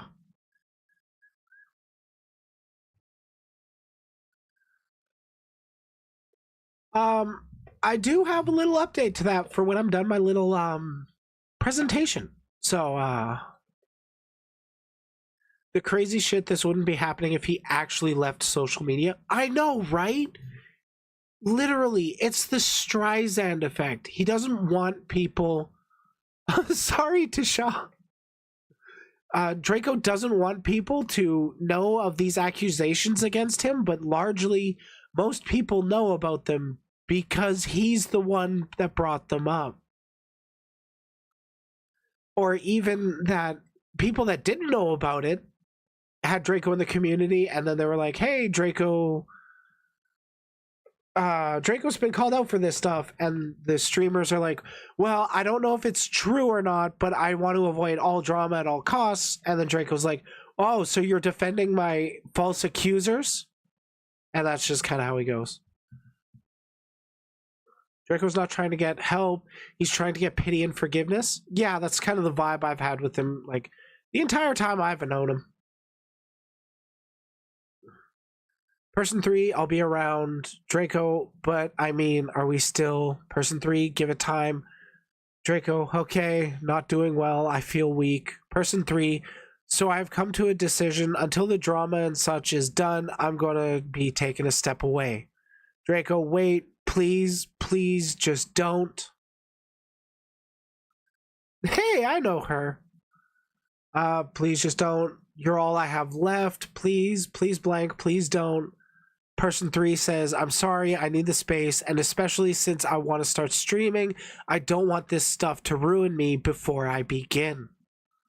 Which, yeah, it's kind of hard to grow as a brand new creator if you're associated with somebody that's so vastly called out by the majority of the VTuber scene.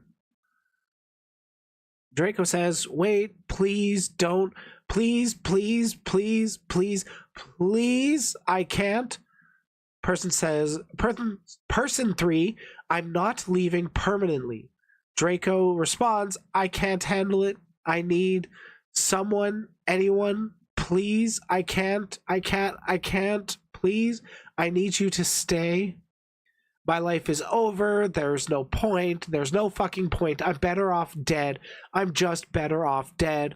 All I do is hurt people. I hurt you. I hurt blank. I hurt everyone.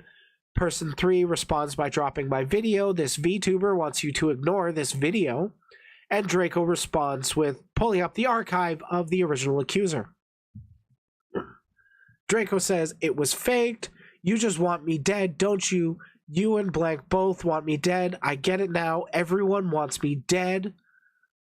Draco drops his Google link that he drops under everybody and says, like, insert person. These are the people they're supporting because they support the Draco accusations. And here he is saying, these are the people Briley are supporting, and now you are too, and just like them, you want me dead. Blank, person 3 never said so. Draco, well, you're supporting Briley. I mean, I don't want him dead. I want him to get better. Person 3, unfortunately, the only one I can support currently is blank. Draco, then why listen to Briley's lies? Person 3, she sent it to me and I have yet to listen to the vid, being I'm at work. Draco responds, here's the person Briley is actively supporting, where he's linking screenshots of Ollie again. And for those that don't know, again, I do disagree with Ollie's doxing of Draco. Ollie stands by it. I can't convince him off of that. And then aside from that, I don't really have issues with the dude. I've collabed with him, but I don't do a whole lot of active supporting of him. He doesn't even have to stop doing things like watching YouTube or using the internet entirely. He just shouldn't use Discord, Twitter, or other platforms he can talk to people. Yeah. I think if he just stayed off Twitter, that would be the best for him. And by extension, you and blank, it's not like any of you care. No one cares. Everyone wants me dead. Why else would they fucking support a doxer who had me swatted? Person 3 says, you know I truly did care. Draco, did. But now you don't. No one ever will. Person 3, but this is what I get for caring for others. I get it spit out back at me. Draco says, you and blank decided to leave me. You both know how unstable I already was, so why else would you leave? I'm done trying to keep myself alive. There's no point in it. Living won't fix anything. Person 3 responds, giving up won't either. Here's the thing, it won't fix it. It'll only, if he did end up committing suicide, that wouldn't exonerate him or anything. It would cement his legacy as that. How is it ever going to change if it just ends where it ends now? Or not now. If it were to end that way, that's just the legacy you're leaving behind. If you really believe yourself to be innocent, why would you not want to genuinely prove it? Draco says it'll make everyone happy. Person 3 says it would do more damage. Draco asks how. Person 3 says traumatic for blank and I, for one. I may be desensitized to it by now, but it still hurts. Draco, I still refuse to even try to take care of myself anymore. Person 3, please, we tried to help, plus we tried to help you. Draco, and then you both gave up. Blank told me she'd never leave my side. She lied, just like everyone always does.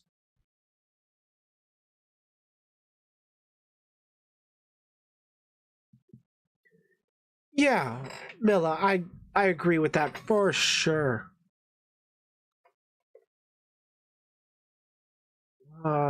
Using alt accounts aren't going to help. Draco responds, well, I can't talk to blank on my main. Person 3, so pestering her with alts is better. Draco, I'm just done with life. From here on, I'm refusing to eat or drink a damned thing so that my heart can kill me. Oh boy. Starving yourself, you're not actually going to do it. That's one of the few things that you really can't do to yourself. You'll eventually get your nutrients somehow.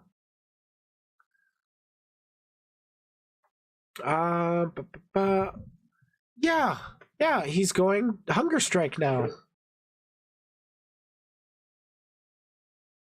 Person 3, we can't fix your health problems, only you can. Draco responds, and I don't want to anymore. Everyone wants me dead anyways, including you and blank. Person 3, we never said that. You insinuated it.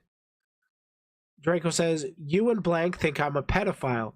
Even when the accusers are literally the scum of the earth, going out of their way to dox me, swat me, commit identity fraud, that's fucking rich coming from him. Instead of going to the fucking police.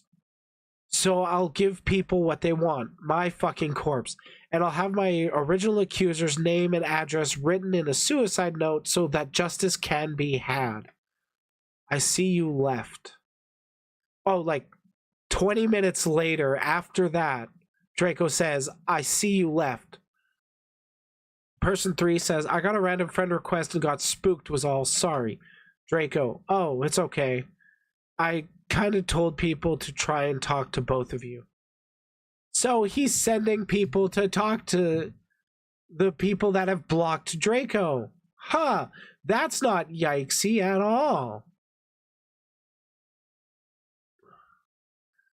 Draco, well, at least starving myself gives things a little time frame. Person 3, please don't. Draco, why not? Person 3, won't end well for either of us. And then this was an alt sent, or this was what I'm guessing a Draco alt. And currently the only ones I trust in this situation is blank and blank. Draco responds, no, you have proven that no one can be trusted in this world. You have proven that you and blank are the absolute scum of the earth, so I'll make sure everyone knows that. I'll make sure you know that. Person 3, says the pedo and suicide guilt tripper. I also want Draco to get better. Not everyone is great all of the time. We've all done shitty things, and unlike others, he is unwilling to change. Yeah, that's literally where I stand with him. Like, I do believe people can change. I think they can get better, but they have to want to get better. And Draco, he doesn't want to get better. He just wants people to be at his side, to just listen to him no matter what. He wants yes men for those around him.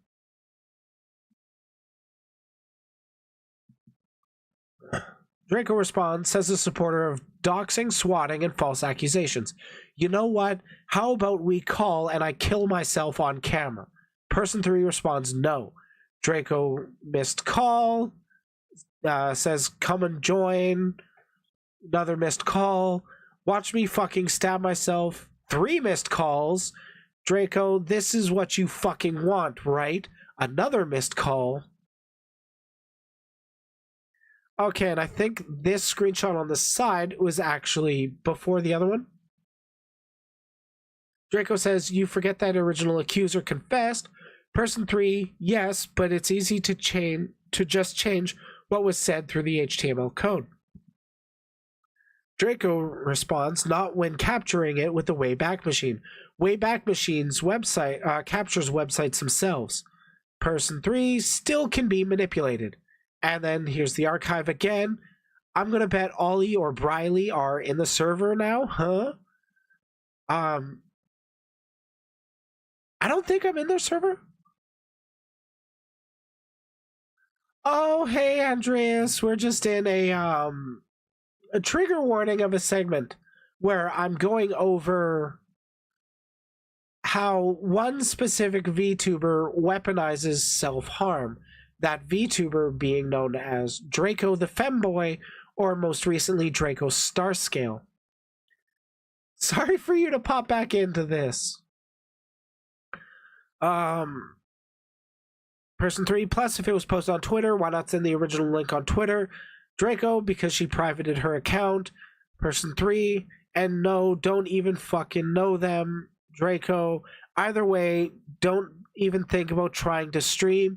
You and blank, I'll be sure both of you know the pain I'm going through by telling each and every person who interacts with you that you both support doxers and swatters.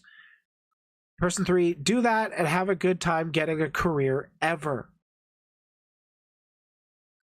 Oh, Draco, don't worry. Compared to another much more disturbing rabbit hole I found this week, this is nothing. Oh, fair enough. What rabbit hole did you find? And these were the last of the DMs sent to me. So, thank you for coming to my little slideshow.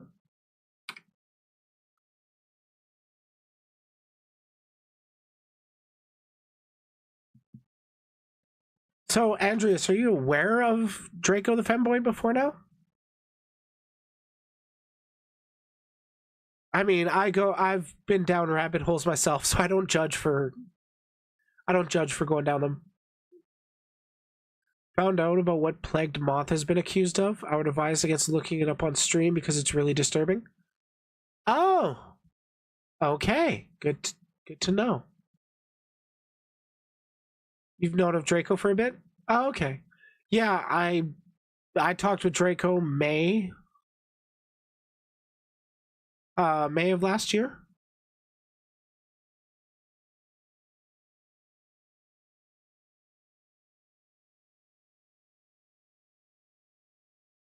Okay, I did get your DMs. Just going to accept it. He wants to go back to how things were before all this. Well, he can't really put the genie back in the bottle regarding the accusations made against him. The most he can really do is damage control of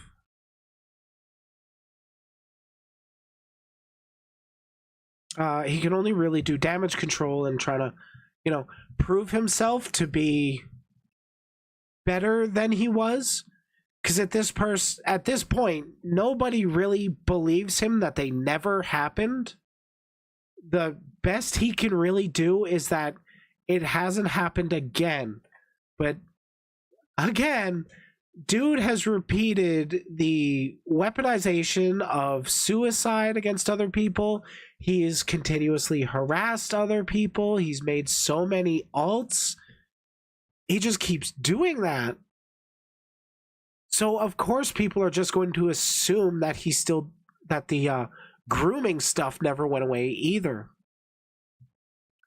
Draco's situation kind of reminds me of the whole Alex Edison / business casual drama from last year in the can only do damage control sense.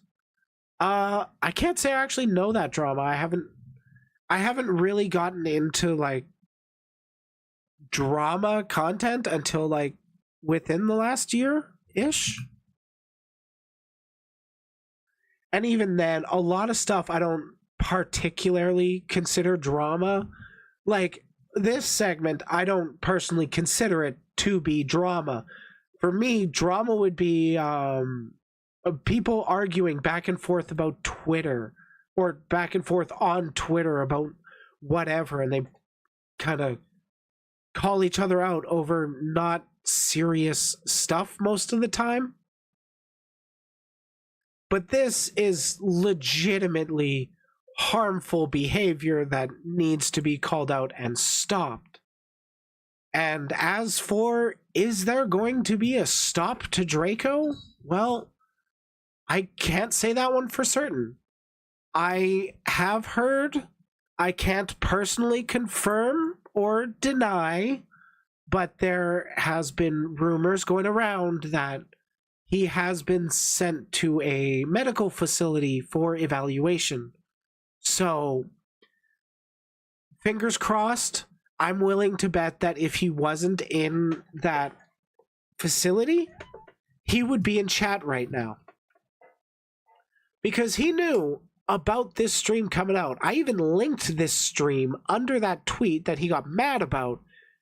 And he's been in my chat before. The last time, when I had the last private messages with him, he was in chat there, trying to, prove himself innocent, and then I called him a pedophile, and everybody had fun.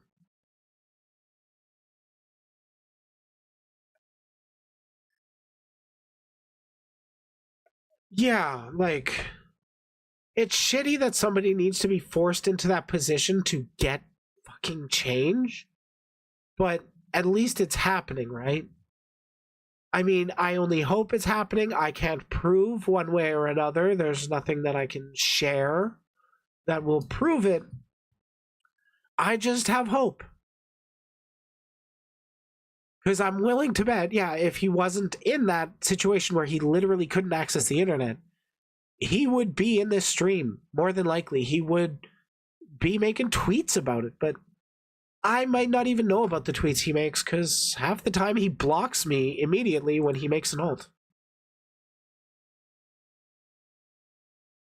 I agree, Milla. I hope no more will be harmed by him.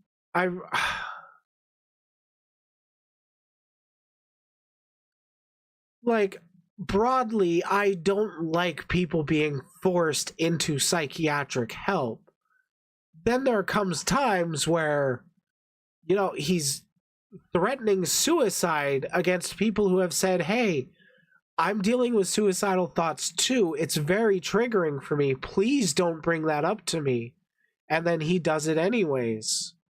And it almost seems like it's compulsive behavior. So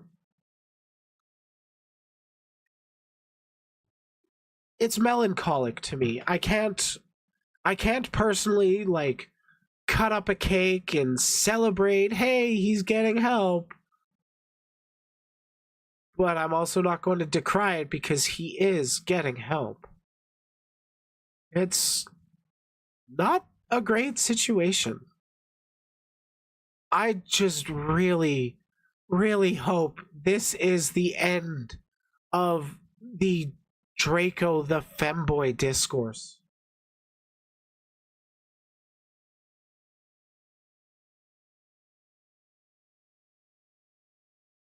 To me, it seemed like a method he thinks will always work to his advantage, so he kept doing it. Yeah, like, I'm willing to bet most of the people that he's actually engaged with haven't taken the time to, screenshot their conversations with him, because I'm gonna be real. I don't expect people to screenshot such fucked up situations like we just covered, because I would imagine most people would just want to forget about it and move on. But for the cases of sharing, of warning people, hey, this behavior is not cool and not accepted, it's so fucking handy to have those screenshots.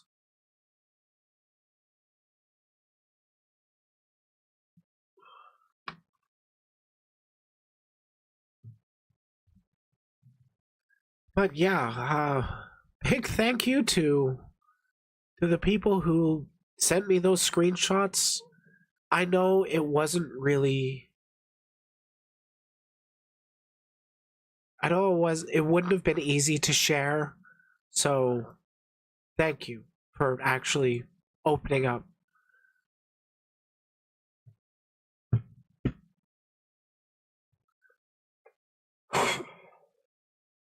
Okay, I think that segment is finally done. An hour and 45 minutes of coverage. Jesus Christ. Have you also been getting hateful Twitter DMs from random accounts? Actually, no. The last hate DM, I can actually tell you when I got it. The last hate DM was November 2nd. At least regarding the stuff I have never replied to. November 2nd says fuck off and stay away from us. And it's from an account that blocked me right after. And then I've been sent screenshots of them replying to me after blocking. It's pretty funny.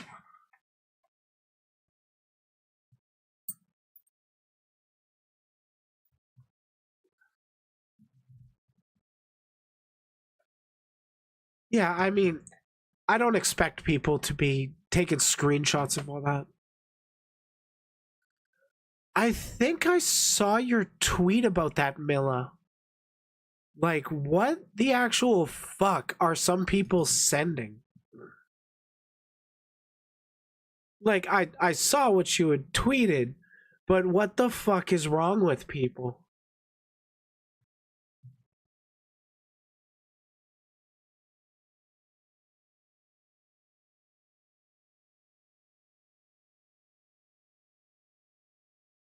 Oh, you're over on Tumblr? That sounds smart.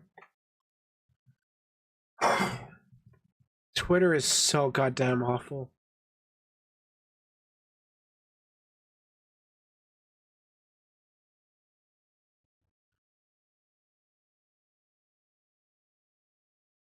Oh yeah, I get a lot excuse me. I get a lot of those crypto bots in my DMs.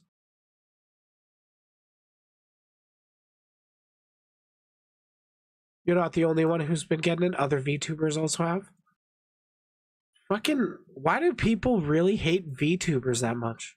Is it because we're cringe? Because, like, yeah, we're cringe, but why you gotta send, like, such hateful, horrible shit?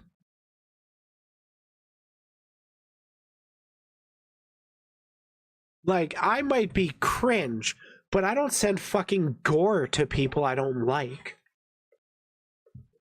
I've never understood the people that do that. Like, I've gotten more than one hate raid in my server. The most recent one, I was actually sitting in VC, seeing if anybody was willing or wanting to join me, and then I see, like, an account pop up, or I see one person join, and then I see another person join, and they got, like, a very sus username, and it's like, oh, okay, you're giving the game away, dude. And then after, like, the fifth or sixth person, I said something along the lines in general chat of, like, so, when are you guys going to get started? And then they started posting animal gore all over the server. They hopped into the Discord or the voice chat and even turned on virtual cam to play videos forcefully on screen. That was fun. Personally, I've been around the internet long enough that it doesn't really faze me, but I just still don't like seeing it.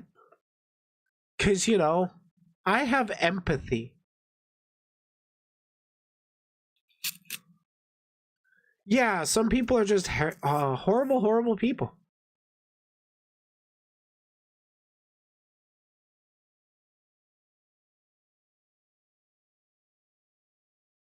I have heard a little bit of Twitch's shield mode, but I haven't really looked into it too much.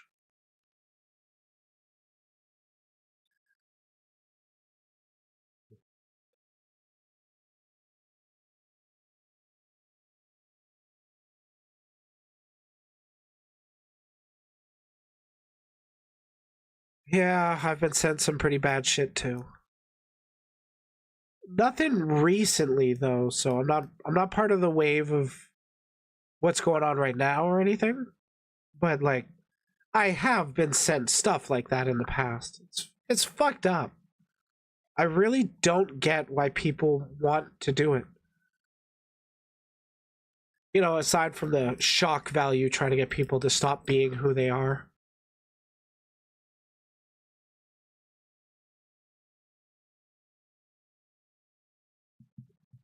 Oh, okay, that's what shield mode is. That sounds handy.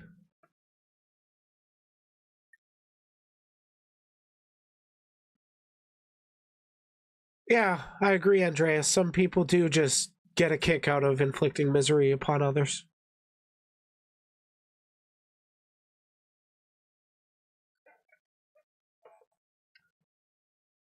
For real, there's sometimes that I feel I really should switch my chat over to subscribers only for like you've had to have been subscribed for at least an hour. Especially in some of my other drama streams.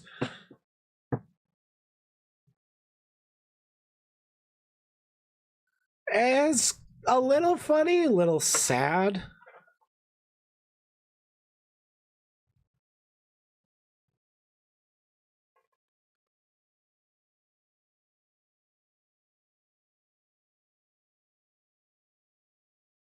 People just love using their tools to hurt.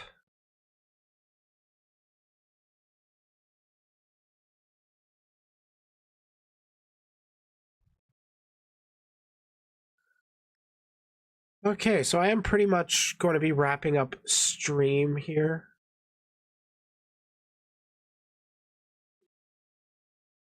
Oh yeah, I don't think they're super duper great. I really wish my on-screen chat would update when I hide users from channel. Sadly, it doesn't.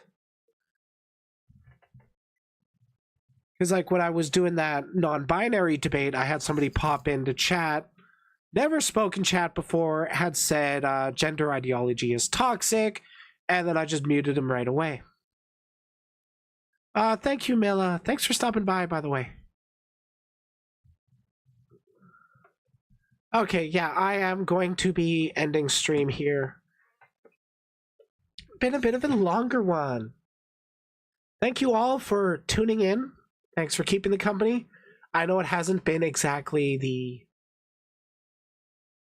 best subjects, but take care of yourselves. I will be having a nice dinner. I'll be having some more liquids too. Yeah, we all definitely need rest from this. I'm glad you were able to pop in too. Again, thank you. Okay, I will be booping off. Have a good night, all. Good time zone. And remember, if you can't be the sharpest tool in the shed, you can always be the hoe.